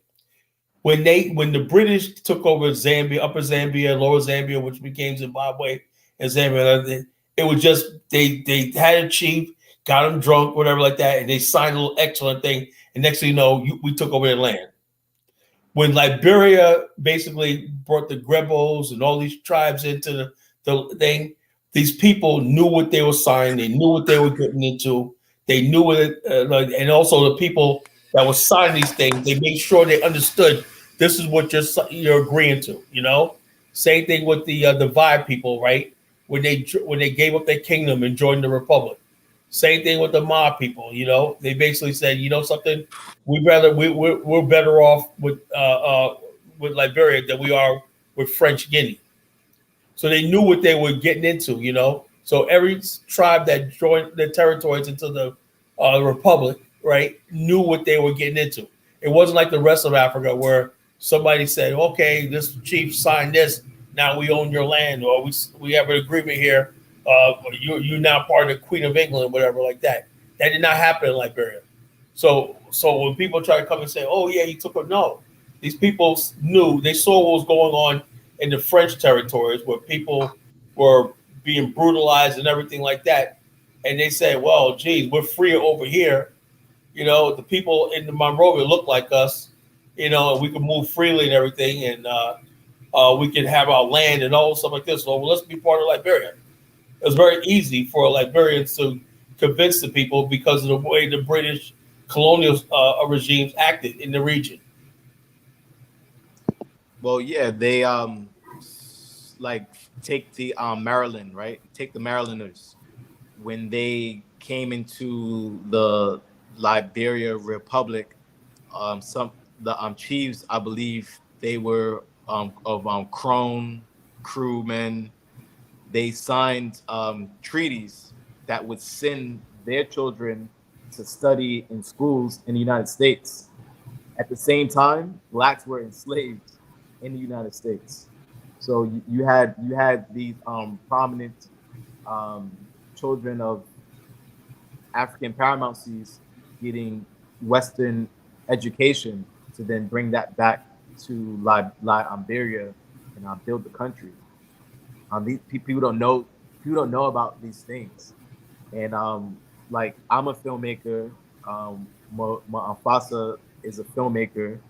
I'm on a level of doing AI filmmaking to kind of save time, and I think the close, other than us, the closest person to making a Liberian story in Hollywood is Ghanaian director who just did The Color of Purple.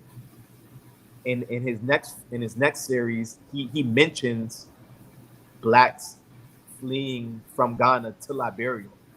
Now you're not gonna get that anywhere. Like there's no greenlit productions on blacks going to Liberia whatsoever, except for the book that you've written. And it's obvious that they want to hide that part of history, but it's Well, inevitable. like I was saying, right? We're gonna wait till Mr. Beast types make a movie, and we don't like it because why does the white man make a movie about us? Where it's up to us to make these things and everything, these movies and stuff like that. I wrote the book, right, and I got several film studios interested in this movie, this project. A project which I'm gonna work on next month. And everything, get this thing started and everything like that. I definitely want to see this made into a movie because, like I said, I want to inspire other people to write stories that's never told. The reason why I wrote Journey to the Promised Land is because I was basically captivated by this particular story. And what's unique about Journey to the Promised Land was the narrative of the ACS sending people over. This was a story about African Americans coming together with the agreement of the government to basically build Africa. Liberia was supposed to expand all the way down to the Congo, all along the coast, new settlements and everything. The Azore was a maiden voyage. They were supposed to be take the next 100 years of getting our people out of America and building it on the African continent. That's what the whole thing was, but it only had one maiden voyage. And matter of fact, the Garvey movement is based on what this movement was, the success of the Azore. They purchased a ship and they sailed to Liberia. A lot of them became prominent members. President Tolbert's grandfather was on the Azore, and so therefore I said that history needs to be told. And I told Liberians, wow, it's a powerful story. I sat down with Stephen Tolbert when I was in Liberia a couple of years ago. He's like, yeah, thank you for writing the story of my family, the Tolbert family and everything. I said, it's my pleasure. I said, this is a part of African American history. What we can do is make sure Liberia's story is told in the African American Museum. Our history of African Americans don't start and end with America, right? We have a history before America, and we have a history beyond America. We have African Americans that went to Nova Scotia. We built a settlement called Liberia in Baja, California. There was a Liberia in Costa Rica, and so we have many things. There was African American community that settled in Russia. People don't know that. So the bottom line is our history is beyond just the borders of America and civil rights and struggle and everything. People don't know there's an African American community in South Africa. The first modern Black community in South Africa was African Americans. But I think, Bomani, we want to close down now. Everybody wants some final words.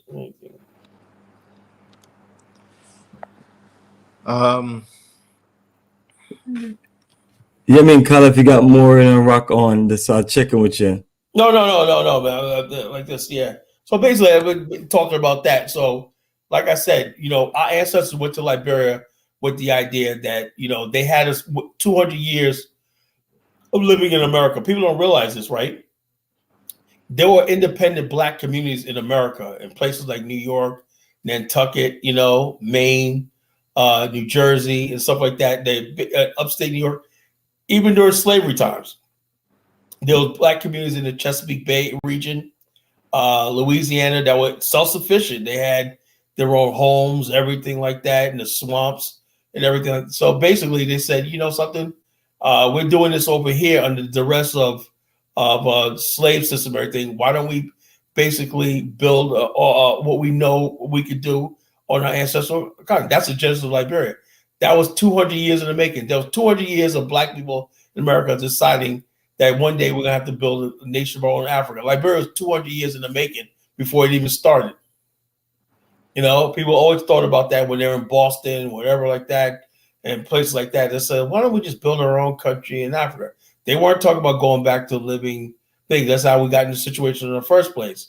They wanted to go back and build a strong state, a strong republic, because many of them had education, they were religious, and they were, some had owned businesses. Some of them were like Paul Coffey, were wealthy merchants and everything like that. So like, why don't we have we could build a civilization of our own? You know, so this, like I said, this Liberia predates itself, you know, in the minds of black people in America. This idea we should return to build a thing. They want to build a way of life, a standard of living, and stuff like that they knew in America. You know, people go forward; they don't go backwards. You know, not saying the African way is backward, but when you really look at it and everything like that, science and technology, and the stuff they learned in the West and the stuff they developed in the West and everything, you can't just throw that away and everything, because they were right. Because eventually what happened, the Europeans came there and imposed it on them anyway. So they went to Liberia and Freetown, places like that, and built civilizations of their own that they knew. I mean, for me to answer I never answered the show question. I was just on that Mr. Beast. I would be willing to go backward if it meant some type of autonomy, or, you know, it would have to be tied to something political. But given the current political position, no, I wouldn't go back and you know, live in the bush just to do it. You know, I wouldn't agree with that. You know, it wouldn't make any sense. So I would want, when I go back, I still want the ability to thrive economically and, you know, have a level of amenities, you know, a similar level of amenities to what I have here. I don't mind dealing with some discomfort. Let me ask you something, Mufasa. Do you know Yeah. the black race is the only race that has this conversation? No. Well, because this is the issue, though, Kala. If we know we need to go back, we know we need to go back, and there's pretty much nowhere where you can match what's going on in the West in Africa. No, but I'm Almost saying nowhere, the maybe basics. South The Africa. basics. The basics. You don't have to have a lot for the basics. You don't have to have a Lamborghini. You don't have to have all the stuff we have in the West. Well, like, let me give you an example. I moved from New York to Virginia, and I thought I was lacking, right? I said, why do we have no subways? Why do we have this and everything like that? I understood. I'm in Virginia. We don't have subways. We don't have super highways and super. I said, why do we have so much traffic here? I love in New York, but not. I understood that moving from New York, because New York is probably the most highly developed state in the world. You know, the state of New York is probably the most developed place on the planet of the earth.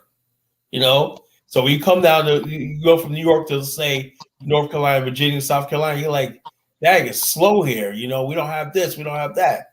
You know, you're not going to have, but at least you have the basics. You have You see what I time. mean? What you say? I said you have time. That's one thing you get. You get time. Yeah. So you have the basics here.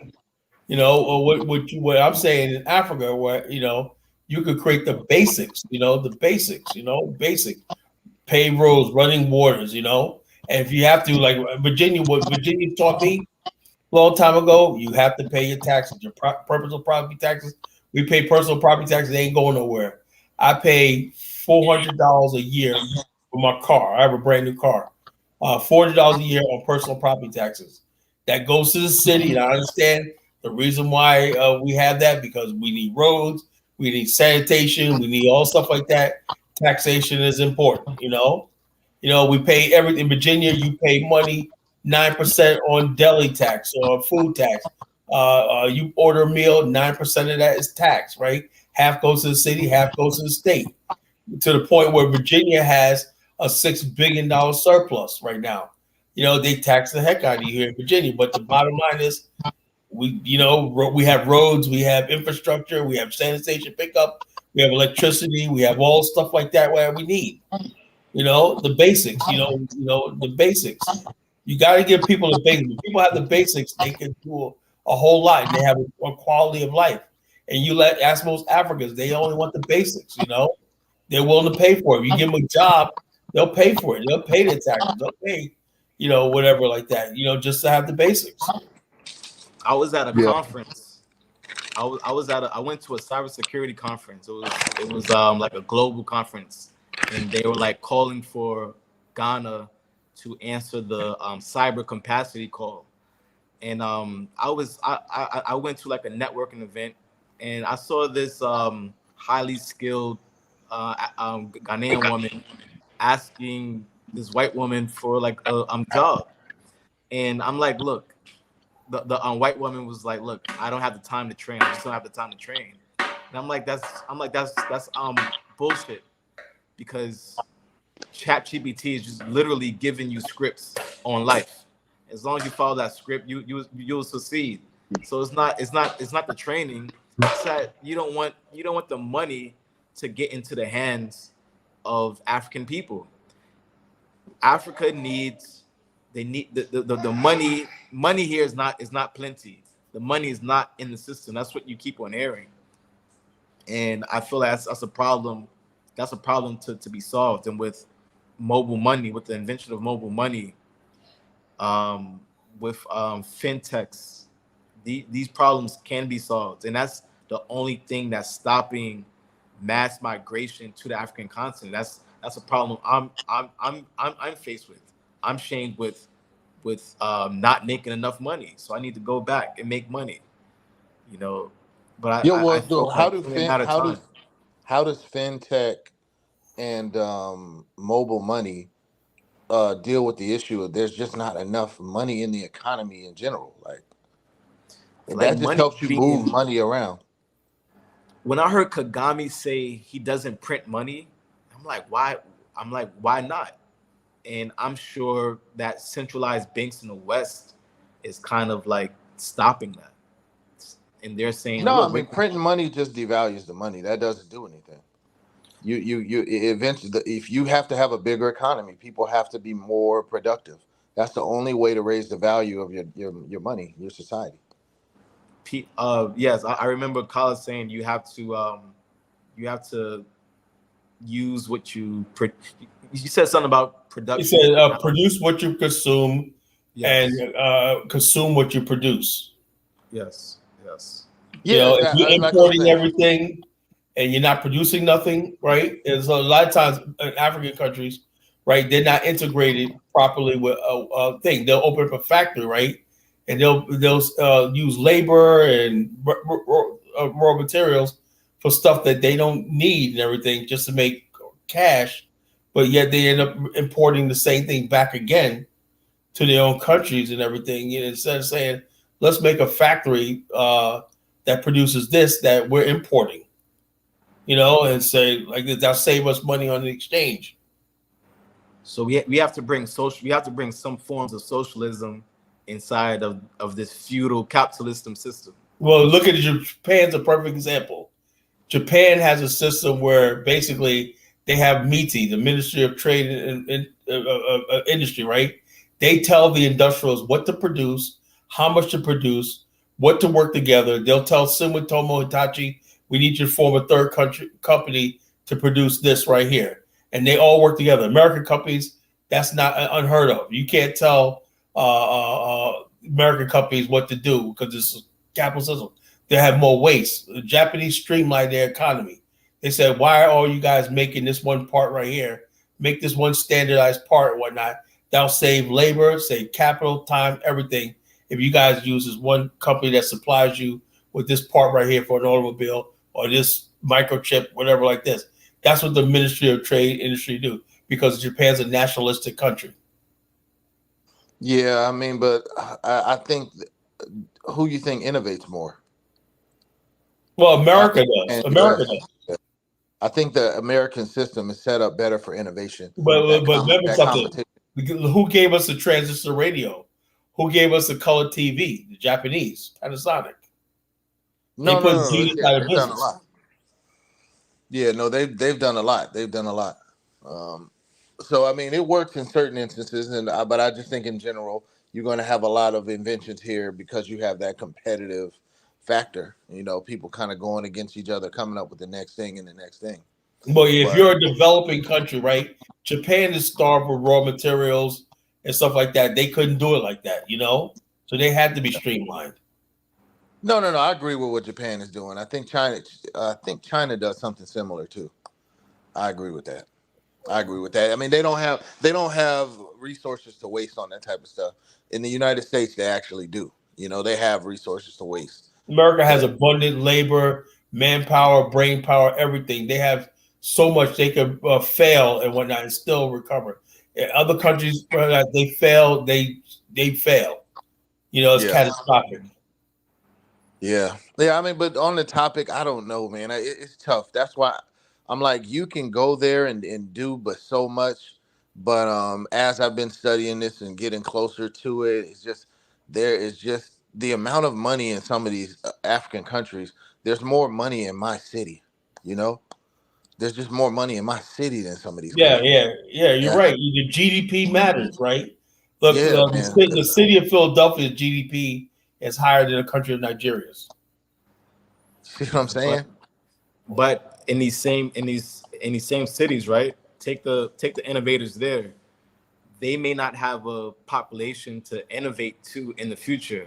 That's wrong. The Latin community is flooding the United States, so they are going to have a population to push innovation. But I'm also saying that on the African continent, if these companies have to also, you know, bring their innovation here, so there could be something done with it. And it's just we have to make we have to. It has to be done without speaking the same language.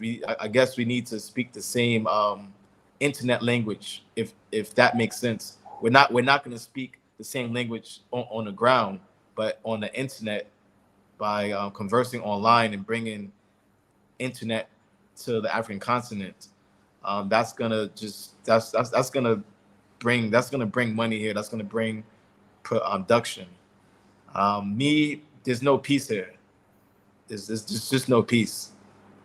People coming up to me asking me for money all the time, and I don't have the money. Like, Constantly.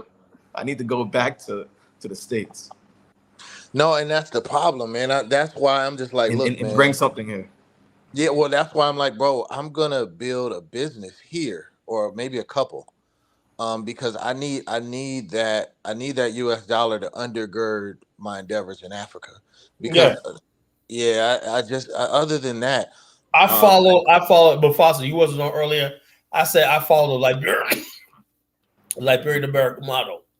They live in America like a great African, right? He's Kyle's brother, right? He has several farms in Liberia. When he lives in Wisconsin and everything, he goes back and forth and everything like that. And I talk to Liberians, right? When I'm over there like this, yeah, I'm over here. I'm be here for 3 months. I'm going back, whatever like that. And they go back and forth. Now, some of them luck up and be like, okay, I got a business here. Let's say they got an import business and they got a product and they can stay there full time, you know? But they make sure that their money stream is right. But the thing is, like I said, the reason why we did the show tonight is because there's so many people that want to push Black America into Africa unprepared, you know, and say, well, you just go to Africa. Go to Africa. Why are you telling us to go to Africa for?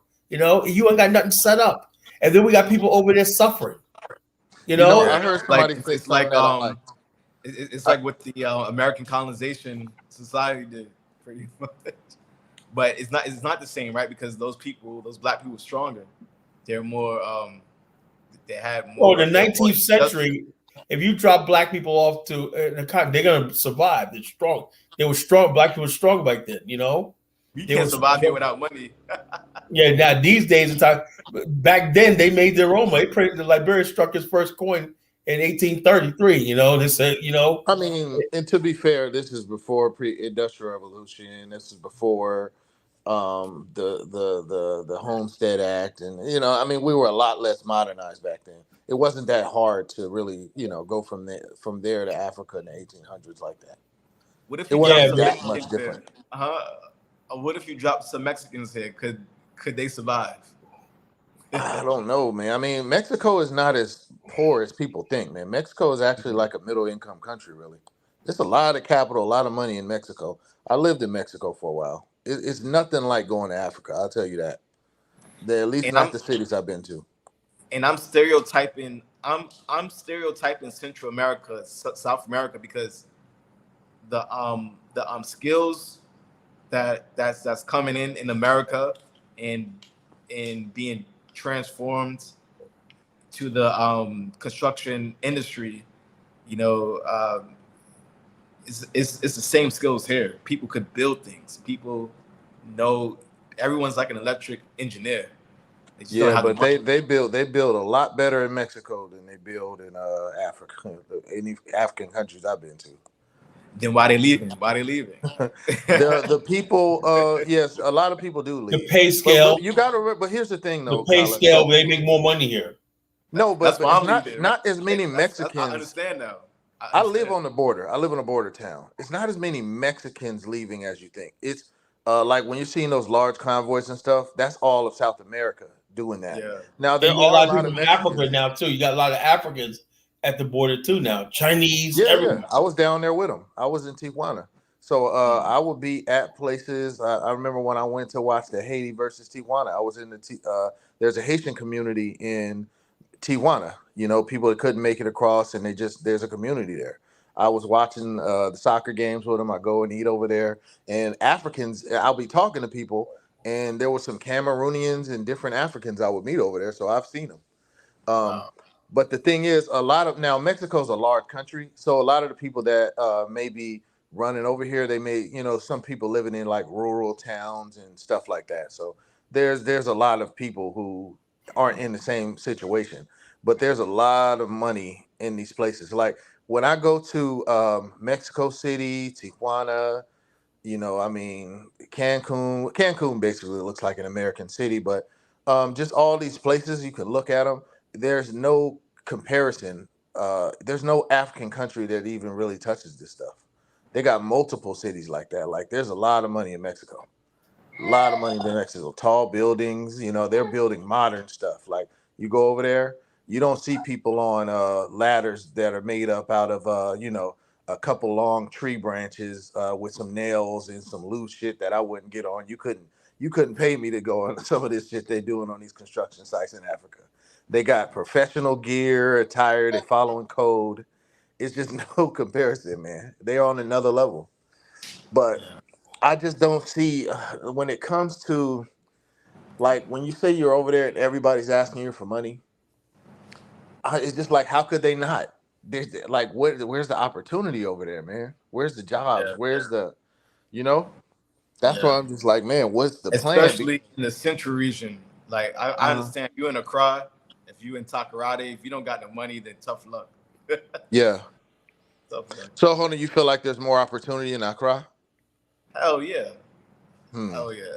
Even just outside of Accra, yeah. You have to be on the outskirts of the cities, if anything. But to be in the Central region, wow. It's like you're trying to reinvent the wheel. You're trying to bring back the Gold Coast. I don't know. I just don't see anybody over there really prospering without making U.S. dollars. I just don't really see it. I'm talking about Westerners going back over there. Everybody I see, they're living off U.S. dollars. Either got some type of YouTube thing going on. They got some type of. That's the worst part. Is these dusty YouTubers and whatnot? They think they go to Africa and make a YouTube channel like this. I say, dude, man. Also, me personally, right? I like my privacy. And somebody told me a couple of years ago, Colin, man, you can go to Africa tomorrow. I said, well, I run a nice insurance agency that's booming right now. Well, you can go to Africa and get your YouTube channel set up one night. Dude, I don't want to be on YouTube every day talking crap, looking at chats and super chats and revenue streams. That's not me, I like my privacy. YouTube could change that. They could change that shit up any day. They could demonetize you at any given moment. That's what I'm saying. So, and what happens? You heard about that dude, Mike's TV, the FBA guy, light skinned guy. They demonetized him or not. He was homeless. See there? He was homeless one night. Before I forget, I heard somebody say something pretty good. They said, you know how you said that people are like trying to convince us to come to Africa? Mm-hmm. He said, I don't want to hear any African convincing Black people to come back to Africa until they get their own diaspora to come back first. Exactly. I said that for years. Yeah, we have to. They'll never say that because they laugh in their face. Yeah, and they'd be like people living comfortably, sitting in lax and love and living in America, talking about y'all need to go to Africa. Like Africa, where are you? So the country we built in America, we're supposed to just abandon. Is go to Africa with no plan. Okay, so we go to Africa. Are we gonna have access to an oil block to get us start? Maybe if we had an oil block, we could basically have revenue that we could build infrastructure and stuff like. No, if Africa is our land. How come we don't have none of the oil blocks or the gold mines and stuff like that? Shouldn't our ancestors have some of that stuff like that too? No. And so I know Zano's laughing. And the bottom line, the Africans don't want to share shit. It's like greedy. Just come to Africa. Come to Africa and do what? Starve. Be ostracized, kicked in the head, ridiculed, and whatnot. Being called a dusty failure. And everything like that, you gotta come to Africa and just why can't it be like other people? They go to, I remember I was watching this program where these Chinese Americans, many generations deep in America, right? This completely Americanized, right? Living in Beijing, China. Say, well, the people look like Lisa Ling was interviewing. Say, well, these people look like me. I don't know the culture. I'm learning the foods and everything like that. I'm Chinese and I feel comfortable here. This guy's like, I'm dating now. What the Chinese guy's like, I'm dating now. And, I'm not the Chinese guy in the room. And like that. But the thing is, he came and got a nice tech job, whatever like that. Why do we always got to start a business? How come there's not a good job or infrastructure set up for us to, to transition to? Yeah. I mean, like I said, even starting a business is tough. It's tough. It's just not. I wouldn't wish that on my worst enemy. Yeah, I mean, there's nothing wrong with starting a business. I'm saying starting a business in these countries. That's what I'm saying. I wouldn't wish it on my worst because it's tough even over here. Shit, like I said, starting a business is not easy. Yeah, it's tough even over here, and there's really no excuse here. I mean, there's so much money in these economies. You just got to learn, how to become an entrepreneur and how to really get it going. Then you can get it. But over there, if you have a government contract, right? If you're a supplier and stuff like that, you part of the supply chain. The bottom line is what level are you on the supply chain? The number one level is the manufacturer, right? And it goes to wholesale distributors and people like that and everything like that, the supply chain. Number one raw material. But if you're not part of supply chain, with vital stuff, right? Every country needs fiber optics. Who's supplying that? That deal's already done. If you see fiber optics in Africa, no black person brought it there. It's some Pakistani that brought it there. You see what I'm saying? We don't even have to everybody. Either you're getting money, you're getting money from the U.S. somehow, or the British pounds or something, or you're tied in with the government. Those are the people I pretty much see that are stable. Either they're like when I'm in Nigeria, the people who aren't begging me for money and whatever, they have some type of job that's Western adjacent, or they're getting their money from outside of there. Like they work for Shell, they're a doctor for some corporation, they're working with some type of NGO. I mean, pretty much those are like, or they're tied into the government, politics through family, stuff like that. Yeah. Those are the only people I really met that were stable. To go with Zango was saying, right? He says he comes from a less fortunate tribe in Ghana. He has no chance, In Africa, tribe is real, Tribe is who eats and who doesn't eat, who has opportunity, who does.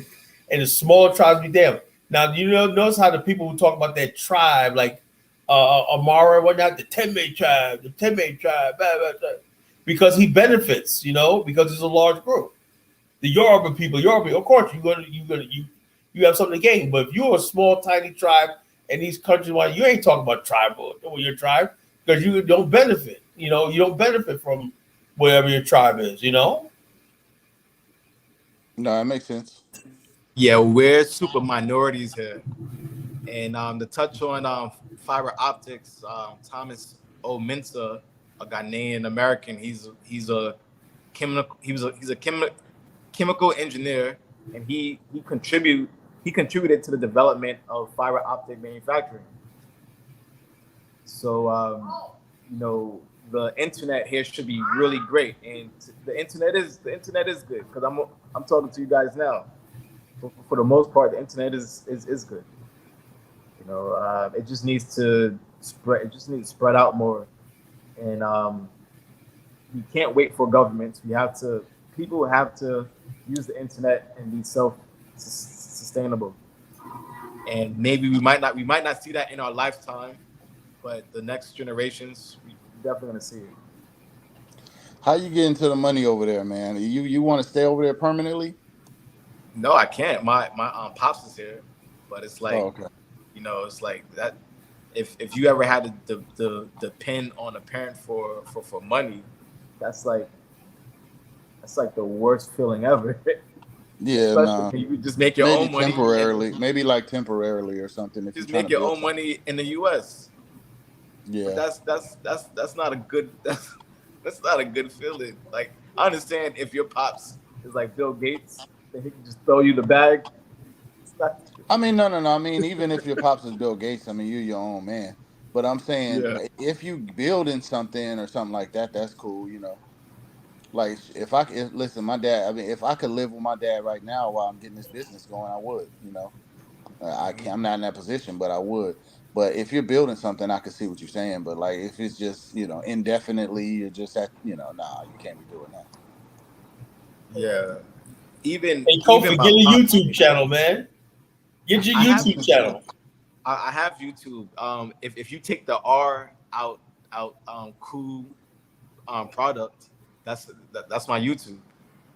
Yeah, but you gotta do it more, man. You gotta be up there like Pan-African Strikes Back and Dynasty. Buying apples and shit. Yeah, every day. And buying go Black to Africa.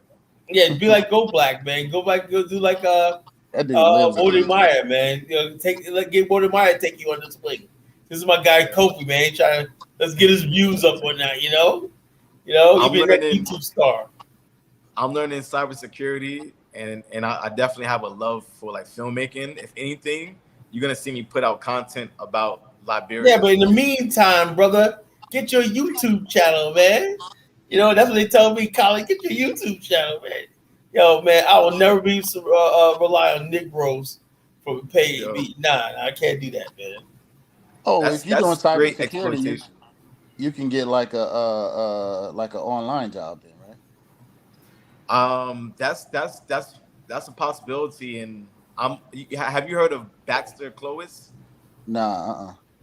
Baxter Clovis, he has this academy. This guy's bringing in $1 million a month. Oh wow! And he worked. He got an airline job as a cybersecurity architect at American Airlines without a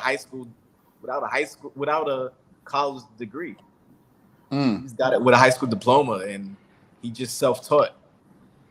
And he's pretty much taken over the student loan system. Like he's replacing colleges. And he's made plenty of Africans immigrate into your states. They're making six figures. Like after going through this program, they're just straight making six figures. And it's like, damn, like it's like I've lived under a rock trying to be like an artist. Shit, man, I would do.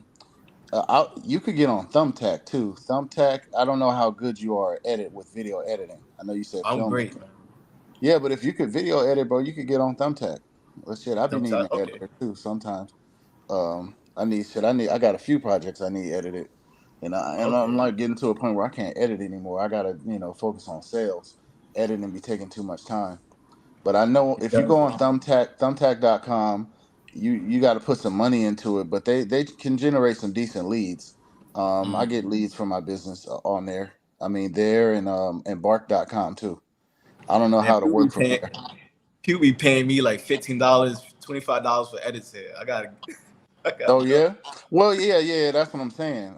That's the problem. Is like, and the reality is they're doing that. Like when I was in Lagos, those people they're just turning over movies like it's nothing, bro. Quick, They'll have Yeah. little mistakes in there. They don't even care. They just like, man, it's just like a damn, Yeah. just get them You out, watch pump the them out, films, pump right? them out. On Netflix, you watch the films and you see mad mistakes, but they got 25 million people watching those films. Yeah, the ones I see on Netflix are actually good compared to what I usually watch. I usually They're getting like, good. Yeah, they're getting yeah, real good. the ones I watch are on like Yoruba Plus on YouTube. I watch the little ones on YouTube to help with language learning and stuff like that. And a lot of them are like they're like terrible, bro. There's all type of mistakes. The writing's not good. Like, bro, they'll stay in scenes so long. It's just like, oh my god. The ones in Netflix I can actually watch. They got some decent ones in Netflix, but the ones on YouTube or the ones, oh man, some of those are horrible. But you can If see you they just shoot pump them out, huh? if you shoot a film in Africa and a director or like one of these people like Ava DuVernay, if they find your film, you're gonna be with the Illuminati. Uh, You're gonna be on that level. Beyonce, Oprah, and then bam. uh.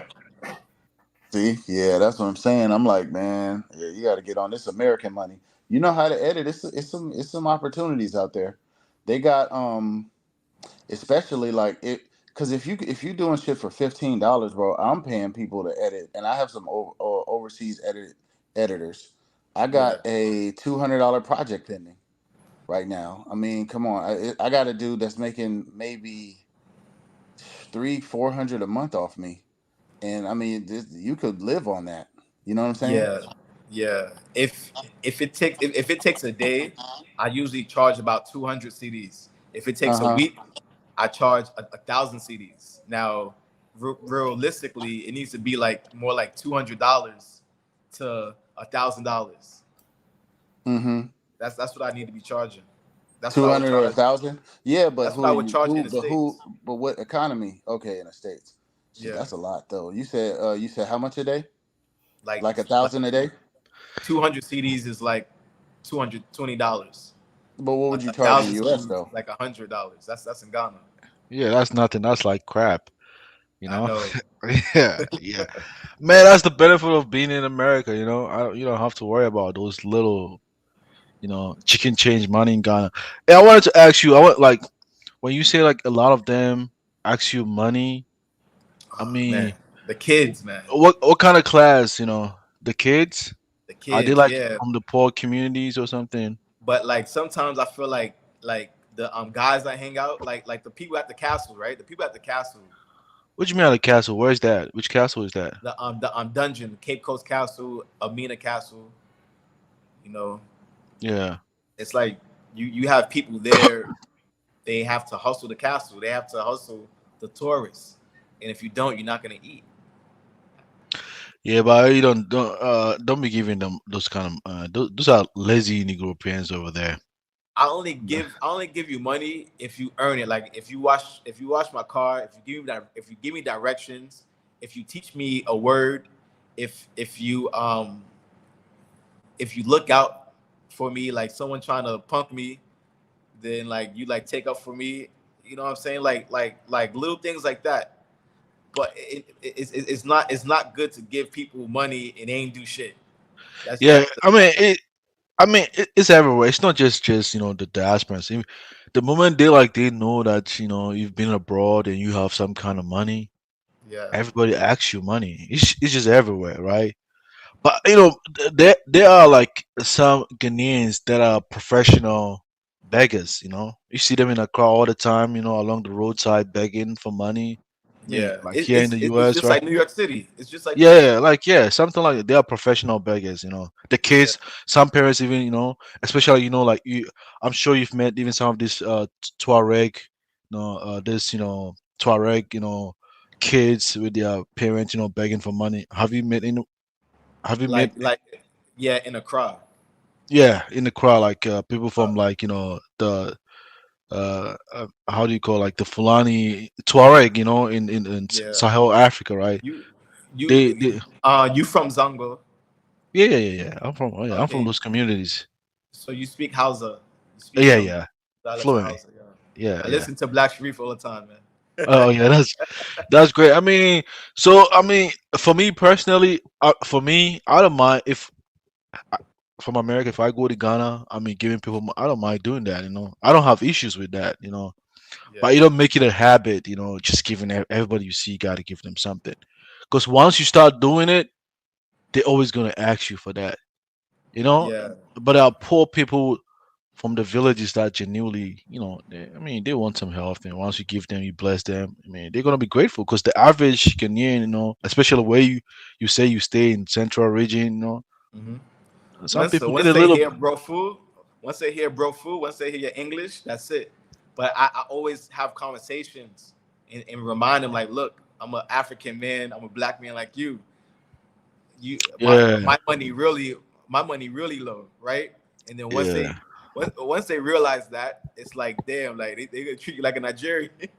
No, They gonna no, I treat mean, you. yeah, yeah. I mean, regardless, whatever you say, But that's pe- you get people attention, right? We don't get that same attention in America. In America, you looked as the thief. You're looked at as the beggar, as the black man. To come here, people look up to you. So that's one thing I could respect. That's one thing I could say, like, okay, you get that type of attention. Now what can you do with it? exactly, because a lot of the time, that's why I'm saying, like, some of you guys coming, like, it's gonna be a lot of burden on your shoulders, because most of like the people over there, I mean, let's say the average Ghanaians, they watch, Hollywood, they kind of picture you as, as equal to those celebrities or something like that. Yeah. I had to come over here to say like, damn, like, no, these people are really rich like that. Yeah. I had to realize that when I came over here. When I was in Ghana, I thought everybody was living like this, you know, Hollywood We celebrities. I used to Yeah. think that way. Yes. And a lot of them think that way too. I don't know, with the advent of social media, people, no, it depends, unless they have an insider who's gonna like inform them what's really going on. But other than that, they're gonna expect you to be building. That's why people are telling you guys you gotta build jobs, create jobs for people. I'm like, what? I mean, That's a it's, tough it's not. weight to carry. It's a Yeah, it's tough weight not. to It's carry, not. man. Yeah, Especially when we don't exactly have that. You're just kind of surviving like everyone else. One thing I could leave with the kids, I just try to leave with the kids. I just try to tell them like, look, cybersecurity, internet, learn these terms. If you're gonna ask for something, also ask to be taught something as well. So I tell the kids like to memorize things like terms like cybersecurity. I told them like, look, if you go up to a tourist and you say that and you have that in your vocabulary, I feel like when you get older, you're gonna be a millionaire. Yeah, So you better than me. I ain't got nothing for them I kids, just man. try to lead I'm that. already yeah, yeah. But first, bye, I wanted to ask you though, like, why were you saying bye. it Got seems nothing you're for them really kids. well, Fasa, it seems you're really well traveled because you were saying a lot of like those Africans over there, they're either living off US dollar or they're probably working for the government. Where do you get that information from? No, well, so I was in Nigeria for 4 months, and I've been to maybe 10 states in Nigeria. So I was Uh-huh. all over the place, and I was meeting people, and then I was like linking up with people in the U.S. Oh, you going to my state? Let me hook you up with my guy. I was making friends. Honestly, man, it was like the best time of my life, probably. Yeah, it That was it that because of movie? Was it like your video stuff like that kind of took you over there, or just No, so partially, but really what happened was we sold our business. I was in the cannabis industry and we sold our dispensary, and then I was editing a film Mhm. that interesting enough didn't make it out, but I was editing a film in the back half of my stay there. So I was going all around the first couple months. Then I eventually settled in Abuja. I brought my whole desktop and I was there editing every day and just relaxing, doing my thing. Um, but I was all around. I've been to the only sector of Nigeria that I haven't yet visited is the Northeast, and I do want to go there. I got a friend from Maiduguri, and next time I go, he'll link me with some people, and I'll go. I'm gonna go to Borno State. I don't know how well y'all know Nigeria, but yeah. I know And that I went to college with a lot of them. I have friends in Abuja, places, especially I'm Hausa too. It's that easy for me to connect with them. yeah, yeah, definitely, bro. Because it like when I was in the North, all they speak is Hausa. They barely speak English. Yeah. Rarely speak English. Yeah. But so it's like to And, answer your question. Go ahead. and one strange thing is that because a lot of people from outside, when they think of Nigeria, they think it's like one country. And I was told even when I was in Cyprus, because I speak Hausa, a lot of the times when I'm around the Hausa people, right, and then the Yoruba people come among our midst, they think I'm also Nigerian because they get surprised how I speak Hausa. I'm even way connected, even though I was in Ghana, I'm way connected to the Hausa people than someone from the Yoruba land, even though they come from the same country. But culturally, I'm more connected with them than even the other ethnic groups. That's Yeah, I mean, bro, that. you literally fit right in, bro. Like if I was in Abuja in Zone 6 going to the houses to change money, I would expect a dude looking just like you behind the counter to change my money. Like you look just Yeah, like them. So I could see yeah, them saying that. yeah, But exactly. no, I was gonna say to What? answer your question, I really just picked that up from experience. You know what I'm saying? Because there's little kids and beggars and stuff like that, and I did give a little kid some money one time in Abuja because she wrote a book, and I told her, I was like, okay, walk me through your book, tell me the story. Well, I was just asking it was some of us at the table, and she was like, yeah, this is that, this is this character, and boom, boom, boom. And I was like, okay, you'll get my money like that. You got me on that one. You know what I'm saying? That's different than the little kids by the KFC. When you pull up, they'll be dancing and laughing, and then when they see you, they tap each other and be like, "Stop, stop, stop! Be serious. We about to beg for money." I don't give them. The difference, right? Yeah, but Mufasa, I saw something similar like that when I was in Chicago, though. I was Okay, shocked. okay. I I was wanted shocked. to hear this. I was shocked. I was like, damn, I thought I was in Africa. I'm like, I was supposed to see that in Africa, not in America. No, I was it's here shocked. too.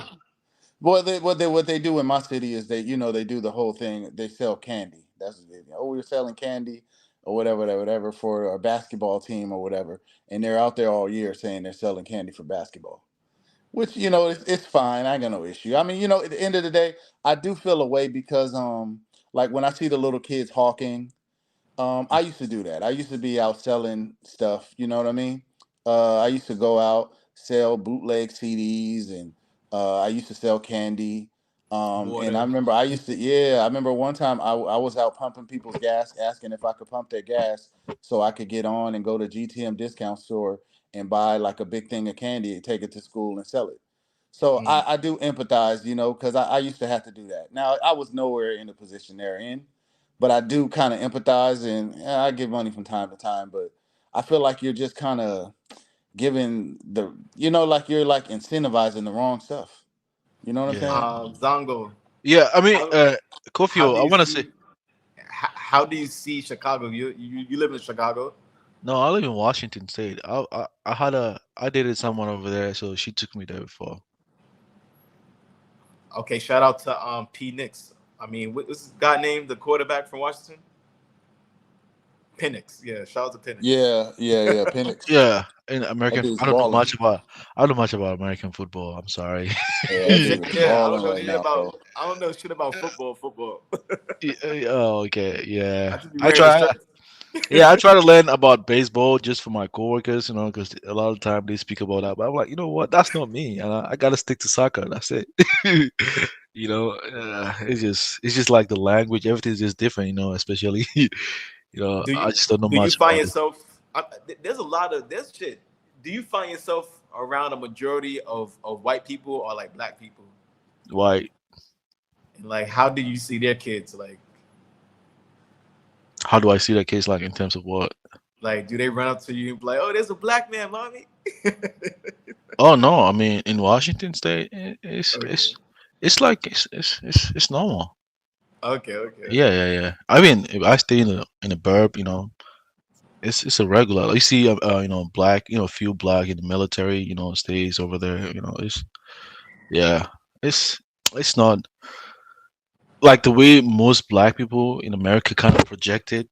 I haven't really experienced that ever since I've been here. Well, I guess I haven't stayed in an urban city before, so I don't really. My experience kind of a little different. I've only visited a major city in America. But anytime I've been there, I just never like it. It's too aggressive for me. Even in Ghana, Oh, yeah. even in Ghana, I never stayed in Accra. I was in Cove Town. I never liked big cities, so it's not my thing in America. So I thank God I don't stay in a big city. It's just too rough for me. I feel like I can't survive over there. Shit, I'm like, Yeah, the cities are crazy. Like, I gotta worry about my car. Let me ask you some questions. I think Mara said she was in Sierra Leone for a month, and Harley begged me. Now, Alexis Fowler was over there. You want to play a video, Bomani? And they were mobbing her. You Play with know, any video you want to send me. she's being mobbed. Like how? Like oh, you didn't see this video? Oh wow, man. She was wearing like a short skirt. skirt. Shit, bro. Yeah, hold up. Let's have some fun tonight. He talking about begging. He talking about Yeah. Yeah, and then before as you searching, I'm just saying, Mufasa, and as you were saying, because a lot of people they just sell pipe dreams. Oh, you got to go to Africa. Go, we made the future is Africa. I'm like, what? You're gonna go there and just? Now we understand. Like now we understand the journey of the African man to the West. It's like we come here, like me. I'm 35 without a pension. I want to run to the West now. I'm like, damn, I can't wait. Yeah, you're looking for a job. I mean, if I'm going to Ghana, I'm gonna make sure my retirement is set over here before I move. Yeah. I understand now. Yo, follow the Liberian model. Every Liberian Negro I know, it's like we can go back like this. Like, yo, look, calm down. You know, I go there twice a year. I invest, whatever like that. I ain't trying to be in that shit. They're making all this money in America and whatnot. Yo, Liberians, I love Liberians in America, man. They got their teams. They going to the Eagles game, the New England Patriots game. They're living a life over here and whatnot. And they're going back and they're doing the thing. We're just doing reality. Now, had that coup never happened in Liberia, and Liberia would be a first world country, they wouldn't be here. But reality is people have to do what they have to do. You can't pressure people to go to the continent when, you know, the continent's just not ready, you know, for a thing, you know? Yeah. There's only 5 million Liberians. There's only 7 million Sierra Leoneans. Like, I didn't even know their populations was that small. Yeah. So it's not easy.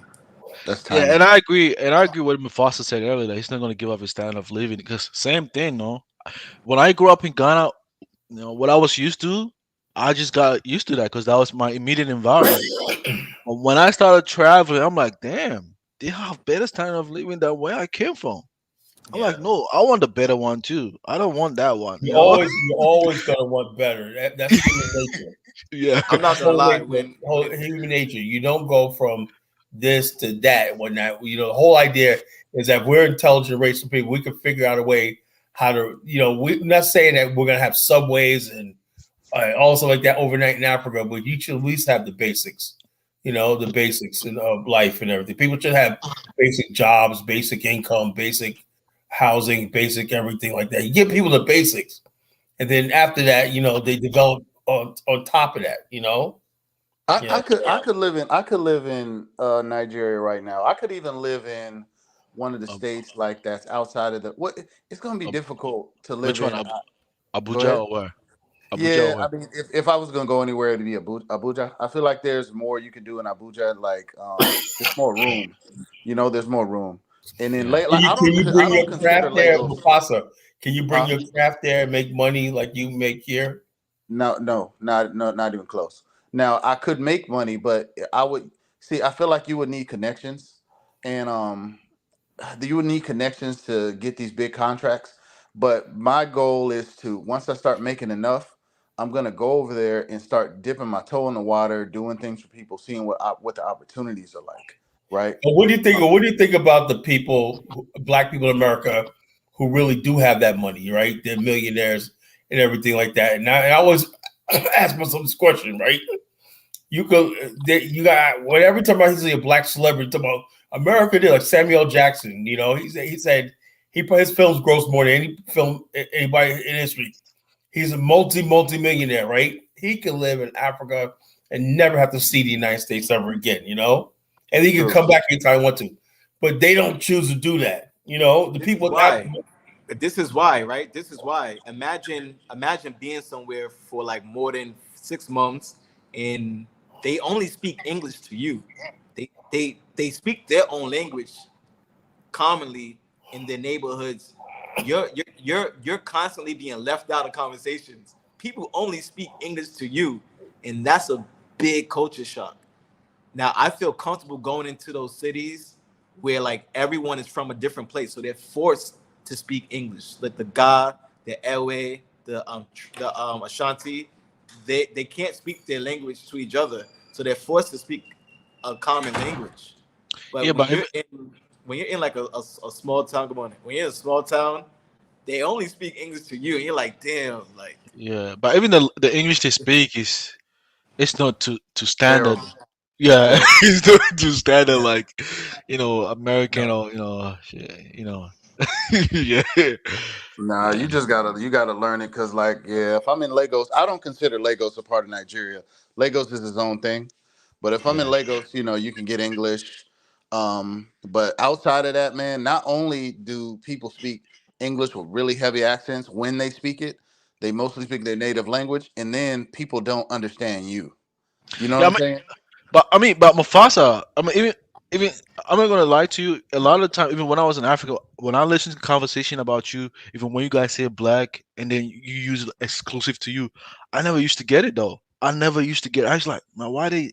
I had to come to America to kind of get the whole concept. Because back in the, I used to think like, oh, black means all of us, we black, That's how like, but it kind of meant a little different too. And the society is way advanced. There are certain terms that words that you guys use that is just exclusive to advanced societies. Most Africans are not going to get that when you say it. It's going to go No, over that's their head. true. I mean, because there's some like there'll be some who there's some, for instance, like say for instance, I'm in Oshobo, Nigeria, right?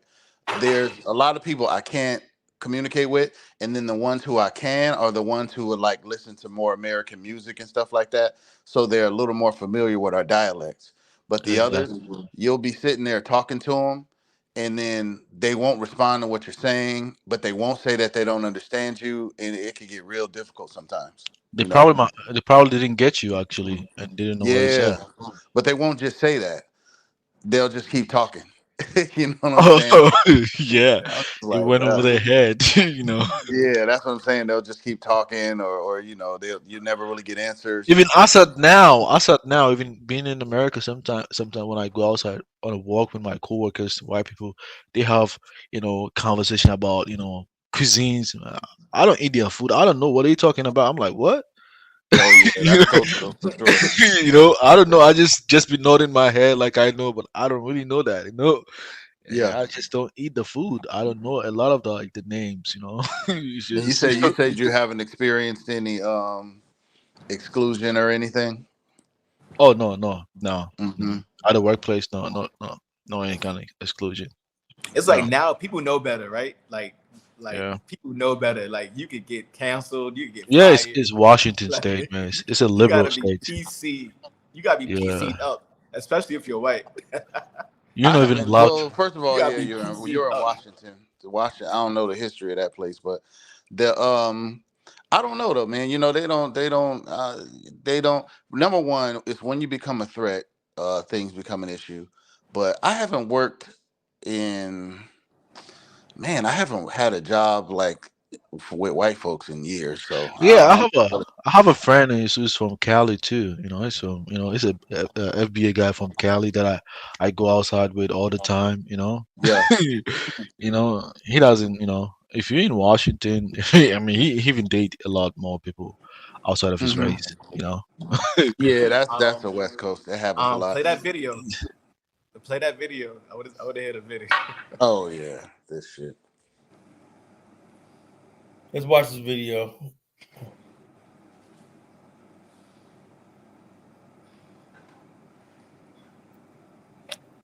Alright, you ready to play it? I'm ready. We're ready. Ready. Timne? Timne? Oh man.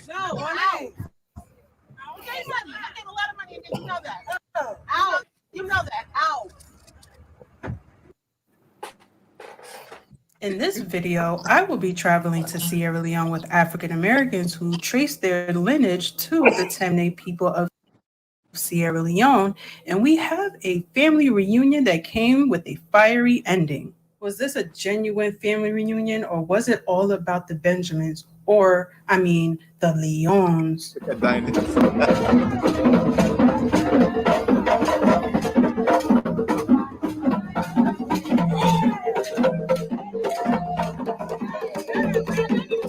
I would put it on it.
Hey, footwork, man, a footwork. No, it's really on.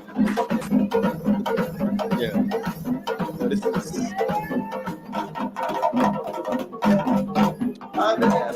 It wasn't really a cool, like a small. I don't know. Failed. Oh, it failed. Yeah. Right, so there you go. So the main part you wanted to see was the part on the bus, right? But there you go. You can skim through it. The part where she got it, you got to skim through it a little bit. Oh, you know? yeah. I mean, we were trying to play. Yeah. Well, the part we were talking about. And they're getting the money, yeah.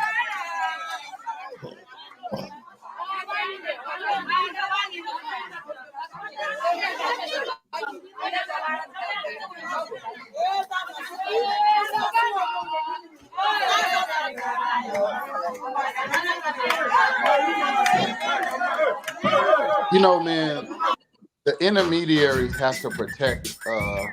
They gotta shield us from that stuff, man. You know, like if you're bringing people, you gotta kind of shield people from that. Yeah, Dinus dropped the ball on that one. Yeah. You dropped the ball on that one. That was that's what they're gonna do, bro. They're gonna do that. But like, for instance, if I go out alone, I kind of know. Like I said, I was there so long, I know how to carry myself. But if I'm not, if I go to a new place or something like that, you got to have somebody taking you around, and they'll shield you from all that shit. You know what I'm saying? They'll handle all that. Like, hey, tell people. And that's the problem with this movement right here. It's like there's no protection for the diaspora when they go to Africa. People, uses nothing protecting you from that, because you don't want to be like, get out of my face. When I was in Liberia, right, some people asked me money and I gave it to them, right? I didn't put it on camera. I didn't say, let me take a Photoshop, whatever like that. I see a woman right there. And matter of fact, this is funny. I saw the same woman, right? She's blind, right? With kids, right? The first time I went, right? I gave her some money, right? 2 years later, right? Guess what? The same woman, right, was at that same corner. I was like, oh, I remember you from 2 years ago. I gave her some money for her kids and whatnot. I didn't put it on YouTube or exploit that poor lady. Yeah, God bless you. Here's some money in our pocket. My wife, everybody's like, don't give people money. Don't give people money. Don't give people. I said, look, I have, so I give. But it's but when you're in a situation like that, and if I'm invited to an event, I'm supposed to be sitting down. It's supposed to be peaceful. I don't want nobody coming to me, ask me for money and stuff like that. And when you part on the video, they follow them on the bus. Yeah, that's savage. Trying to leave, and they're basically like, "Give me some more money. Give me some more money. Give me more money." That's intimidating. And some of these were older black women.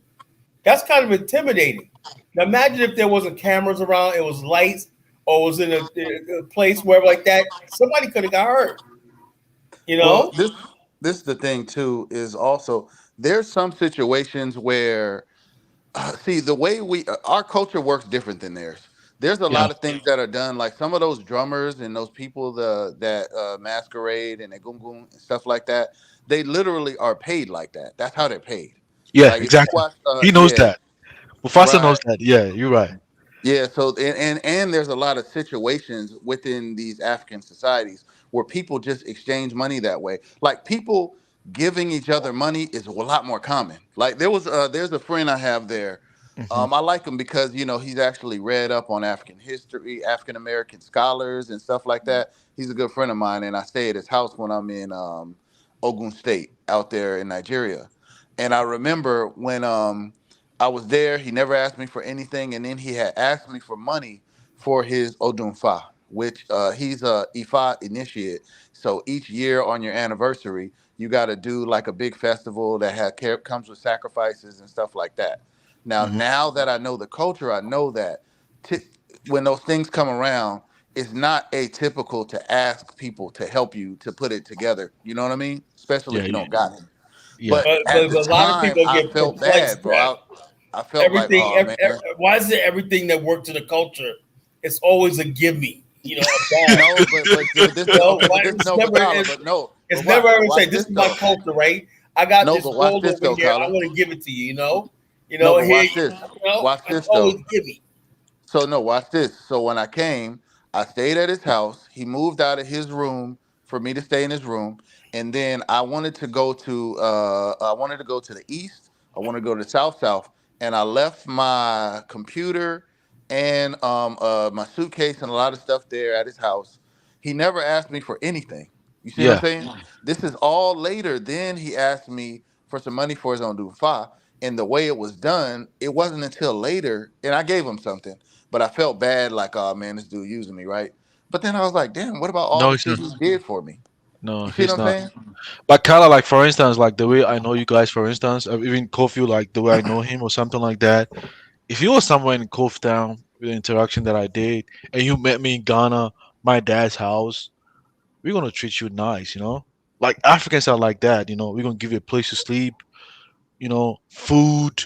You don't have to pay for nothing. This is the kind of person I am. Even when I came here, I'm like, I don't see black people doing that, you know. When I went to What's when I oh went go to ahead. my girlfriend's place, you know, her mom, she didn't serve me with nothing. I'm like, damn, like really? No serving, nothing, you know? You gotta Yes, go get your own food. You like go buy your own that's the food outside. difference, The right? That's the difference. hospitality is different. So I don't think all of them are just give No, me. I know. They give Yeah, you nice accommodation. Nigeria is like to feed people. It's a hospitality show. You give people your house, you feed them and stuff like that. That's part of the Yeah. culture. There's nothing wrong with that. Sometimes, yeah, look, hey, here's some money. You need some. Hey, fine, that's fine. So But but when it gets to the point where it's like quid pro quo. You know what I'm yeah, saying? quid pro quo, yeah. That's that. But That's but what that's the but problem. what I'm saying, but see, they're coming already with that programming. You see what I'm saying? So drummers, for instance, they go around drumming from people, and like I told you, you could watch old Yoruba movies, and you can see like if you watch Morimi Ajashoro, you'll see the lady's going for her ceremony. She's thinking she's about to get this position, and then the drummers come. And if you watch, they pay the drummers, right? So this is how they were already functioning. Now, when they see a bunch of Americans coming through, those ladies they took that a little bit too far. They got too aggressive. But you also got to realize the people are desperate. Some of them, man. You see what I'm saying? These people What's are what desperate. They're thinking this is their big payday. Yeah, Go but ahead. as an what's but as people an African myself, right? a bunch of people asking for money are you just being completely ignored? I know people here that got it. Ghanaians got it. They won't take you nowhere. They don't like you. They don't need you for nothing. You just be straight ignored. Versus people, right? They want to service you because they need money.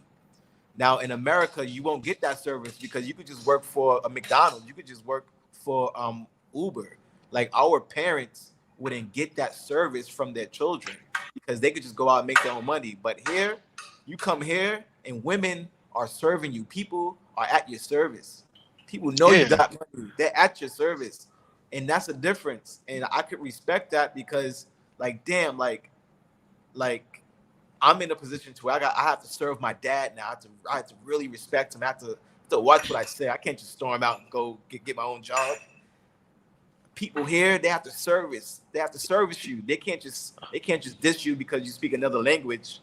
They can't diss you because you're from another culture. They know that you got the bag, and they know that look, if they don't treat you good, that's gonna take food out their mouths. Yeah, that's And the I'm like, opportunity. They might lose opportunity. in the United States, you won't get that. A person that needs money will most likely just rob you. Yeah, you're right. Just put a gun to your head. And I'll tell you Yeah, one thing. Even when I came to the let me US, you know, let me switch away. As you guys been talking now, we have one other person coming on. Navigate. Kofi, you know this person. Navigate. Unmute yourself, brother. Welcome to the call.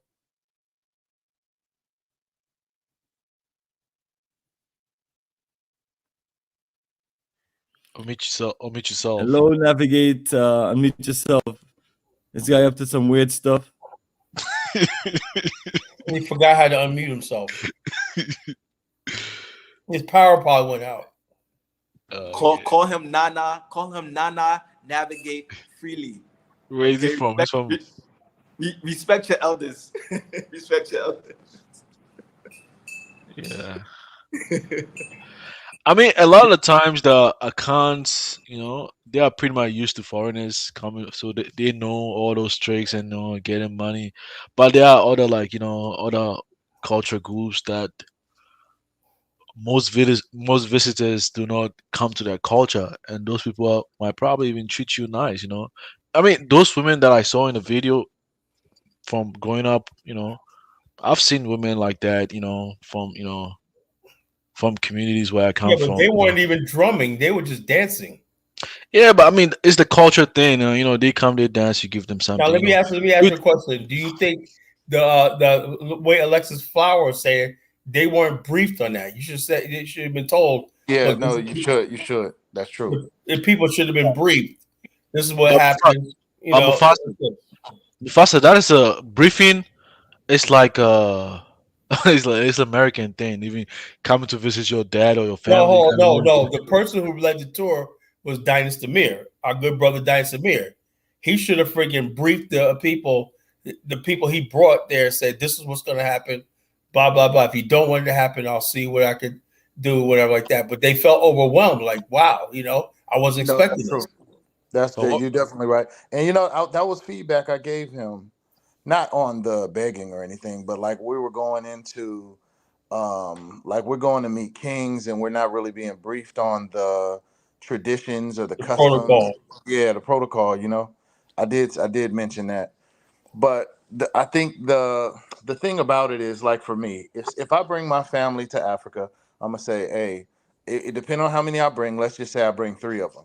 I'm gonna say, okay, look, Amiola, these are the 3. Nobody talks to them. Nobody begs them. Nobody does anything. If anybody tries to go to them, you get between them and whoever is coming to them. They're not doing any begging. Anything is given out. Here's some money. You're gonna do it. Don't let anybody beg them. You see what I'm saying? I'll put a buffer between them. Unless they choose to go deal with that, then I'll tell them what it is. But you can't just let people come and experience that, because that's over the top. You over here trying to go and relax, and people following you on the bus. That's a bad look. But it's not even Dinah's fault. It could be the tour guide's fault too. You know, Dinas was the tour guide. He is the tour guide. No, I mean like the one that he, you know, his contact over there in Sierra Leone. Yeah, the one who's pretty much taking them around. Yeah, but he's responsible for the whole thing. And at the end of the day, they pay Dinas. Hey, I'm not gonna lie to you. If I was in Ghana, man, I'm gonna hustle for you guys, man. I'm not gonna lie, regardless of where you come from, Europe or something. I know I get some $10 or something like that.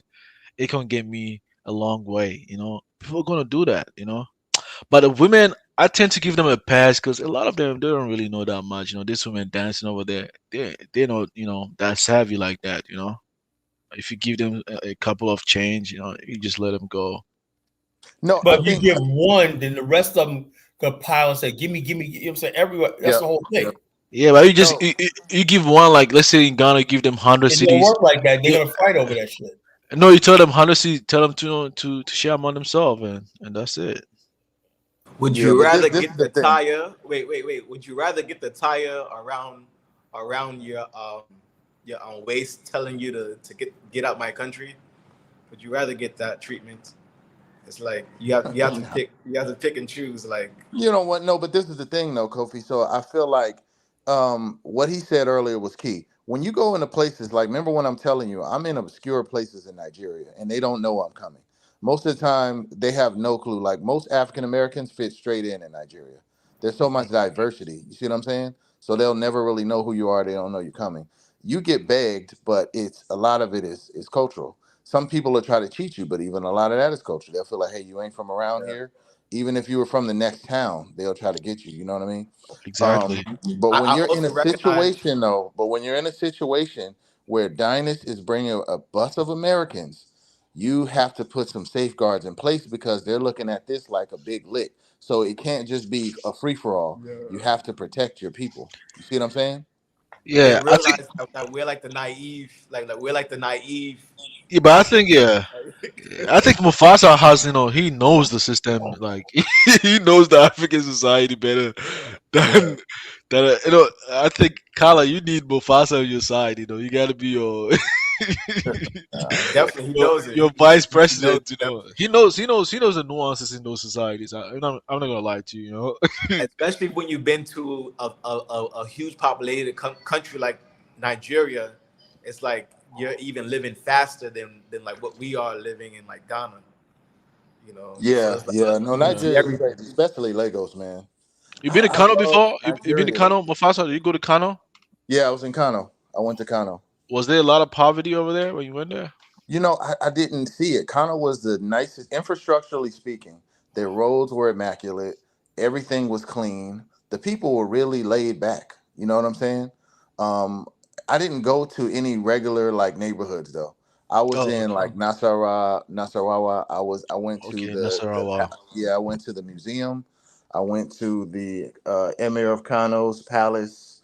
I seen everything I seen was really nice. I went to the university. I went in there, looked in the library. They actually had a lot of conscious books in that library. They had Powernomics in there. They had some who's the Blueprint for Black Power author. Amos They had some Wilson. Amos Wilson in there. Yeah, I went to the library. Man, Kano was really nice, bro.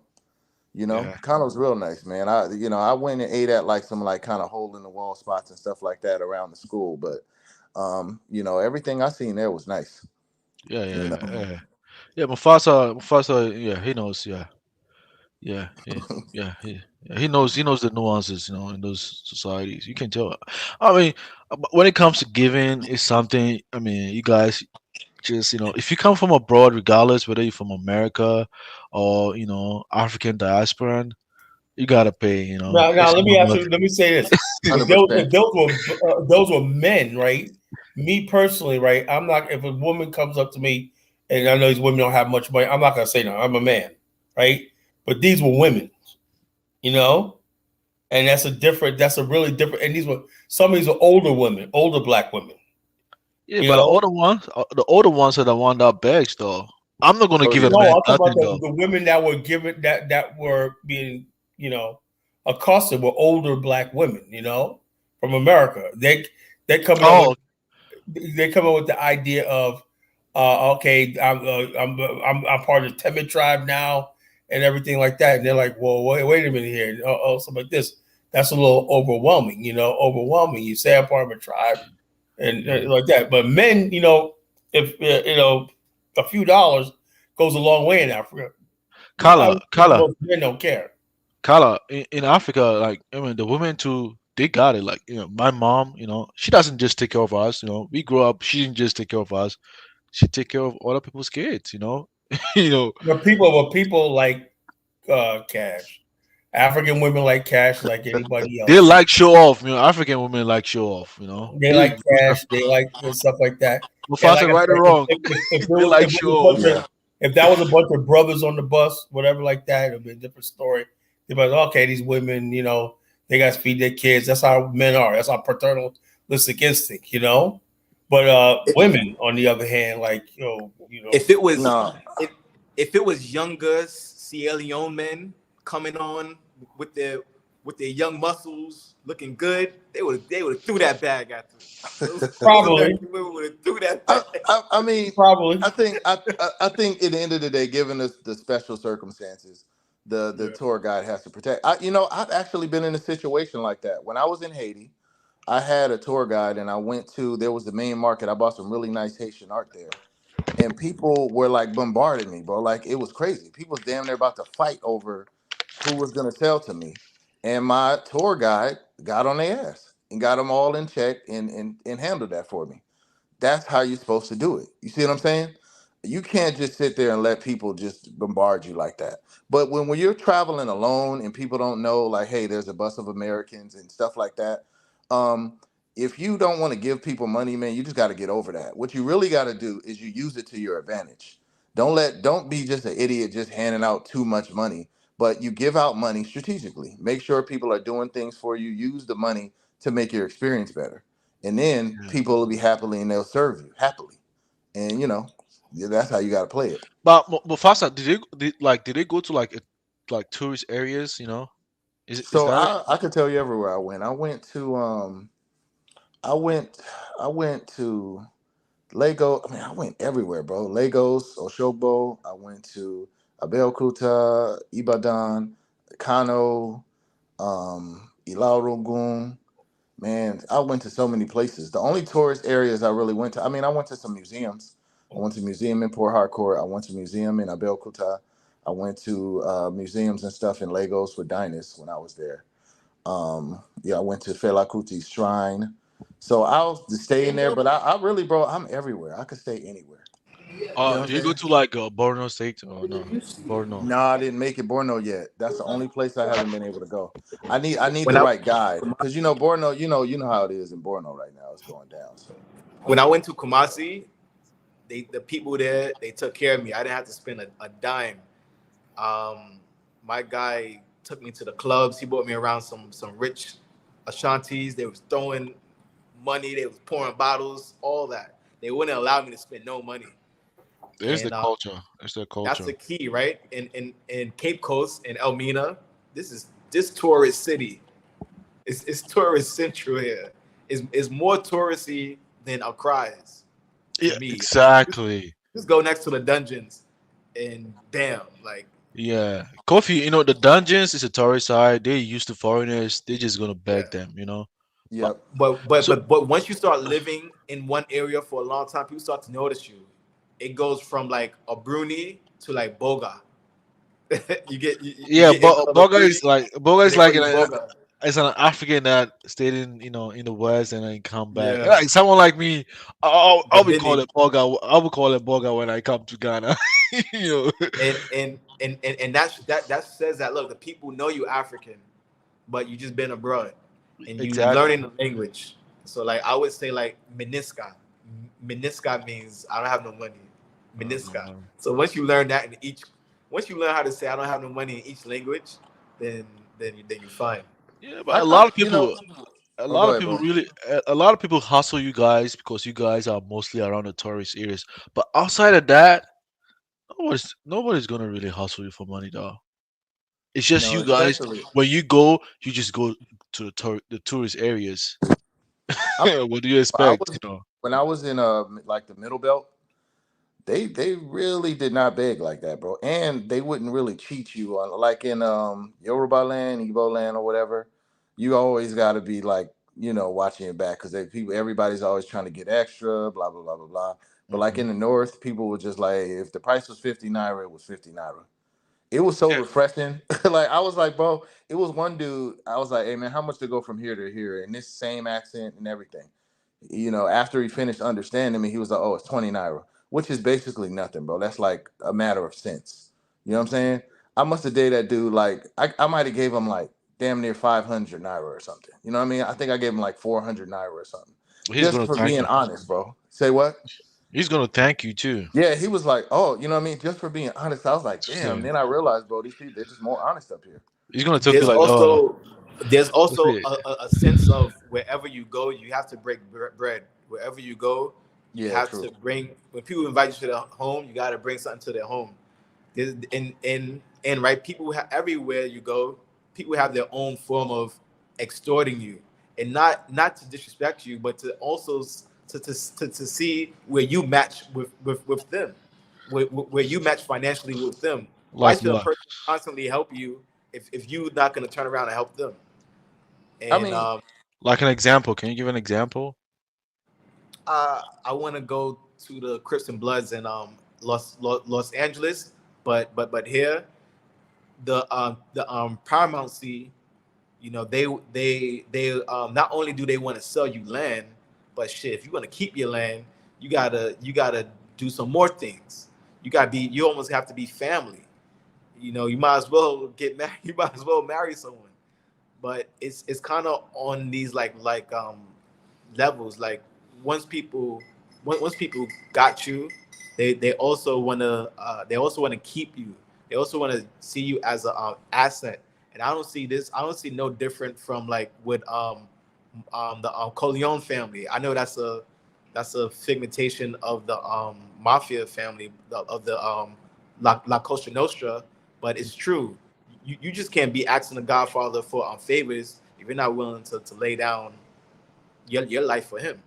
Yeah, exactly. And I I feel mean, like it's similar here too. a lot of you guys, when you go to like this, I've been in Ghana before, but you know, I'm not an Ashanti guy. I've never been to the Chief Palace before. You know, you know, I don't know how they operate because I just don't come from that culture. I mean, I learned a little bit, you know, when I was in school, but I mean, going to land and going to the chief place, you know, those chiefs, man, they see more big money than what an average diasporan brings. You know, I mean, why just not go to an average, Ghanaian, immerse yourself in the community, know them. They're gonna show you where to go, where not to go. You know, Yeah.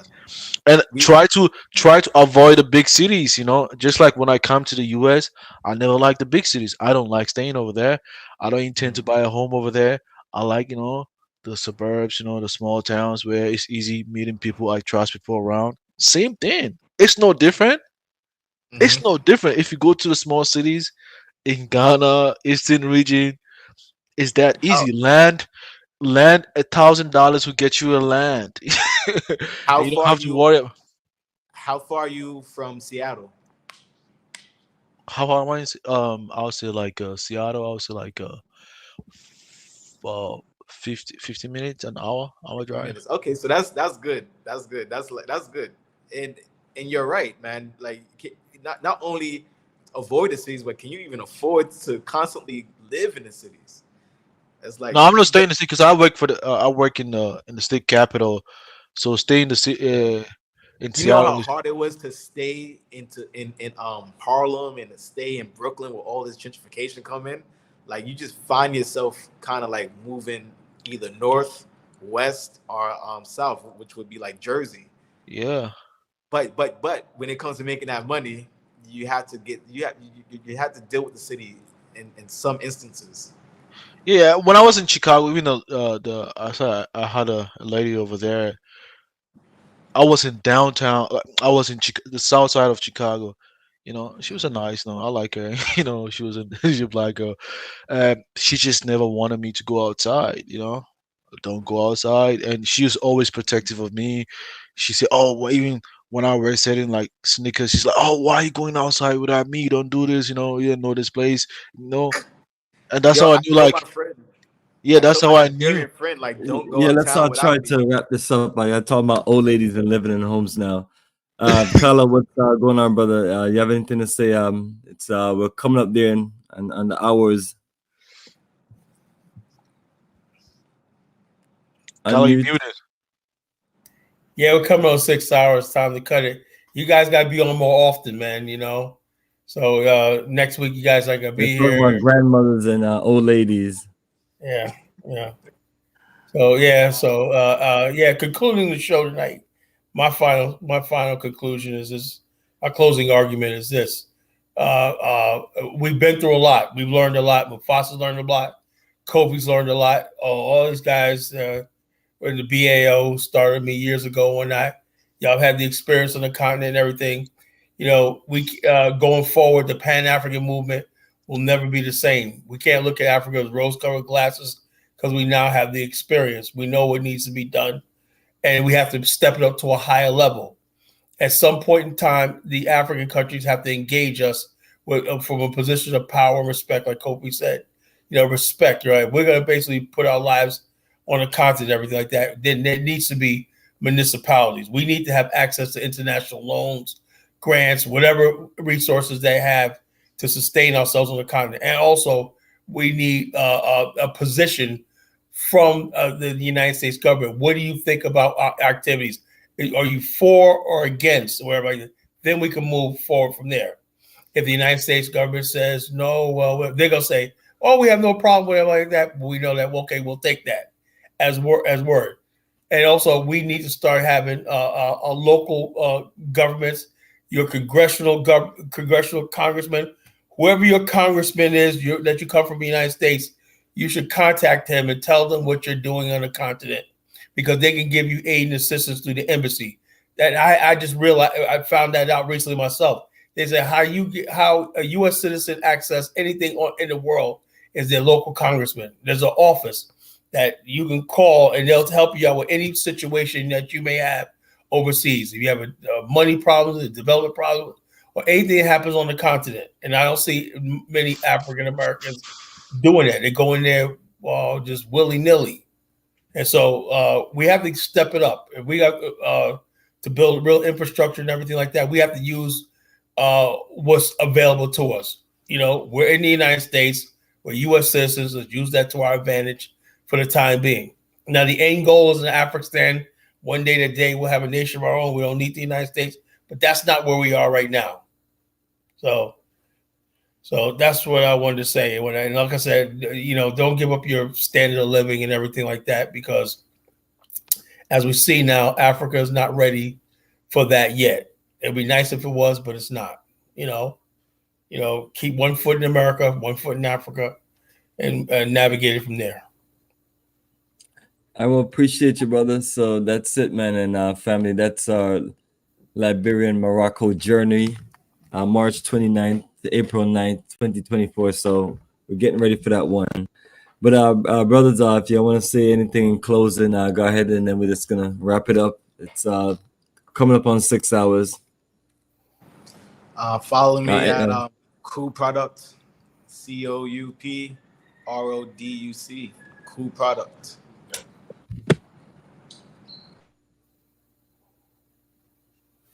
Mufasa.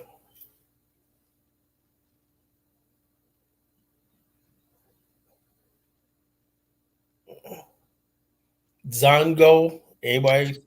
Yeah, I mean, great show, great conversation. Yeah, I think you're right. Collagenesis, he just, summarized everything, in a very nice way.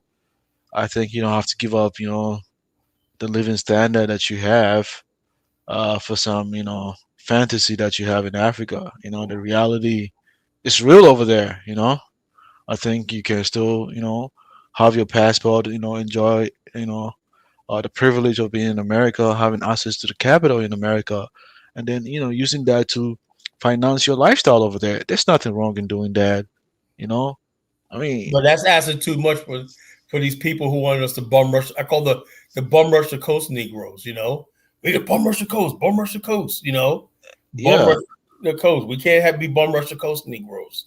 Exactly. We got to have more planning.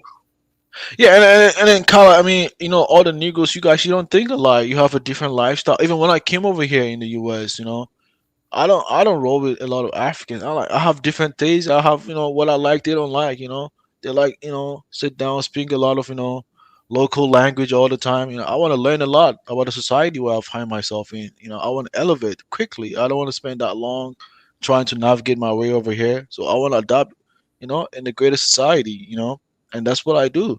It's no different. The same, concept is no different from going to Africa. You know, you can do the same thing. You have your living standard. If you feel like what you have is not, enough for you to stay over there, gather yourself at the right time and go over there. You can go on retirement. A lot of migrant over here do that. Migrant from other groups, they come stay in the U.S., have their retirement pension, and later they go back to their respective countries. If you feel like America is not a place for you to stay, you can go back, retire over there. You know, when you have, when you gotta come to America for your health checkups, just come and do it, and come for health checkups and then go back. There's nothing wrong in doing that. But don't give up the privilege of being in America all for the sake of a fantasy that you have in in Africa. No, man, don't do that. I came to the US because I wanted to enjoy the privilege of that too, having two passports and move freely, knowing that if America doesn't work, I can go back to Ghana. Yeah, but I want America to survive because I have interest over here. I'm making money over here, so so I agree. I agree with the today's topic, and yeah, great panels. By the way, I like to see Kofi next time. I like to see Mufasa too. I like to see people who have actually been on the continent and they give an insight. That's even more understandable and more appealing, especially they've really been they've put their foot on the ground over there. All right, so that's it. All right, brother, appreciate you. We're gonna close out with some music. So, family, the journey continues. Thanks, Bomani. Thanks, Kala. Zango. Peace. Forever and ever. Come on and move away them dark clouds. Shining bright. Forever and ever. Oh, sons of Africa, shining bright. Sons of Africa, forever and ever. Sons of Africa. Sons of Africa, sons of Africa, sons of Africa, sons of Africa, sons of Africa. Remember where the pillars of the pyramid, sons of Africa. Remember where the ones who navigated the Nile, sons of Africa. And all the star systems them in the sky, sons of Africa. Sons of Africa, shining bright, sons of Africa, forever and ever. Sons of Africa, oh, sons of Africa. Sons of Africa, sons of Africa. And this is Marcos Mosiah David, sons of Africa. Kwame Ture, sons of Africa. Stephen Biko, Patrice Lumumba, sons of Africa. Sekou Touré, Kwame Nkrumah, sons of Africa, shining bright, sons of Africa, forever and ever. Sons of Africa, oh, sons of Africa, sons of Africa, sons of Africa, sons of Africa, sons of Africa.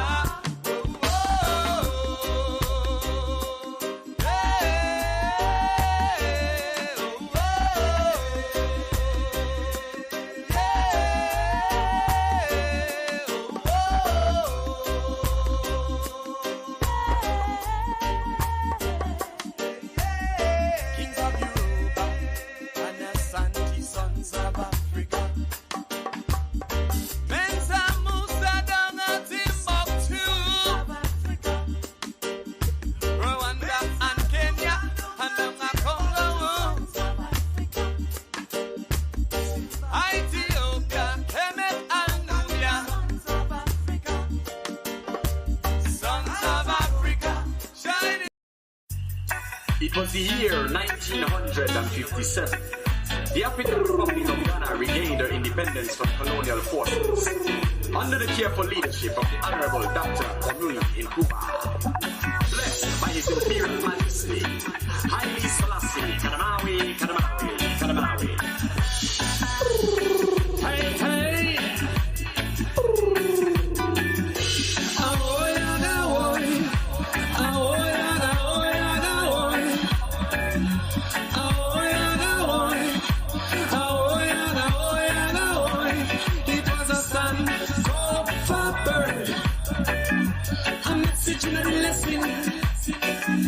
Return to the roots.